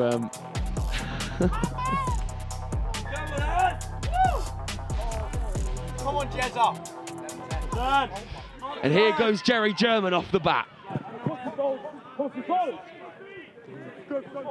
Ben Bullen will play. Swing out wide. Here's Bomber. Bomber on the outside. Brad Bomber for the early score. Cuts back in. Intercepted by Hurst. Ned Taggart, Captain Fantastic, will intercept once more.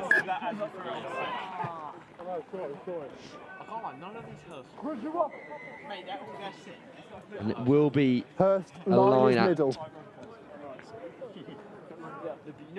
Fantastic start to the event here. This game Hurst, step off, line is middle. hangs in the balance. Who's beaten Wellington? Ipswich will play now. Here's Bullen. Bullen will choose to go himself. Gives out to Jerry German. He's got Corsavine to beat on the outside. And that is try time for Jerry German. Try's good. That could decide it.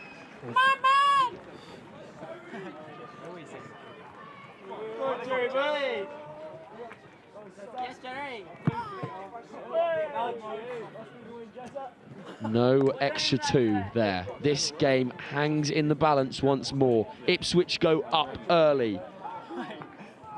Good inventive play from Ben Bullen, the Northampton Saint. Gives off to his academy partner, Jerry German, who beats 4 on his way to the whitewash. Oh.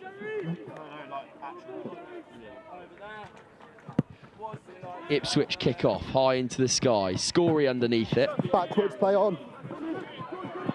Now Taggart will swing out wide. Off to Josh Das. Oh, sorry, that's Ty Holland. Hemingway.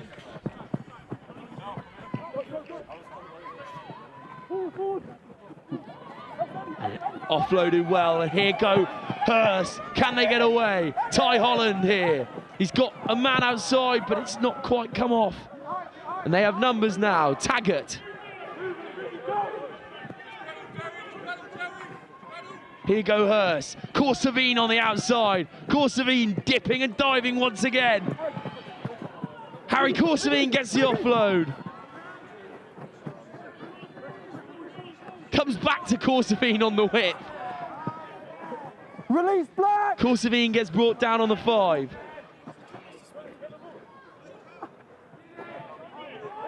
Swinging out wide. Here's Scory.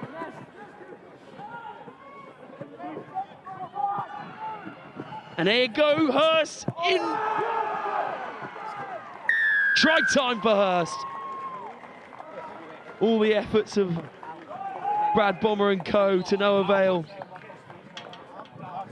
Josh Das, I believe, gets over in the corner. And Hurst will bring it level.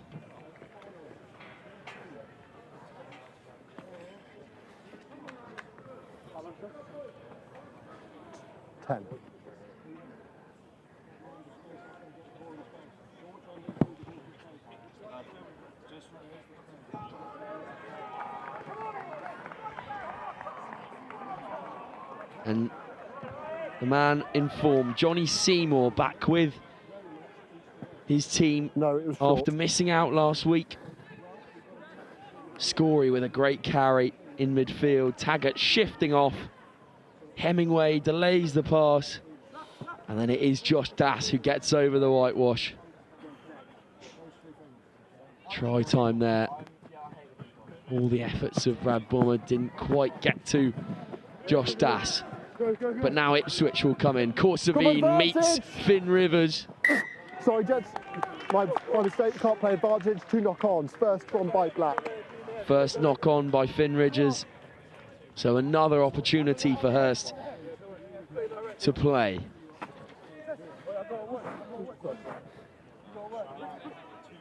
And that back four is dangerous. Seymour, Taggart, Hemingway, Corsavine, all waiting for ball. Bind. Set. Seymour with the feed. Spills out. He chooses to go Corsavine's way. Corsavine one-on-one with Jerry German. Corsavine will get in. That is vital. And again, the finishing skills of Harry Corsavine have to be applauded. In line mission, Here yeah. at Ipswich School Sevens, the Hurst have put more points on the hosts. Simon, you go, please. Corsavine gets another in his sevens account. Seymour doesn't quite judge the kick appropriately. 5 points in it. Hurst hold the cards. Have a look here. Johnny Seymour feeds the ball, then brings the men with him. It's a great offload and good footwork from Corsavine on the outside.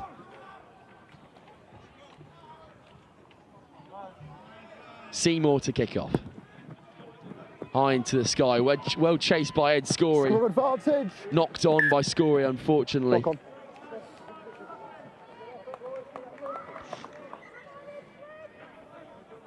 Here we are, gents.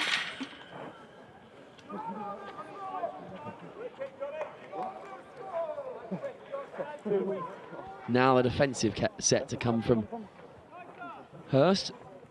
See what Bollen and co can bring for Ipswich. Crouch. The back line of Bollen, German and McArdle out wide. Ball turned over by Hurst. Out the tunnel, reset, same scrum. Straight out the tunnel there, so it'll be a reset scrum. We're managing it. We're managing it. Come on. Ipswich will feed again. The hosts once more. Bind. Set. 2 quite big packs as well. The ball comes out. Early, loose head.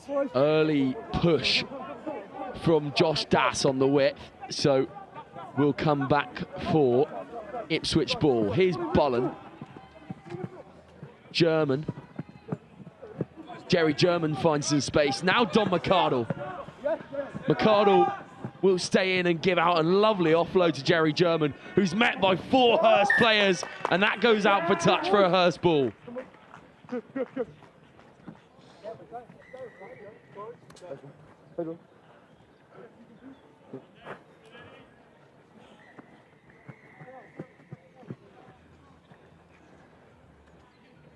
10 metres.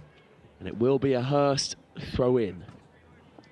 Seymour up to Scory. Seymour wraps back round. Taggart now off to Ty Hollands. Out to Harry Corsavine. Corsavine will take on his man once more. Give back off to Hollands. Seymour. Scory. Met in midfield. Over the ball goes Don McArdle. Oh, sorry, that's Seth Keith this time. Seth Keith wins the ball back for Ipswich. Has to be on the mark, not 10. 13 whites, never 10. Ty Holland will get a yellow card here, so Hurst with a precious, precious lead will be down to 6. And they will go into the second half with 6 as well. Here goes Don McArdle. McArdle coming back inside, held up by Seymour. Tackle, let go. Chooses the blind option. Bomber at base. Here goes Brad Bomber. Chopped back by Ed Scory. Don McArdle goes one way. Great footwork, Don McArdle. That's a hell of a try.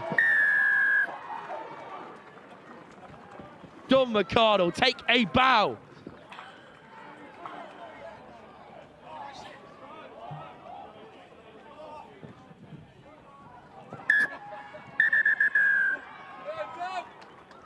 As you see here, McArdle, after the big ball carrier Bomber gets chopped back by Ed Scory. Keith feeds McArdle. 1, 2, and then a third. No way of stopping that. And that will, with a converted try, put Ipswich, the hosts, in the lead. Now, that will put them on level on points with Hurstpierpoint, who are in second, Ipswich in fourth. We'll see what happens in the second half. Not too sure the points difference at the moment, but we'll see how it ends up at the end of the game. Join us here on Next Gen Live for some second half action in a few moments' time. Ipswich go into the half 12-10 to the good against Hurstpierpoint.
Hurst to kick off in this absolute nail-biter to decide second place in Group A. Seymour kicks off, Scory gives chase. Scory almost wins the ball, knocks it on in the process though. Taggart will tackle with the help of Ty Holland. Time off. And that will be a pause in play here. Ipswich with the advantage.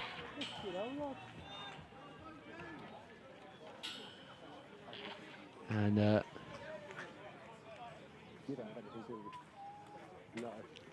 just pull up the league table once again so we can see how this result differs in the groups.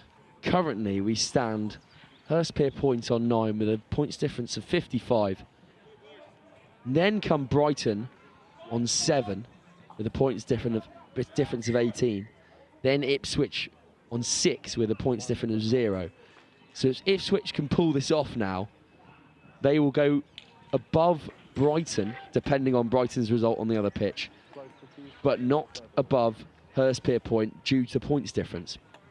Now, if Hurst win by advantage of 24 points, they could go top. But that is a difficult feat against a strong, strong Ipswich side. So we'll see what happens here.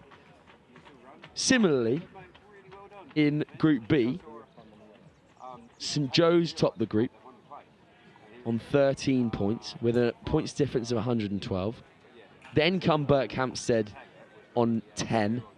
Then Kingswood on 6. So Group B all but decided. Group A still hangs in the balance.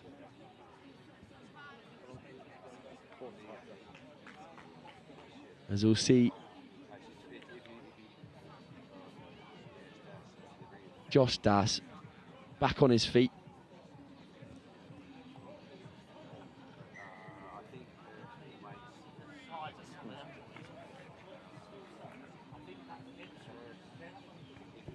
And Josh Das will be applauded off the field.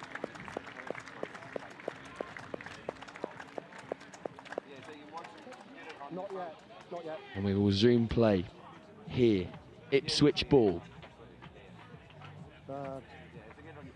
Gents, marks just over here.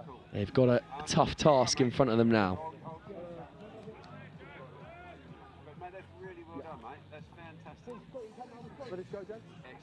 Still with a man down, Hurst. 50 seconds left of the yellow card.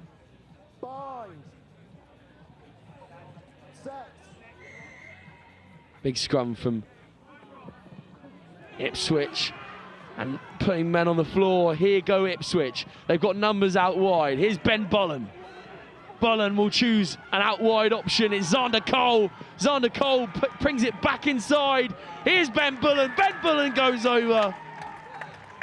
Ipswich extend their lead once again.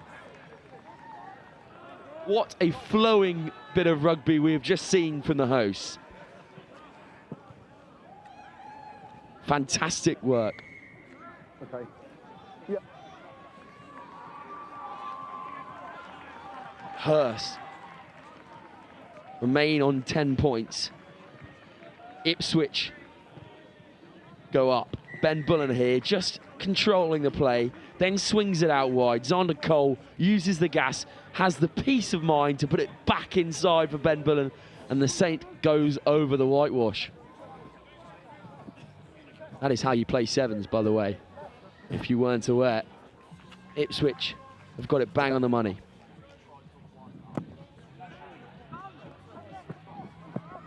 Scrum advance.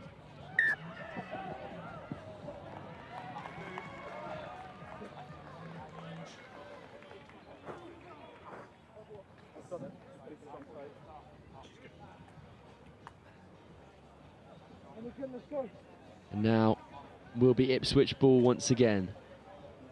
Still 6 minutes to play. Crouch.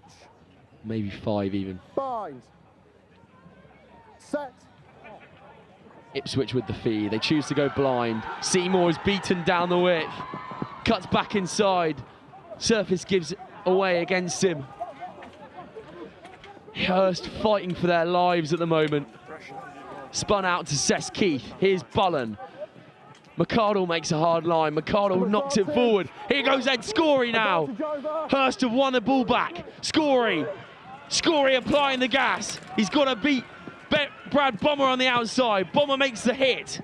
Bomber is now over the ball as well. Will be turnover. That is a humongous turnover from Brad Bomber. Keith will play now. Gives off to Bullen. Bullen chooses the boot option. Hollands is marshalling him well. Do they have the gas on the outside? Not held, says the referee there. Cyril, repeat, please. Knock on by Black. Okay, thank you. Knocked on by Ipswich, so will be Hurst ball. Hangs in the balance here. 4 minutes to play. Ipswich lead by a converted score. This is where everything is decided, folks. Scrum time for Ipswich. I'll move for you, okay? Yep, fine. Back line of Taggart, Holland and Corsavine out wide for Hurstpierpoint. Seymour plays 9. Time on. Crouch. Bind. Set. Scrum collapsed. Slips, reset, same scrum. Reset is the call from the referee, so we'll see another scrum. Ned Taggart waiting, controlling the troops. Set. What can he bring once more? Seymour to Taggart. Here's Holland out to Corsavine. Corsavine will choose the gas on the outside. Here goes Corsavine once again. Corsavine gets away from one. Corsavine, does he have the gas? Jerry German's chasing him. Corsavine will go all the way. Gas on the outside. Corsavine adds another to his sevens account. There is no stopping him on the outside. Opens up the stride and then he's away. Oh. Short. Short, says the referee. So 2 points in it.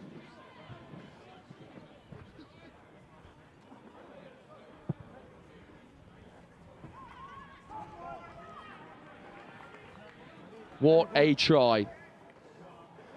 Harry Corsavine take a bow once more. We've been singing his praises constantly on Next Gen Live.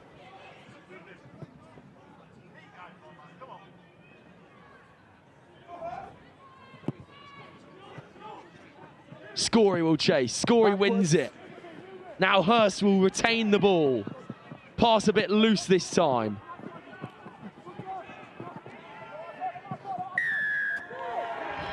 Tackle is held in midfield. Ipswich will retain it. All they have to do is keep the ball for a minute and a quarter, and they will have won this game. Seymour will recover. Over the ball well is Finn Ridges. Ridges wins the penalty as well.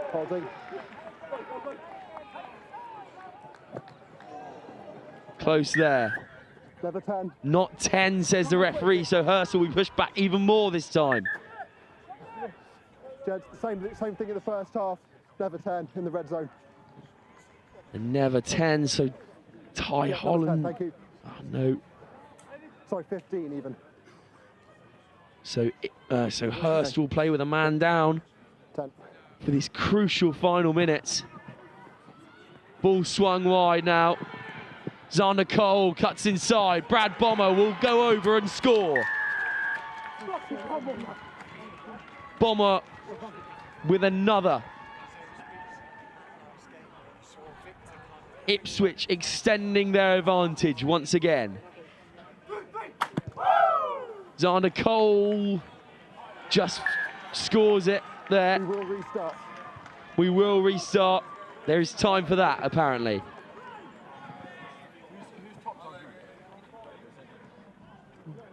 As you see here, it's a good little pullback from Sess Keith. Cole beats Taggart and then gives out to Bomber on the outside. Bomber, ever important for Ipswich School. Let's see how this points differential adds up in the final game, though. Ipswich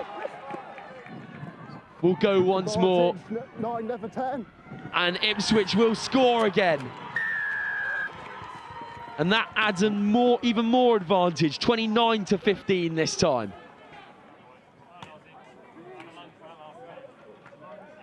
Yeah, that's it. And I believe if they can score this kick, they might be in the same realm as Hurst for a points differential.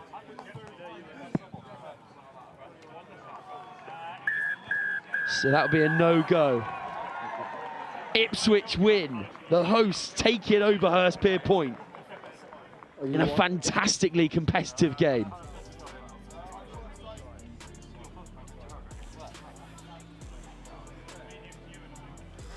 Ipswich taking all the glory here. Alfie Tedbury with the final score. And I'm going to go and do some mathematics now to work out who is in the plate final from Group 1. Final score, Ipswich 29, Hurstpierpoint 15.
Your mic's on.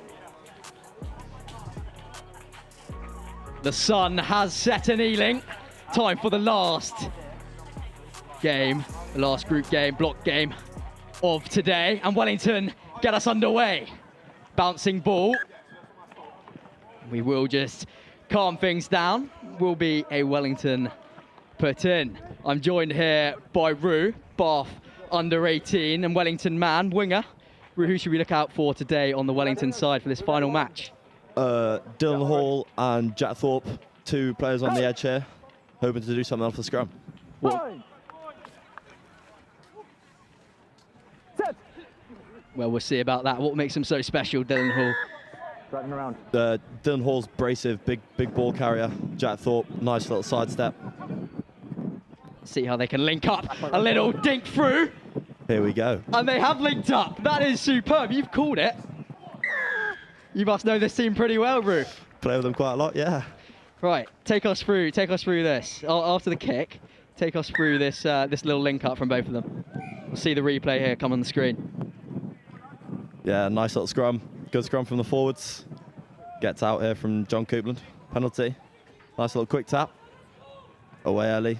Probably see some space in behind. Nice little kick. Fortunate bounce. Nice little offload. Jack under the post. That has Welly DNA written all over it, doesn't it? Absolutely. So Wellington starting this game. A minute in, already getting a score. And Henry Huell pushes the ball back. Bounces up kindly. Back into the hands of Huell. But referee says forward pass there.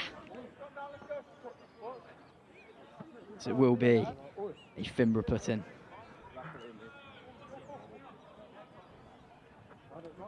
So who's in the mixer there? Zach Heiner, alongside. I think it's Henry Holm and...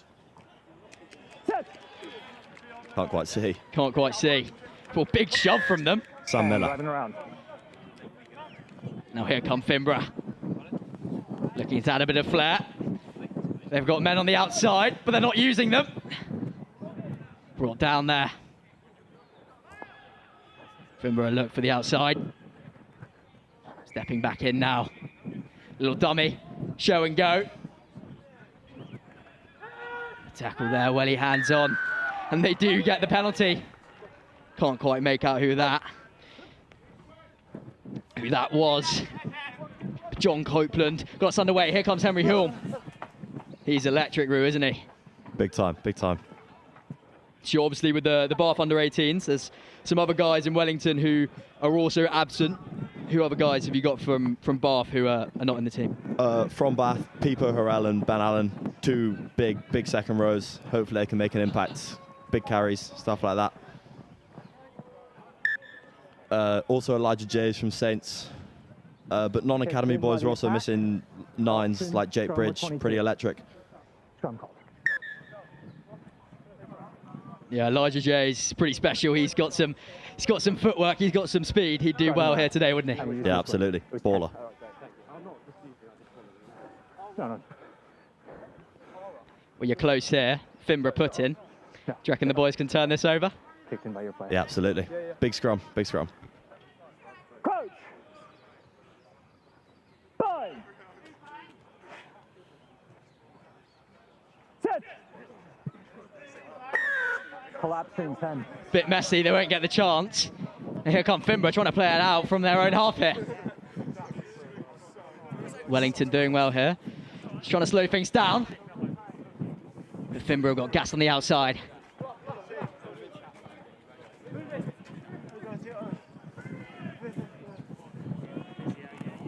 Oh, here come Wellington. Picked it up well.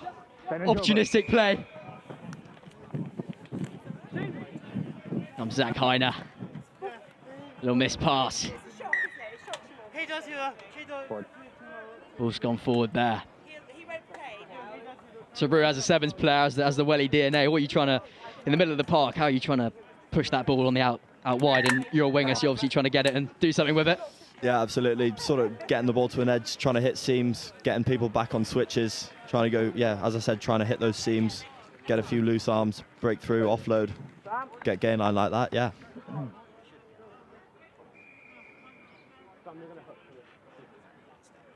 So we got scrum down here.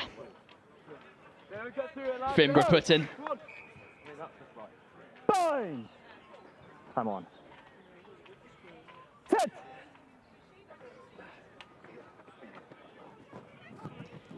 Here come Finborough. What can they do from here?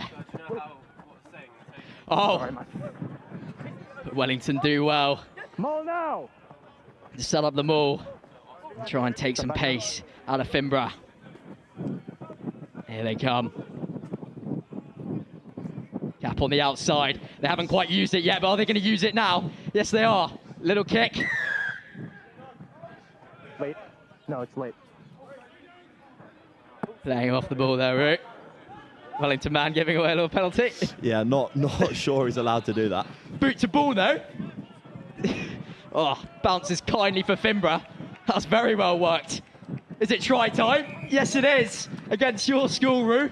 Well, he is quick. He's got some wheels. I mean, Dill is not slow, but put the footwork on, got round him. Wow. So obviously, as a bar off under 18, you're currently playing 15s. What's the transition like between the 15 season and then into 7s? How does that sort of work at Wellington? Sort of end of December, you play our last game. We played against Gordon's. Then you come back after Christmas, straight into 7s, straight in getting that fitness that you really need for ending days like this when legs will be tired, and yeah, getting that fitness for these kind of days. And plays like this, kicking across the pitch, catching it like that, that's must be in the training regime. Yeah, crossfield kicks. I mean, I would have hoped to see more today, to be honest. I think there could have been a big weapon that I think we should have used a bit more. Well, there's so much space on this Ealing Trailfinders pitch. If you hit a crossfield kick, you might just find an edge and score like that. Or play the ball too long, like that, where it trickles out. This will be a Wellington line out here. Yeah, hopefully we can get the ball wide. Scores level, 7-7.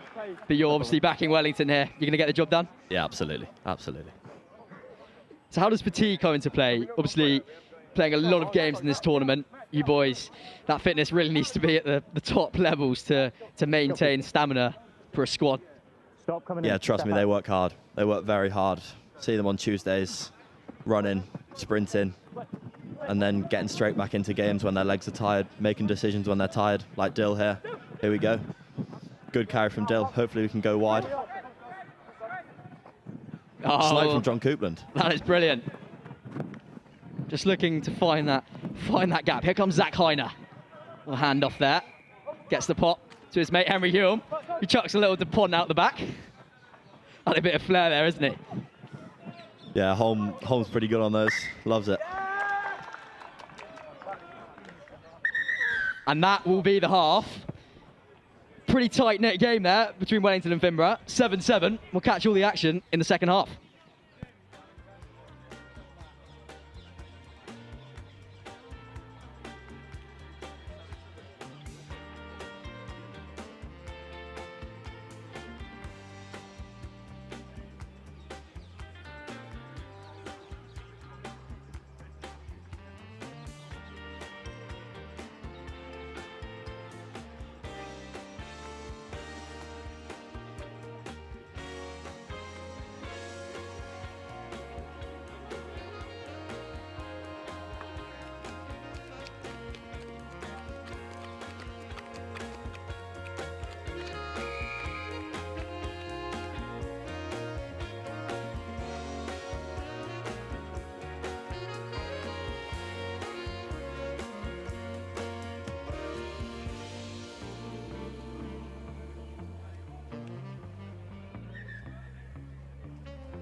Well, we look to get things underway for this second half. Finborough will do just that. Joined alongside me, his right, from Wellington College. Here we go. Contestable kick here. Into the hands of Wellington nicely. He's been very good all day, Dan Bowen. I really think the aerial battle in all the games, that's been so crucial in regaining the ball. Here comes Zach Heiner, looking to try and get a bit of gas. Brought down there, Zach Heiner. Usually playing flanker in 15 seasons, Zach Heiner? Yeah, absolutely. Honestly, gets around the pitch, works so hard. Sevens is a pretty good game for him. Absolutely. Looking to find that gap here. Your Wellington side. It's gone backwards. A little switch play. Part of the Wellington DNA. Now here comes Wellington, which there sail in.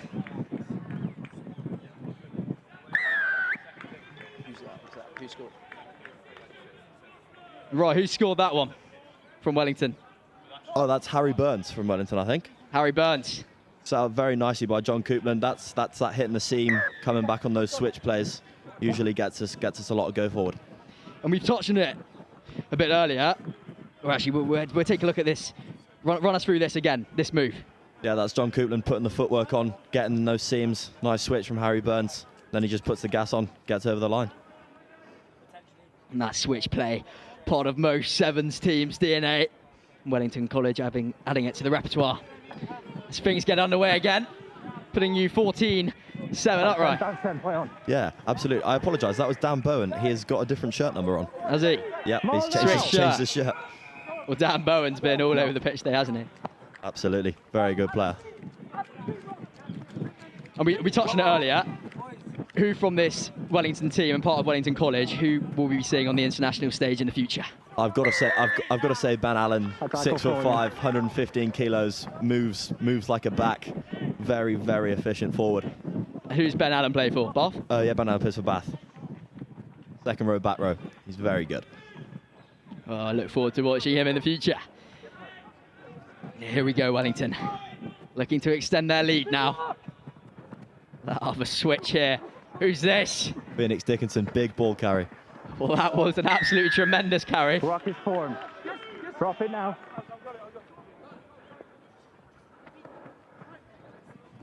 It's Dan Bowen. Here he comes to Felix Dickinson, who's charging through. Here he goes. Is he over? Yes, he is. He gets it, putting it over his head and touching it down. What a carry. Started it, finished it. Unbelievable. Well, when we get the replay here, we'll see the kick first, but you can take us through that one, and we'll see an absolutely fantastic try there. Felix Dickinson, take a bow. Time's off. Hold. Move, please. Time on. Who's taking this kick now? Has he got it? John Coupland, I reckon he does.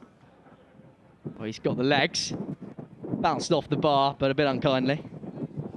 Well, take us through this Wellington try. Yeah, Dan Bowen getting his hands on the ball. Quick tap. Moving it nicely to Phoenix. Big ball carry. Bang. And he gets out, puts the gas on. Stretches it over his head. He puts does it well down. there. That takes some skill. Got to know where the line is. Natural instinct. Well, this kick went a bit wayward. So it will be Finborough in there, but you've got a nice, healthy lead now. Yeah, hopefully we can hold on to it and finish the day on a high. Here come Finborough, looking for something in this second half.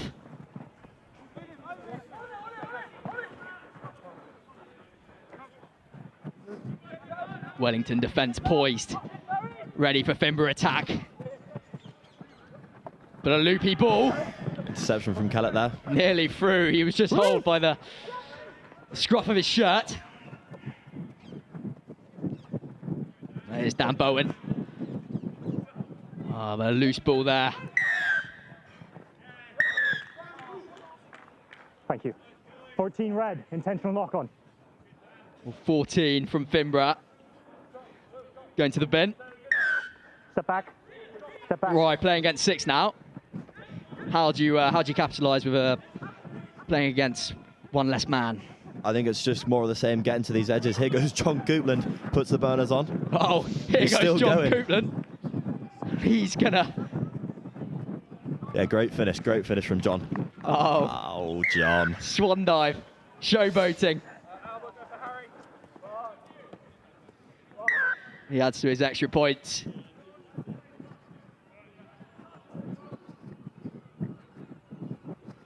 Well, that was a fantastic try. Capitalising against an extra man and just seaming through. Yeah, doing a very good job of getting into those seams. John Copeland with no number on his back. Getting the score, getting the conversion. We go again. Wellington loving this second half. Kicks not quite going the required distance. But you're just trying to contest it there. You're trying to win the ball, aren't you? Yeah, but that's where you miss the likes of Sam Watson-Nee. Played 10 for us this year, sadly out with a broken foot, but his kickoffs are great. Well, Finborough tried to exploit that Wellington defence, but here you come now. He's putting it out wide. Yeah, Sam Watson-Nee is a fantastic player, isn't he? Yeah, absolutely. Controls the game very nicely for us in 15s, but here come Finborough.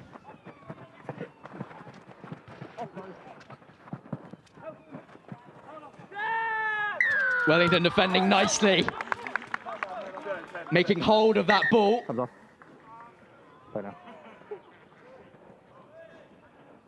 Around about a minute to play. And this game time is off. So looking ahead to Roslyn Park. Do you think Wellington going to be involved in the mixer? Yeah, absolutely. I think we've got a great chance. This team, plus a few of the other boys coming back, I think we'll do very well. 20 seconds. 20 seconds. 20 seconds to play. Can Wellington capitalise here? Can they get something else from this game? They played so superbly. Here they go. Go back. Release!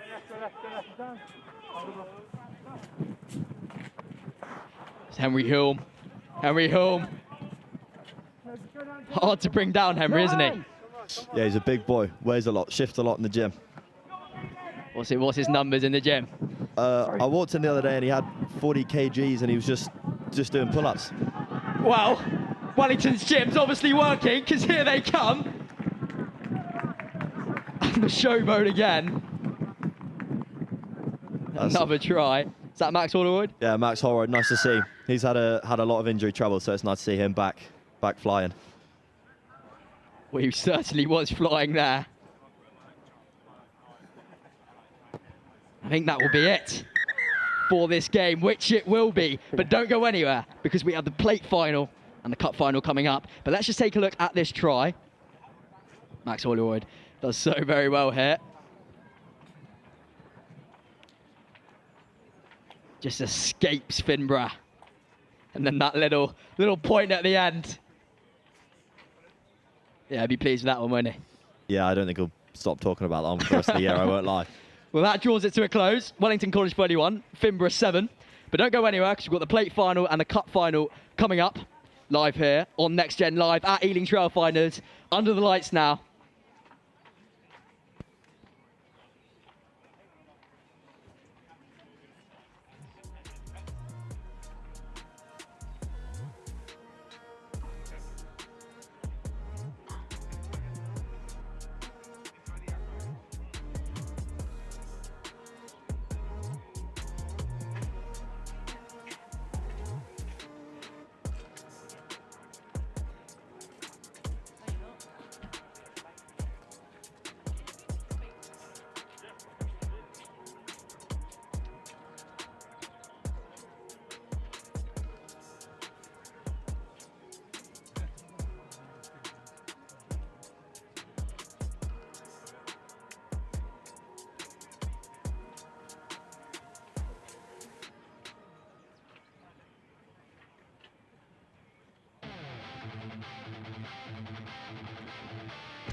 Well, what a fantastic group stage that has been. A bit of a highlight reel to finish off for Wellington College. And in their group, it is Whitgift, their old rivals. Sorry, it's Joseph's College that have gone through in Group B, rather. Whitgift in Group A. That final at 5:40 then, Whitgift against St Joseph's College. What a performance from the two of them to get to that cup final. Before the cup final at 5:40, though, it is the plate final at 5:20, which will be Hurstpierpoint College against Berkhamsted. Now, let me tell you a little bit about Hurstpierpoint and Berkhamsted getting to this stage, because it has been a pretty tricky task for them to do so, but they can be thrilled with their results and having done so, finishing second in their respective groups. Hurstpierpoint College finished in second on points difference ahead of Ipswich, having lost to Ipswich 29-15, but Hurst, with the points difference from their earlier games in the pool, go through in second in Group A. They play in the plate final at 5:20. They're up against Berkhamsted, who finished up in second place in their group. They actually drew 21-all with the group winners, St Joseph's College, but a surprise defeat to Finborough, who we've just seen now here against Wellington College, means that Berkhamsted finished in second place. Meanwhile, St Joseph's College topped that group with a points difference of, get this, of just 5 games, plus 122. Quite outstanding from St Joseph's College. They face Whitgift, who are the only unbeaten side in the tournament, or the only side to have a perfect record, I should say, in the tournament. They've topped Group A, having just come off, actually, pitch 2 with a fantastic victory against Brighton College. Brighton College, by the way, huge shout out to them, because there was a late dropout from Felsted, and Brighton College managed to fill that gap as a result of the Portsmouth Grammar School Sevens being cancelled earlier this week. So Brighton College made it through. So fantastic, fantastic work from Brighton College. But it is Whitgift that go through. Top of that group, 5:40, they play St Joseph's College in the Ipswich School Under-18 Sevens final. An absolutely outstanding effort from them, and it is going to be quite the final. But a little shout out to some of the other sides, some sides who've played some terrific rugby in some challenging conditions in terms of those they've played against. A big shout out to St Benedict's. They were bottom of Group A, but they played some wonderful stuff, and they've been without a whole bunch of their very best players who have been off on Saracens duty. So fantastic shout out to St Benedict's. Lord Wandsworth College as well, 5th in Group A. They've been excellent too. They've been playing some really lovely stuff. And a shout out, by the way, their younger age groups have been doing terrific stuff. They're into the quarterfinals of the School Sports Magazine Cup. Fantastic, fantastic work from them. Brighton College, obviously, we've mentioned. Ipswich, the hosts, miss out on knockout rugby, but my goodness me, they gave it a good go, didn't they? That victory over Hurstpierpoint that nearly got them into the plate final. They just missed out on points difference, as I say. Over in Group B, John Fisher have given it a really good go. It's been a tough old year for them in many respects, but they feel like they're right on the cusp of doing something pretty good, aren't they? They're a good side when they get going. Finborough, who we just saw lose out to Wellington College there, have been excellent as well. Obviously, the Merchiston Festival champions. By the way, Finborough have got 2 sides out today. They've also got a team playing in the Oliver Osgood Memorial Sevens over at Newhall today. Wellington College with what was effectively a bit of a mix and match side because of so many people being on academy duty.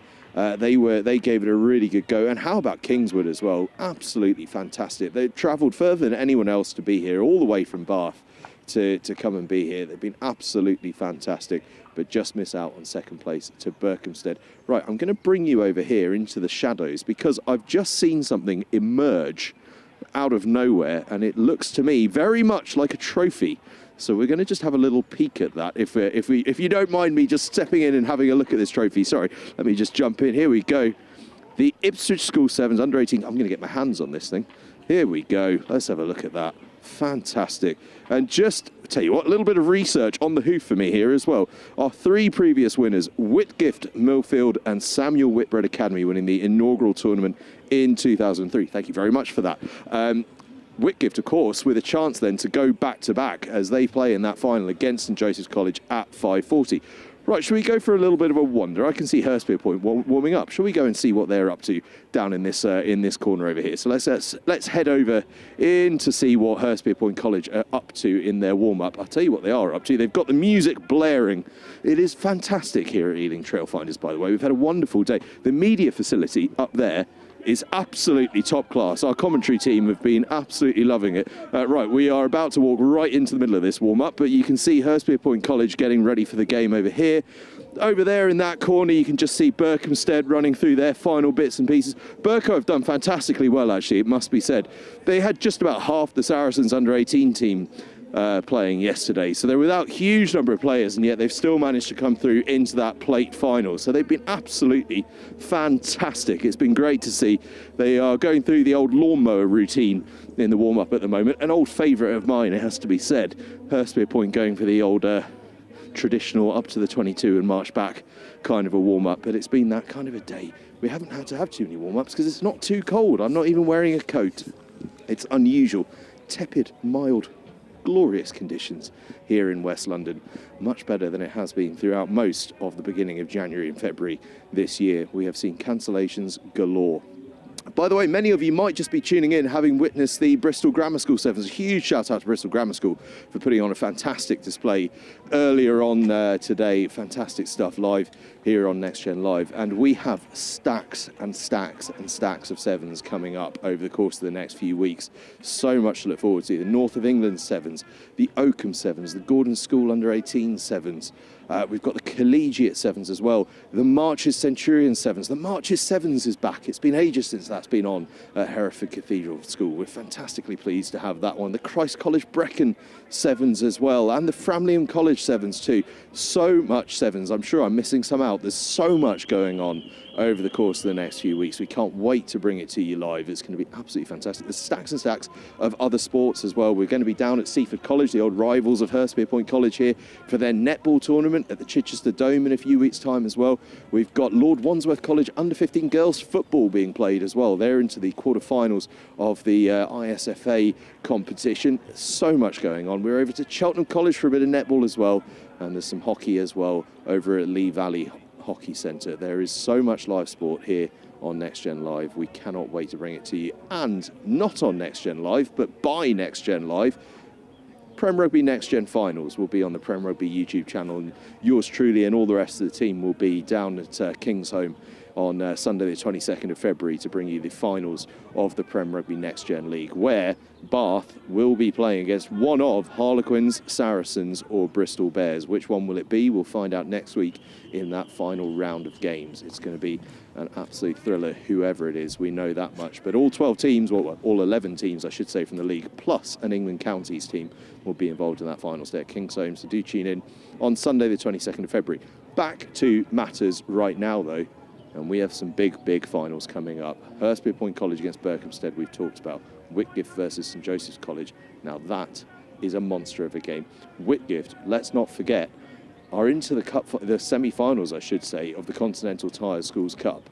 They're in 15s mode. They are fully focused on the 15-a-side game, and yet here in this elite level competition, they're in a sevens final. That shows you the depth of quality that Whitgift have, and they are a fantastic side. And remember, they are without some of their very best players, not least Sam Marshall, their fly half, who was playing for Harlequins earlier on today up against Sale. St Joseph's College stacked with Northampton Saints talent. They've been lucky enough actually to be able to use most of their academy players today, perhaps hence such a strong performance. They really have looked fantastic. Even that draw against Berkhamsted was a thrilling display of rugby. Into the final against Whitgift, it is going to be a very special one. Right, shall we see if we can find some people to talk to? Let's go and have a chat with some people if we can find any. Do you know what, we might see if we can get a word with some of the coaching staff actually as we make our way up towards where Berkhamsted are warming up. Let's go see what they've got to say. We might see if we can catch, do you know what, I can see a couple of St Joseph's players over here, so I might just waft a microphone at them and see if I can't grab them for a little chat. St Joseph's lads, you've got a final coming up. Can I have a little pre-final interview with you? Come along over, Angus. Nice to meet you. Hi, sure. Come on closer so I can reach you the microphone. I've only got stumpy arms. Final coming up against Whitgift. You guys have had a good day so far. Excited for that one? Yeah, definitely. Yeah, no, it's going to be great. I think all the lads are up for it. It's been a long day coming. But yeah, I think we'll put our best foot forward, and go win the final. Points difference of plus 122 off 5 games. Going pretty well, I'd say. Yeah, no, we've definitely got some good X-Factor players, fast boys in the wing, who I definitely think have helped us today, yeah. And have you guys faced Whitgift yet this season in 15s or 7s? Yeah, we did. Last weekend, actually. Just lost to them, unfortunately. But yeah, that was, it was a good game. I think how was 15-0 we lost? something like that. Tight game, so a bit of revenge this afternoon then here at Ealing. Hopefully, yeah. And what a fantastic venue this has been for Sevens. I mean, the surface is absolutely pristine. Enjoyed yourself out here? Oh, absolutely. Yeah, no, it makes a big difference not playing in rain and mud. So, yeah. Yeah, there's a lot of rain and mud about the early part of this term, isn't there? Right, I'm going to let you guys go and warm up. Actually, before I let you go, what's the warm-up drills like at St Joe's? What are you expecting pre-game warm-up to look like? A little bit of rondo, a little bit of contact prep, a few little games to get the boys up, and then, yeah, straight onto the pitch. Going to win it? Of course. Fantastic. St Joseph's College, thank you very much, lads. St Joseph's College getting ready for that final against Whitgift. Right, shall we go and get in amongst the Berkhamsted warm-up and see what's going on over there? They're currently doing bounds of some description, getting themselves excited. I just want to make sure my cameraman doesn't fall over an injured player or two. Shall we see if we can chat to some coaches up here? Is that coach or is it a ref? It could be a ref. We'll see. Whitgift coaching staff. They're looking quite serious, actually. They've got football out, though. Good touch. Fantastic touch. Right, shall we have a wander around here and see what's happening over in the bar area? We won't stretch the limits of our technology too much. We won't actually go in. Not least someone might hand me a beer and then that would all get a bit awkward, wouldn't it? We don't want that. We don't want that. Berkhamsted here, still running through their drills. Hurst going through theirs. 5:20 this plate final kicks off. 5:40 is when that cup final kicks off. It is not long to go now. Right, does anyone over here want to chat with me? Watch out, my cameraman, you're about to trip over a stray flag. Champ Rugby is played here at Ealing Trailfinders. Right, let's make our way. Do you know what? Should we see if we can have a word with the referees? Referees sometimes don't like to chat to us, but when the cameras are off, they love to chat to us. So let us see. I think I can spy Tobias Winnie down here. He's always game for a chat. Let's go and wander in amongst the refs and see what they're up to. How are we doing today, referees? Enjoying ourselves? Absolutely. Been a good tournament? Yeah, it's been a brilliant tournament. Fast-paced out here? Absolutely, yeah. Big workout in February. Certainly has been. I hear that we are... Sorry, I'm going to dive in here because we've got an international referee here. Tell me about that international. Who was it again? I did Albania versus Kosovo in January 2024 and the reverse fixture March last year. Tell you what, the Six Nations is coming your way. Big final coming up here, though. Yes, very much looking forward to it. It's fantastic to see two teams that generally throughout the day have played with real intensity, real intent, a good use of ball distribution, and we're expecting more of the same. Fantastic. Thanks for chatting to us. Referees, see, they always want to chat. I told you. It's all good. Right, let's see who's over here. Might we be able to find ourselves a Whitgift player? I don't know if we will be able to find ourselves a Whitgift player, but let's work our way through anyway. See if is there anyone with a Whitgift persuasion around? I can't spy anyone from Whitgift yet. That's Ipswich there, who gamely are staying on since it's their home tournament to give everyone a bit of a boost and a bit of a support on the touchline. In fact, it looks to me like they're going to clap the two teams onto the field for the final, which would be quite something, wouldn't it? Right, I definitely don't have any Whitgift players. I can see a couple of parents running away from me, so I won't interview them. Right, let's head back to our media centre as we count down to kick-off and get ourselves ready for two big finals. The PA is coming on. The referees I can see making their way onto the field. Hurstpierpoint College are taking off their tracksuits and getting themselves ready to get this one going. Berkhamsted have got their tracksuits off. I think it might actually be time to throw up to commentary, what with the referees being in position. It looks to me like we've got... Who have we got up there? Sam Bork, Dexter Garlick. I can see a third person up there too. They might have a whole cohort of commentators and co-commentators up there. How good is that? Because we want that expert opinion on what is happening out here on the field. Plate final, 5:20, Hurstpierpoint College against Berkhamsted, and at 5:40, Whitgift against St Joseph's College. Sam Bork, over to you. Thank you so much, Angus. What tension, what drama we've had here today at Ealing Trailfinders. It all comes down to a conclusion now. The plate final, Hurstpierpoint taking on Berkhamsted School. What a setting we have here. And Hurst, after that gut-wrenching loss in their last game to Ipswich, have gone through on points difference, yes, points difference, to be in this plate final. The Hurstpierpoint sides who have encapsulated rugby spirit and are one in the hearts of many rugby fans, rugby schoolboy fans across the country. As Angus mentioned, I'm joined by Dexter Garlick up here. Dexter's been with me the whole day. Dexter, this has been, what a day of rugby. What an absolutely fantastic day of rugby it has been. And I can't wait to see these two finals. And the teams are about to run out here. And Dexter, this is your first time commentating at a full stadium like this. What experience has been fantastic, hasn't it? It's a pretty good setup here at Ealing Trailfinders. And up here on the gantry, we've been treated to some fantastic rugby. Indeed, indeed. I'm also joined by Josh Dass as well. Josh, firstly, are you okay as the boys run out? Yeah, no, I'm fine. I overreacted quite a lot on the pitch there, but I've just slightly pulled my tendon, that's all. But now, yeah. Josh, as I said before, your Hurstpierpoint side have encapsulated the hearts and minds of many viewers over the past few weeks. Yeah, what kind of spirit does it bring? What's the talk inside camp? There must be some choice words from Mr. Pierpoint in the huddle. Yeah, so 100%. Last week we had a bit of a rough weekend, but this week we've all been so much more up for it, and everyone's on top form today, so I'm hoping for a good outcome. And of course, the returning Johnny Seymour has encapsulated that spirit even more. Fresh back off under-17s duty with Harlequins. But let's not talk about Hurst too much, as there is another team in this final. Berkhamsted School have been fantastic throughout this whole day. Led by some great names in there. Matthew Brodie at 10, who has run the show all weekend. Tom Story, Josh Feinberg, Archie Seddon, to name a few, but Hurst will win the ball back. Here goes Ned Taggart on the outside. Taggart will go. Here goes Ned Taggart, steaming down the left-hand side. Straight off the bat, Ned Taggart, as he's done all season, captain fantastic. Great player, brilliant moves from him. And Ned Taggart will go down the touchline.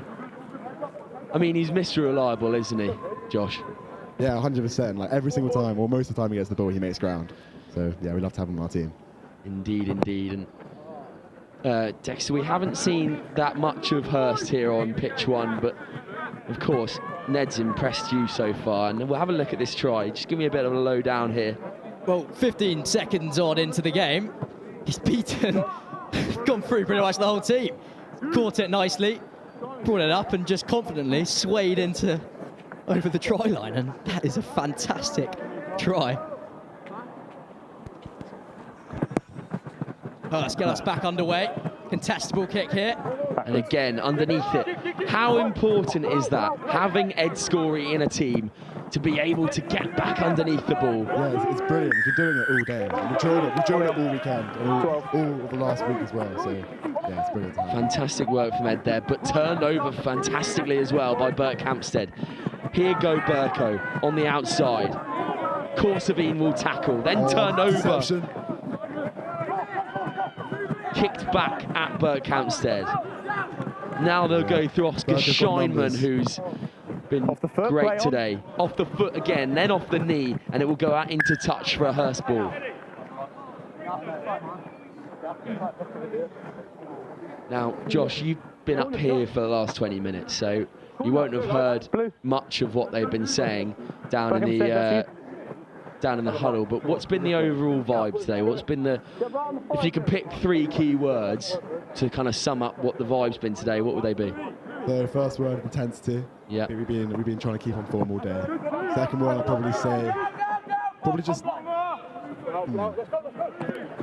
been trying to stay on feet, that's all really. That's brilliant, yeah. Not get stiff, not get sore. Keep it on. Corsty's on the wing now. Go Corsty. Oh, the wheels. And here goes Corsavine, dragged into touch by Oscar Scheinman. And Scheinman will go quickly.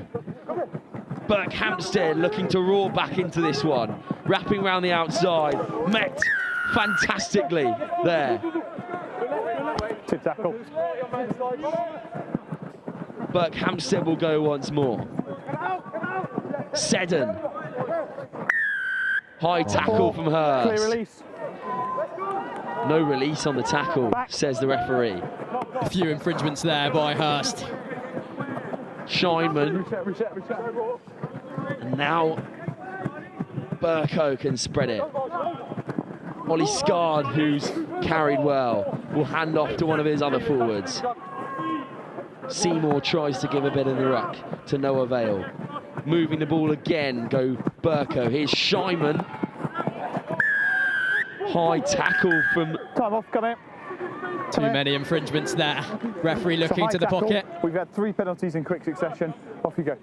And that's not what you need. That's not what you want in a final, is it? Hurst protecting a precious 5-point lead. Now down to 6 men. They've got to work so hard off the ball. Oh, man. And Berkhamsted are going to be held up off the last. Scrum. Archie Seddon will be held up this time. Great work off the ball by Eddie Hemingway this time. You got the ball clearly grounded? Yes. Okay. Try's good. And the referee will come back against his own decision. He's heard something from the linesman there. There has been a clear grounding. So Berkhamsted will bring it back to 5-all with a kick to come. Well, the ill discipline there by Hurst has led to a try, and the kick is good. So that's put Berkhamsted 2 points ahead in this final. Berkhamsted holding the cards now, 2 points ahead against Hurstpierpoint. Josh, if you were on the field there, what's going to change in the moments when you're playing with a man down? Well, we just need to keep on feet. Less hitting the rocks and just stay on feet and get around the ball. Here we go. That's good competition. There's good competition in the air. Now shifting Berkhamsted. Keep on folding, keep on drifting, get him in the corners. Short, good tackle. Got Berkhamsted probing this Hurstpierpoint defence. Here's Scheinman once again. Scheinman will go himself, brought down on the 5. Great counter ruck from Ned Taggart, to no avail though. Good handling by Berkhamsted. Can they ever push home this one-man advantage? Scard. Great defence there by Hurst. Bring them down very close, but Berkhamsted eager for the score. Brody will move the ball. Stepping back inside. Good tackle there. Try time for Berkhamsted underneath the sticks. Lewis Clark that time for the Red and Blues. And it seems as though that one-man advantage has proved so vital for Berkhamsted. 14-5 will be the score. 2 minutes left in this first half. Yeah, Berkhamsted are taking the opportunities well. Hurst started that game, 15 seconds in scoring. But now, when they're back to the full complement of 7, they really, really need to try and get a try in this game. Well, Josh, this is what we spoke about, what I spoke about last time and last week at Hurstpierpoint Sevens. Hurst have a tendency of starting very well and then kind of fading out into the game. Yeah, 100%. We've heard that a lot. But recently, like today, in fact, we've been keeping the levels high throughout the entire game. Like the last few games, I mean, obviously not against Ipswich, but before that, we were winning most of our games. And a shame we just lost against Whitgift at the end. But no, we've been keeping it up today, which I'm pretty happy about. Indeed. Set! Shout! Johnny Seymour will feed the outside backs. Here goes Korsavine.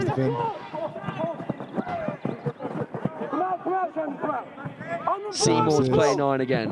Rigby. Here we go. Ollie Rigby was missed, and now he's back on. Back to Johnny Seymour. Seymour will keep ball. Korsavine to play 9 this time. Spinning it wide now.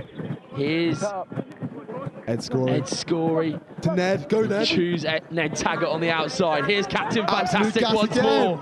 And Ned Taggart has copy and pasted his try on the first half, on the first few minutes. I mean, having Ned Taggart out on the width, you're not going to bring him down that easily. He really is Mr. Consistent there. You'll funnily find out, and Josh, I'm sure you've had this in training sessions before, when you try and get close to Ned Taggart, you'll find out that he's quite quick and really, really strong. Yeah, his handoffs are proper killers there. And that will bring us into half-time. Highly competitive game. Berkhamsted hold the cards by 2 points here in this plate final. What a day for it, what an evening for it as the light shines down onto the Ealing Trailfinders pitch. It's the ambience of the headlights. The ambience indeed. Josh Dash with some wise words there. Join us here on Next Gen Live for some more second half action of this plate final here at Ealing Trailfinders in the Ipswich School Sevens. Catch you in a few moments' time as you can have a look at that Ned Taggart try.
Welcome back to second half action here in the plate final. You're out the game.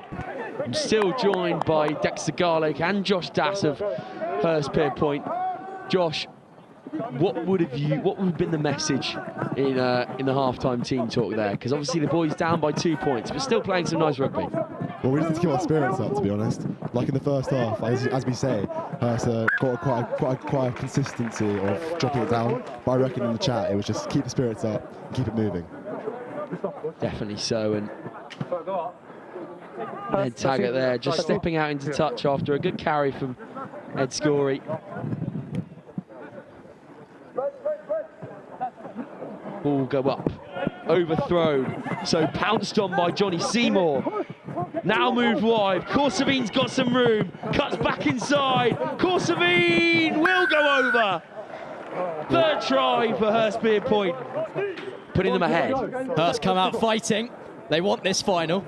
A lot of the time these finals come down to who wants it more. Also what's going to come into play in these finals is a level of fitness, because teams are going to be fatigued. They played 4 games, played lots of different games, and sevens, the nature of it being so quick, really comes down to those fitness levels.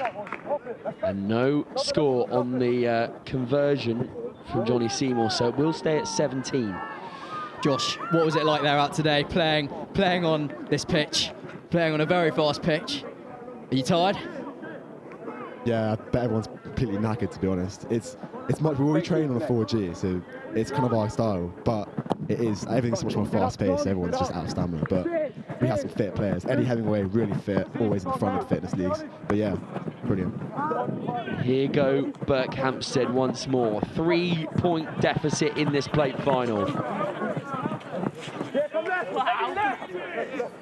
Matthew Brodie taking contact there. Berkhamsted swinging the ball wide. Here's Shineman, who's been a shining light so far for Berkhamsted. Now they have some numbers. Here goes Barnaby Ross on the outside. Has a little boot option, but no go that time. Knocked on there for Berkhamsted, so Hurstpierpoint will have a scrum on the halfway line. Great pressure from Sam Sears, I'd say. We come back here. Great defensive work from Let's go here. It's nice and easy. Hurstpierpoint, and they will have another opportunity to play here. On the tee. Well, we have a bird's eye view from the gantry of this scrum. A big moment in the game. Crouch! Tom, go out. Bind! Will be set. Hurst put in. Taggart and Hemingway wait outside with Corsavine one more out. Hemingway will choose Corsavine once again. Corsavine's got some gas. Strong handoff. And he's still going. Here goes Corsavine, still marauding down this left-hand side. We've seen it so much there. Here is Ned. Back! Good clear out Josh from Eddie Hemingway. Here he goes. We've seen it so much today. No clear release. Oh, shame. No clear release from Berkhamsted, so Scory will use the ball. Great hands on the outside. Here goes Ned Taggart for the hat-trick. Hat-trick hero, Captain Fantastic. Ned Taggart in the corner once more. A hat-trick is pretty special in any game, pretty special in the final. Josh, have you done that before? Can't say I have myself, but I'm sure it's not Ned's first time. He's a very good player. We'll have one more look at this fantastic score in the corner from the hat-trick hero, Ned Taggart. He's been so consistent throughout the year. Obviously, we saw him on the live stream at the RAG, scoring that all-important try. Then, 2 weeks ago at Seaford Tens, captaining his side to a plate victory. Last week, through the mud and through the rain at Hurstpierpoint, and now, again, coming out. What hands that is from Eddie Hemingway on the outside as well. The two centre partnerships linking up once more. Well, Josh, I asked you before the game, I said, who from this Hurst side, who's the best? Who should I look out for? And you said Ned. Is he got an academy on the lookout? Do you reckon after this that they're going to be on the mix? Well, I think he's in the training squad for Quins, but no, he loves the players. I think Corstafin's also a brilliant player, as well as Eddie. And Josh Pateman's been seeing a lot of tries today, so yeah, I think it's going well. Josh Pateman, another standout from last week at Hurstpierpoint Sevens. Obviously, Hurst will looking to be getting their own back here today as after a slightly underwhelming performance at their own Sevens tournament. But here goes that back line that we also know so well. Corsafin on the outside. Eddie Hemingway puts on the gas. Can Hemingway get there once more? And the old reliables for Hurstpierpoint doing what is needed. Eddie Hemingway at the races once more.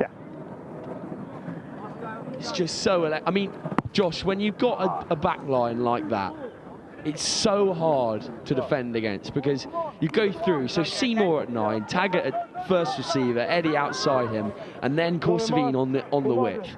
Each one of those has a little kind of nugget of spark of brilliance, 100%. which they can bring to this side. Not all do the same thing. Exactly. It's different. It's the variety. It's the variety of skill sets that we have and the depth in our team. That's brilliant. Here goes Ty Hollins. Pressure. Oh, that was very close to being another runaway try for Eddie Hemingway. Hurst. No. Okay. It's gone backwards off blue, then it's got out, so it's a line out white. Line out to Hurst. With about 30 seconds left to play. Hurstpierpoint looking at another famous plate win in the off-season. Obviously winning that plate at Seaford Tens. Then last week, not coming up short in their own tournament. Can they clinch the plate here? They've put on a show under the lights, in front of the cameras. Seymour. Now Taggart. Taggart will choose to go again. Hands off one. Taggart chopped down in midfield. Great clear from Zander. Johnny Seymour will cut back inside to Corsafin. Forward pass, says the referee. Sorry? We are in overtime. Fair enough. You've got 3 seconds, so after this scrum. 3 seconds to play, says referee. Berkhamsted surely out of touching distance. Hurstpierpoint will be the winners here. Berkhamsted playing for pride on their shirts at the moment.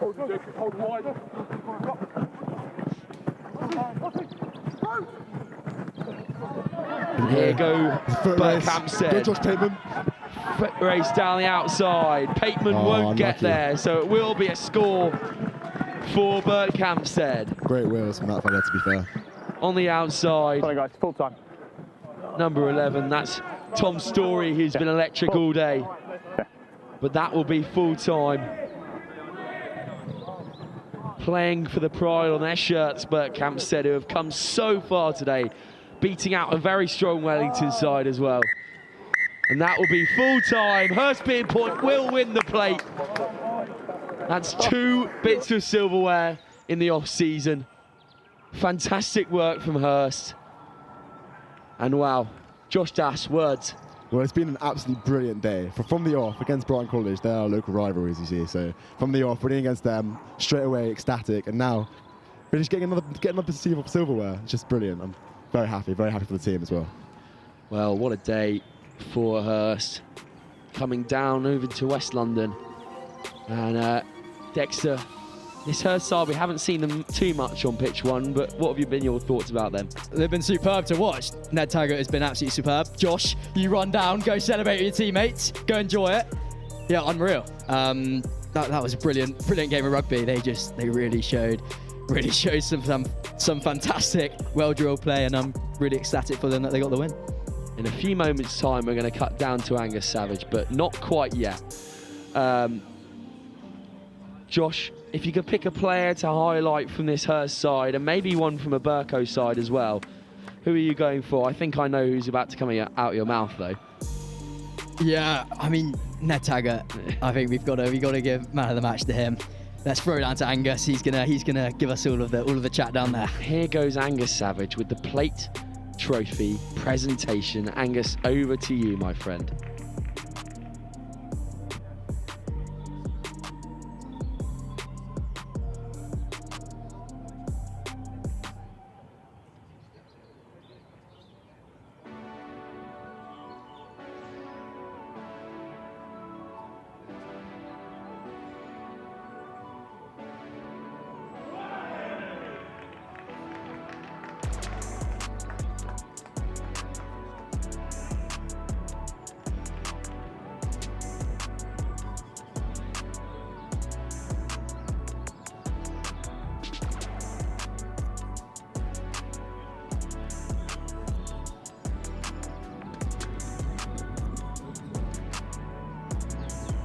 St Joseph's College. Whitgift I can see waiting in the wings. St Joseph's College also ready to go. In fact, both sides are over on the far side of the field, ready to emerge from the tunnel for the cup final here at the Ipswich School Sevens. Both sides onto the field, so it is over to our commentary team of Sam Bork and Dexter Garlick to talk us through the cup final. Thank you very much, Angus. What a nice thing to see. Hurstpierpoint have encapsulated the spirit of schoolboy rugby this season, and they get their just reserves, in that plate final. But this is the one we've been waiting for. This is for all of the Dolphin dollars, folks. St Joe's Ipswich taking on the South Londoners Whitgift, who are so ready for a massive win. They have a massive game coming up in the National Cup.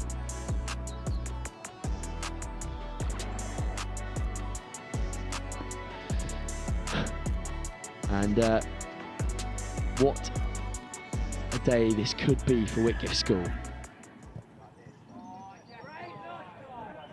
That's 10, play on. Whitgift will start strong. This St Joe's side is so good. Can they get out of dodge once more? Finn Wesley.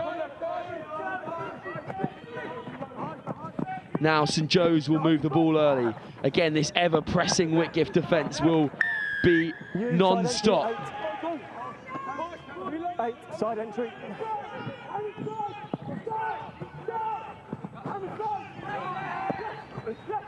Well, Whitgift have been absolutely superb every game I've watched them. We've had the joy of watching them all day. They've been absolutely fantastic. Haven't yet seen St Joe's, but I'm excited to see what they can bring to the table here. And here goes St Joe's on the width. Can they score this time?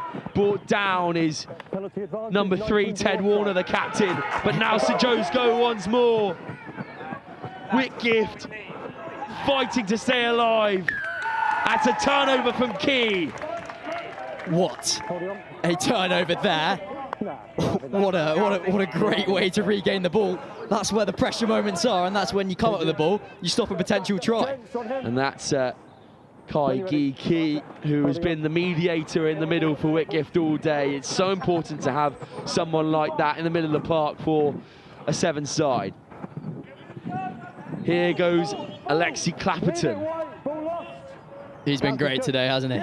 He has been staking his claim for player of the tournament as well. Dilly is held up in midfield, now comes down over the top of it, so it will be St Joe's ball now. First 2 minutes of this game, just settling nerves in this final. Have a scrum down. White scrum. Ball called, ball unavailable. Time off, laces. Time off.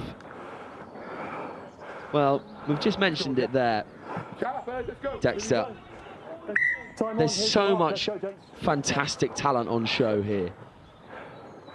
I mean, could you call this early? I don't think you can you? I don't think we can call it early. All to play for here. I think the first try will be really crucial, and I think this will be the first try. That is absolutely fantastic. He saw the gap, he went for it, and he delivered. Benji Patterson. Loves the live stream, does Benji Patterson. Absolute standout for St Joe's throughout the whole year. Scored the try of the tournament at St Joe's Festival as well. And he was so good a few weeks ago at Seaford 10s, and he's just added another 2 in his account there. As we have a look at this now, Dexter. Ball comes down, Patterson at 9. Just waits, abides his time, then goes, then the little spring of pace through the gap. Patterson over early.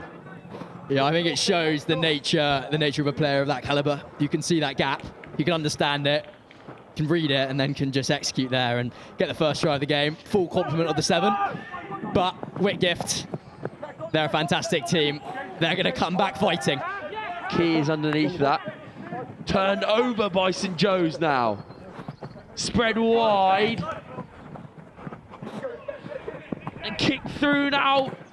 I think just about collected by St Joe's. We gripped it, it's gone forward, it's unlucky. Yeah, knock on there. Finn Wesley is so dangerous on that width. Let's take a look at this knock on here. Not each other. Thank you, gents. It's a big moment. The ball bounces up in the wrong hand in the St Joe's. They'll be over that. Big scrum. Instead, it will be Whitgift ball. Can the South Londoners come back once more? Early push from St Joe's, so we'll have a reset scrum. Whitgift setting up here. Both sides, nice and stable for me. Need some depth in their own 5-metre line. Bind. Set. They've enjoyed playing out from their back line, and they're going to have a go here. As they look to extend the gas on the outside, brought down by St Joe's. Never on ball, leave it now for you on that. Leave it. Key will play 9. Hands off to one of his other Whitgift men. Here's Clapperton. Now Whitgift bringing the gas. Can they go the whole way? This would be coast to coast. It is CJ White, and CJ White will go the length. Confident. Staking his claim for player of the tournament, CJ White. He's such a standout player when someone that big can move that quickly, Dexter. Absolutely. You know, if you can get through that, if you can sail through that, went like butter. And yeah, that is an absolutely fantastic try to get the score level. And I said Whitgift will be come back fighting, and let's take a look at this fight back to get the try. CJ White there. I mean, again, similar to Ned Taggart, you suddenly realise when you get quite close to CJ White how big and how fast he is, and it's quite unfair, really. Time off, hold for me. Are you coming off? Yeah, absolutely, Sam. It's tricky because, you know, if you get too close, then you get sold, but then if you're not too close and you can't tackle them, so it's a hard balance to get right. Indeed it is. And now, St Joe's will be down in the depths. Benji Patterson will go once more with that bleached blonde hair. Swinging ball out wide. Oh, that's so close. St Joe's were away there. Scrum down, blue ball. 30 seconds. Max Pilcher could have been on the outside, but to no avail as the ball just goes forward just a bit.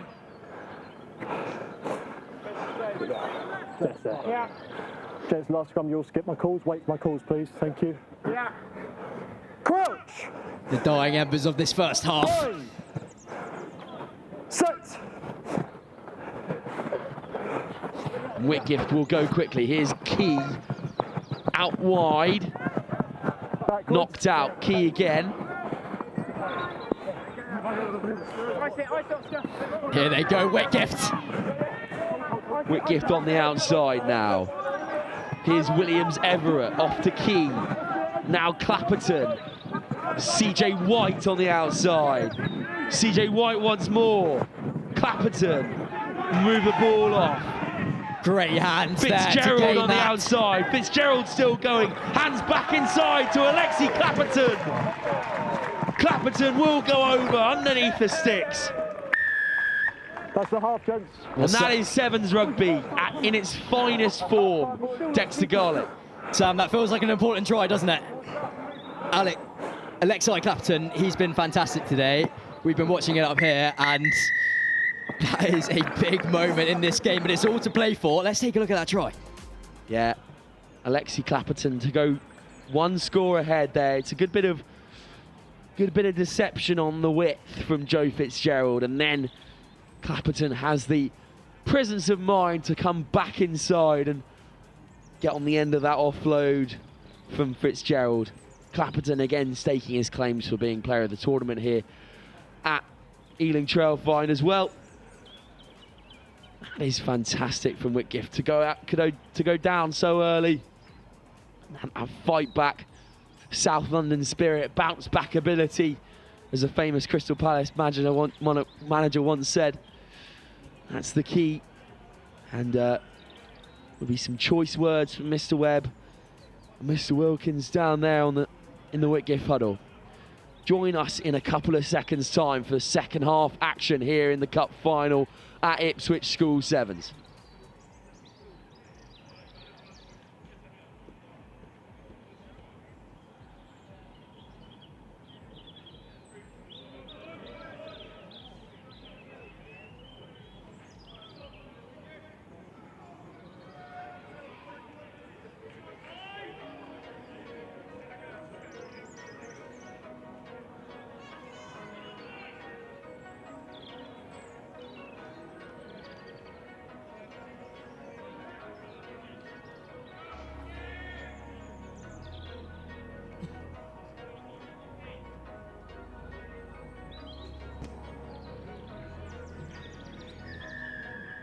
St Joe's to kick off here in this second half. Whitgift still hold the cards, 14-7 at half time. I've got that as an accidental. It's a scrum white. You're in front of the kicker and have played the ball because it's hit you, okay? Let's go. And that will be accidental offside in front of the kick. It's hit him. Accidental offside. So now, thank you, boys. St Joe's ball. Blue standards, step please on the AR, no creep. Oscar Lewis lines up at 10, the Northampton Saint. Bind. Benji, Finn Wesley outside him. And Max Pilcher on the outside. Benji Patterson, great run, great step. Still not brought down. Oh, but the ball's just spilt. Knock on by Blue there. Knock on by Blue, says referee. So it will be St Joe's ball deep in Whitgift territory. Mark's just here, knocked on by Blue. Scrum down white ball. Benji Patterson loving getting on the ball there. He was absolutely electric. Out the breaks, out the scrum. Benji Patterson, such an influential figure in this St Joe's side. This is him. There now, 9, no more. Benji Patterson will choose Pilcher outside. Now, that's an interesting one there, Dexter, because Whitgift seemed fairly happy to let Ipswich have the try on the outside, because that is a difficult kick. It is a difficult kick indeed, but some of these guys out there, they've been slotting them from the outside, so let's see. Let's see if Oscar Lewis can slot from downtown here. Oh, it's got the legs, but the line. Just a bit wayward from Oscar Lewis, so Whitgift have the lead in the final. Let's have another look at this try. Patterson goes quickly, then finds Pilcher outside. Time off, no ball. Easy run in. There's one there or one there. Time off to find the ball. We will be needing that. You've got this one coming from the side. You've only played 2, so you've still got another 5. Another 5 to go, says referee. Time on. Oscar Lewis with ball in hand. St Joe's need a 2-point deficit. Whitgift with the cards. Ball high into the sky. Key is underneath it. Great work there from Whitgift to gain that ball. As they look to play now, to pull the strings. Nice little step there. Still hanging on are Whitgift. Dilly is chopped down on the right-hand side. Here go Whitgift once more, though. Here's the very sharp winger, Williams Everett, on the outside. A crucial Still going, Williams tackle. Everett. Williams Everett, 4th and inches here. Dilly will play 9. Try time for Whitgift. I mean, I don't know how Ben Williams Everett has stayed on his feet for that long. I'd love to see that replay. A crucial tackle there, but he's beaten about 15 players, it seems like, Dexter there.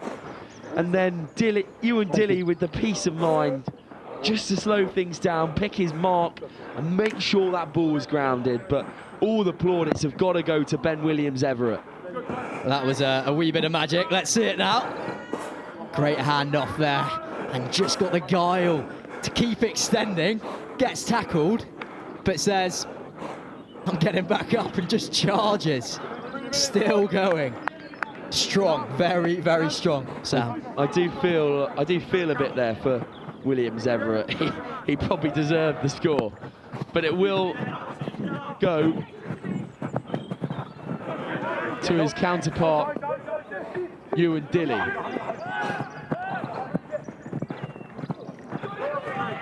Now St Joe's, are they on the outside? Benji Patterson brought down.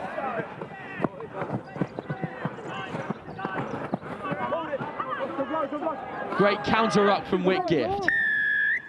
Counter-ruck's good, you've entered through the side. You, through the side.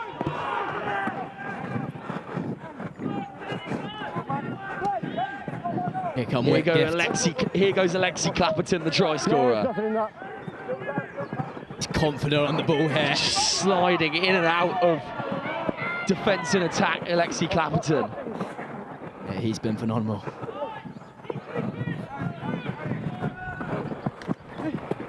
Whitgift trying to find a gap. Another try here would be crucial. Still going Whitgift. Galloping forward. Man, he wasn't a tackler, play on. Compounding the pressure here. St Joe's have turned it over. Benji Patterson will go now. Here goes Patterson. He has gas. Caught up to by Williams Everett. That'll be a turnover as well. That is humongous from the winger. You can just hear the reaction from the bench there. They absolutely love that. That is a massive moment. You feel a big pendulum swing in this game. But St Joe's still eager.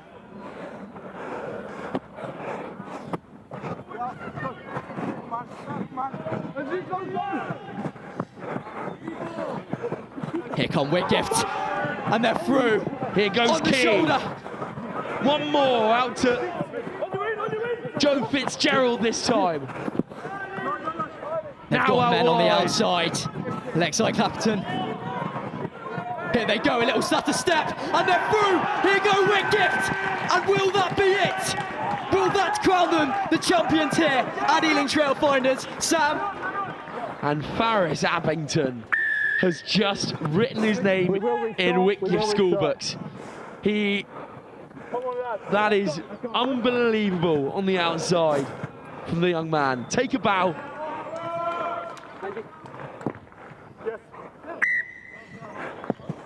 We have 1 more minute to play.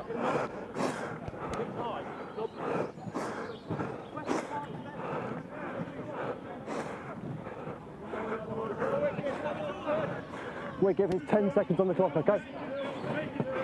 10 seconds, boys, everything, let's go! Here you go, Whitgift. 1 more minute on the clock. Fantastic try from Abington there. Abington, sorry. Bouncing up kindly for Whitgift.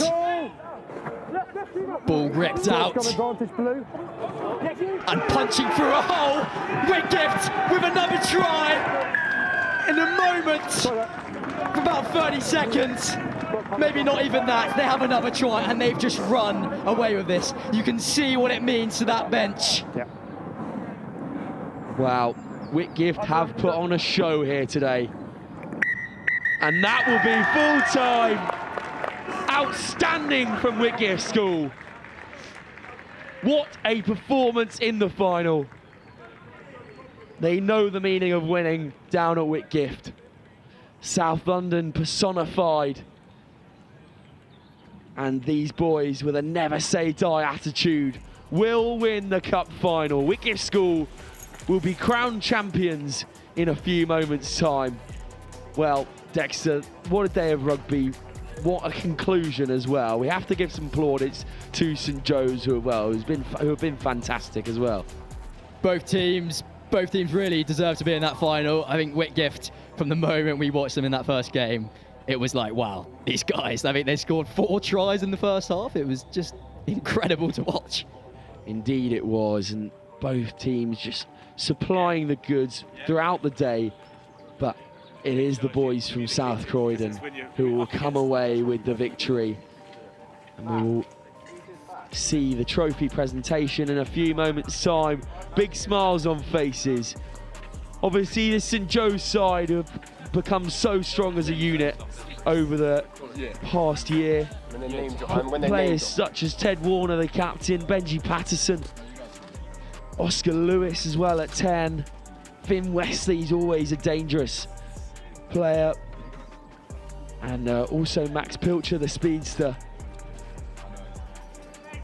What a performance though from this Whitgift side.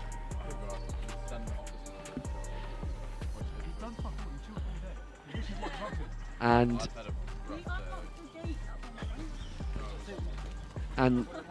that will be full time. Obviously, we also have a little bit of a say in the player of the tournament.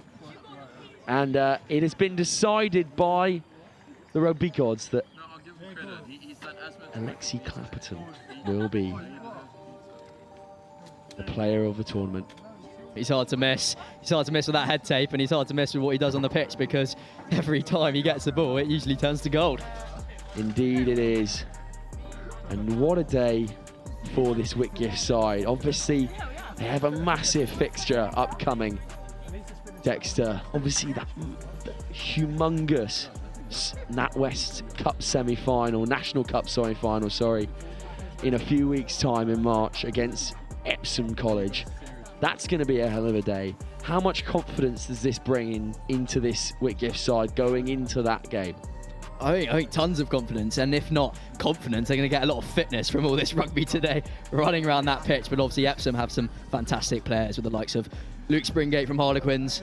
If he's on the pitch, he'll be looking to score on the outside. So I think they can take a lot of confidence from that, but they're going to be buzzing with this win, so they need to celebrate now and then look ahead to the next games. definitely so. And we will have a few moments time where we can mull over this day. Obviously, Hurst as well. And a nice little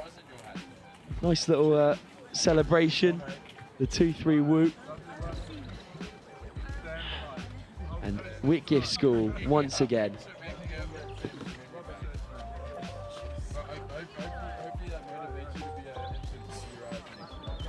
And we've had one more change in the player of the tournament suggestion. Sorry to disappoint you all, but Kai Gi will be your player of the tournament. He's been an absolute mediator in the middle of the park for Whitgift School, and he deserves all the plaudits he's going to get. We'll cut down now to Angus Savage, who's live down on the pitch for the trophy celebrations and the obvious player of the tournament celebration as well. Angus Savage. Thank you very much, Sam. Well, it is just about time for those presentations. You can see Whitgift gathered behind me, and we will begin with the player of the tournament, who, as you just heard from Sam, is Whitgift's Kai G. Keys. I hope I've got the pronunciation correct.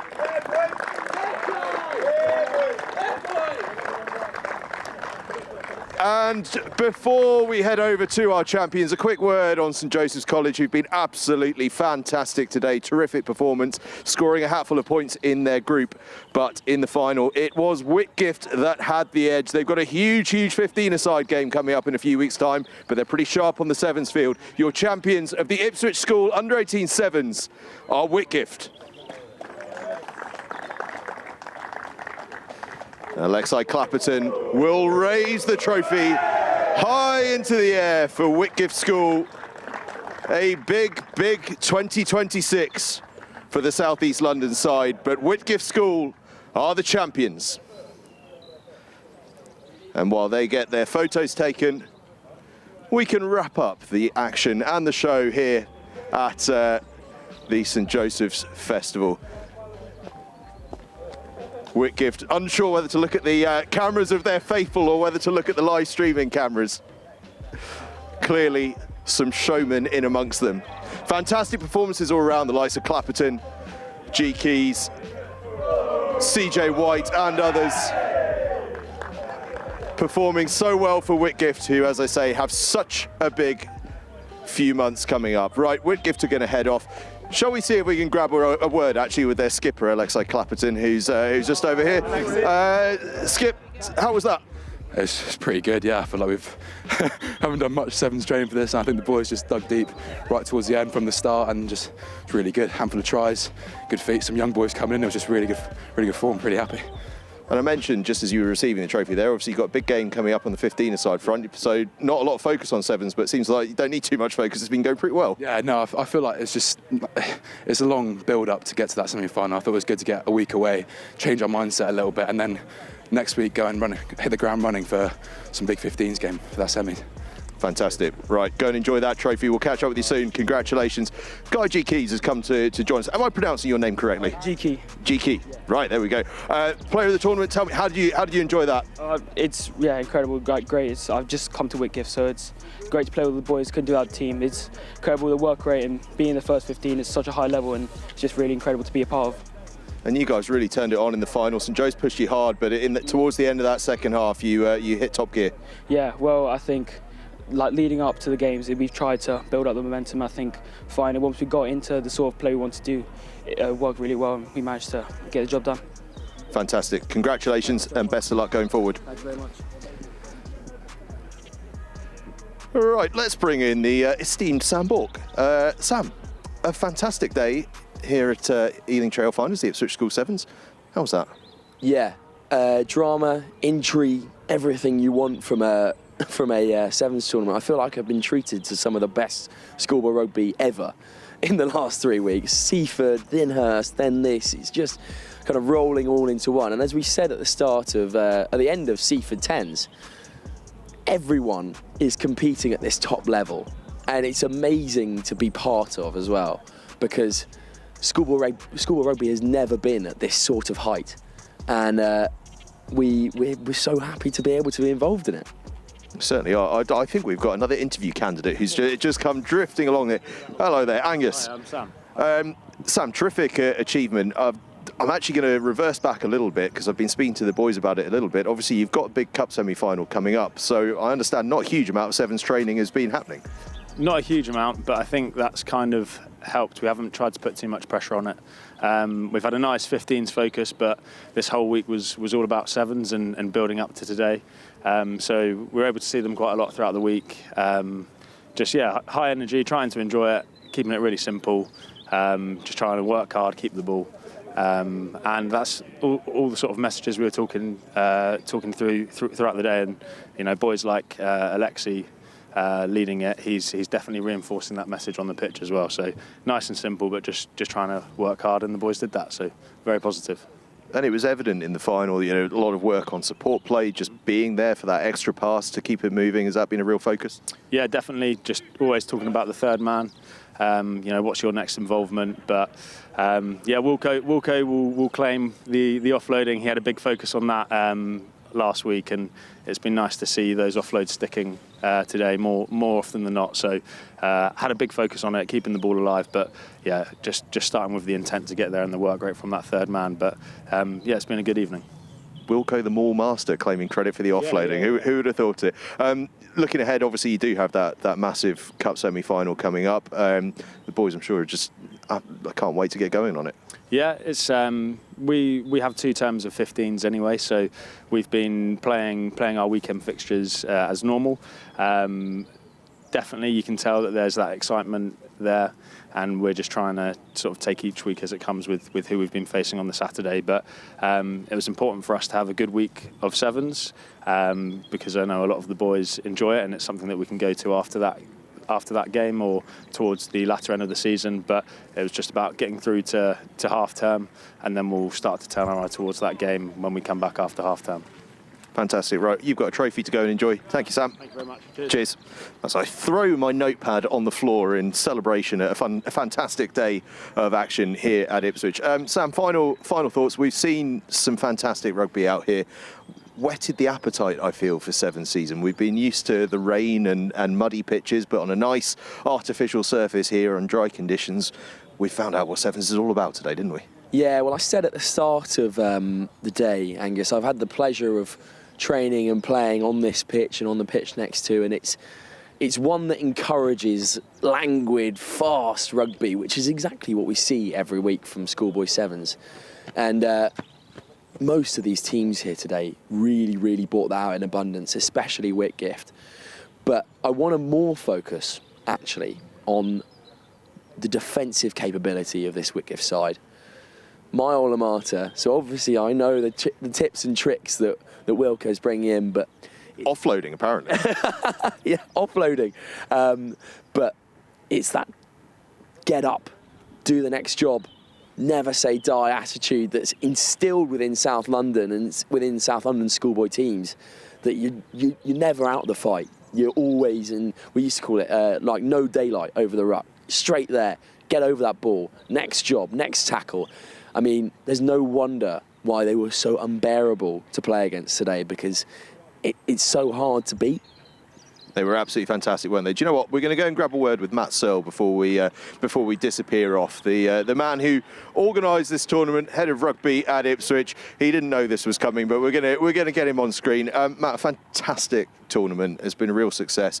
I think you're the first dry weather tournament we've had all term, so there's definitely something to be excited about there. How's it been for you? Yeah, really good. I think, like you said, we got the luck of the draw with the weather this week, and some real good quality rugby on display, and a fantastic occasion, and a good final to finish as well. Yeah, the standard's been incredibly high today. It's felt as though a lot of teams have played some really good stuff, and when you consider that lots of players missing and stuff as well, a lot of depth shown across the board too. Yeah, I think for sure, first proper hit out for a lot of teams in terms of the sevens season as well. So with academy lads and whatnot missing, for the skill set to be as high as it is, it was a real testament to all the schools that are here and the quality that they're producing for sure. Not a bad venue either. It's decent, It's decent. I think perfect for this time of the year, like you say. The opportunity to have the 2 4Gs. I know we didn't stream that one this time, but yeah, the opportunity to have this and have the dry weather amongst it is awesome. Brilliant. Matt, thanks for chatting to us and congrats. Top tournament. Right, that is it from the Ipswich School Under-18 Sevens and indeed from Ealing Trailfinders and Vallis Way. It's been a fantastic day. St Joseph's College shaking the hands of their local rivals Ipswich there just as we round things off. What a fantastic team they were in the final, weren't they? But Whitgift were the ones to claim the trophy in the end. They have the silverware. Could there be more in the offing for them over the course of this term? We will find out very, very soon indeed. But for now, thank you very much for watching, and we will see you next weekend with more live rugby. There is plenty of live rugby over the course of the next 6 weeks, so we'll see you there.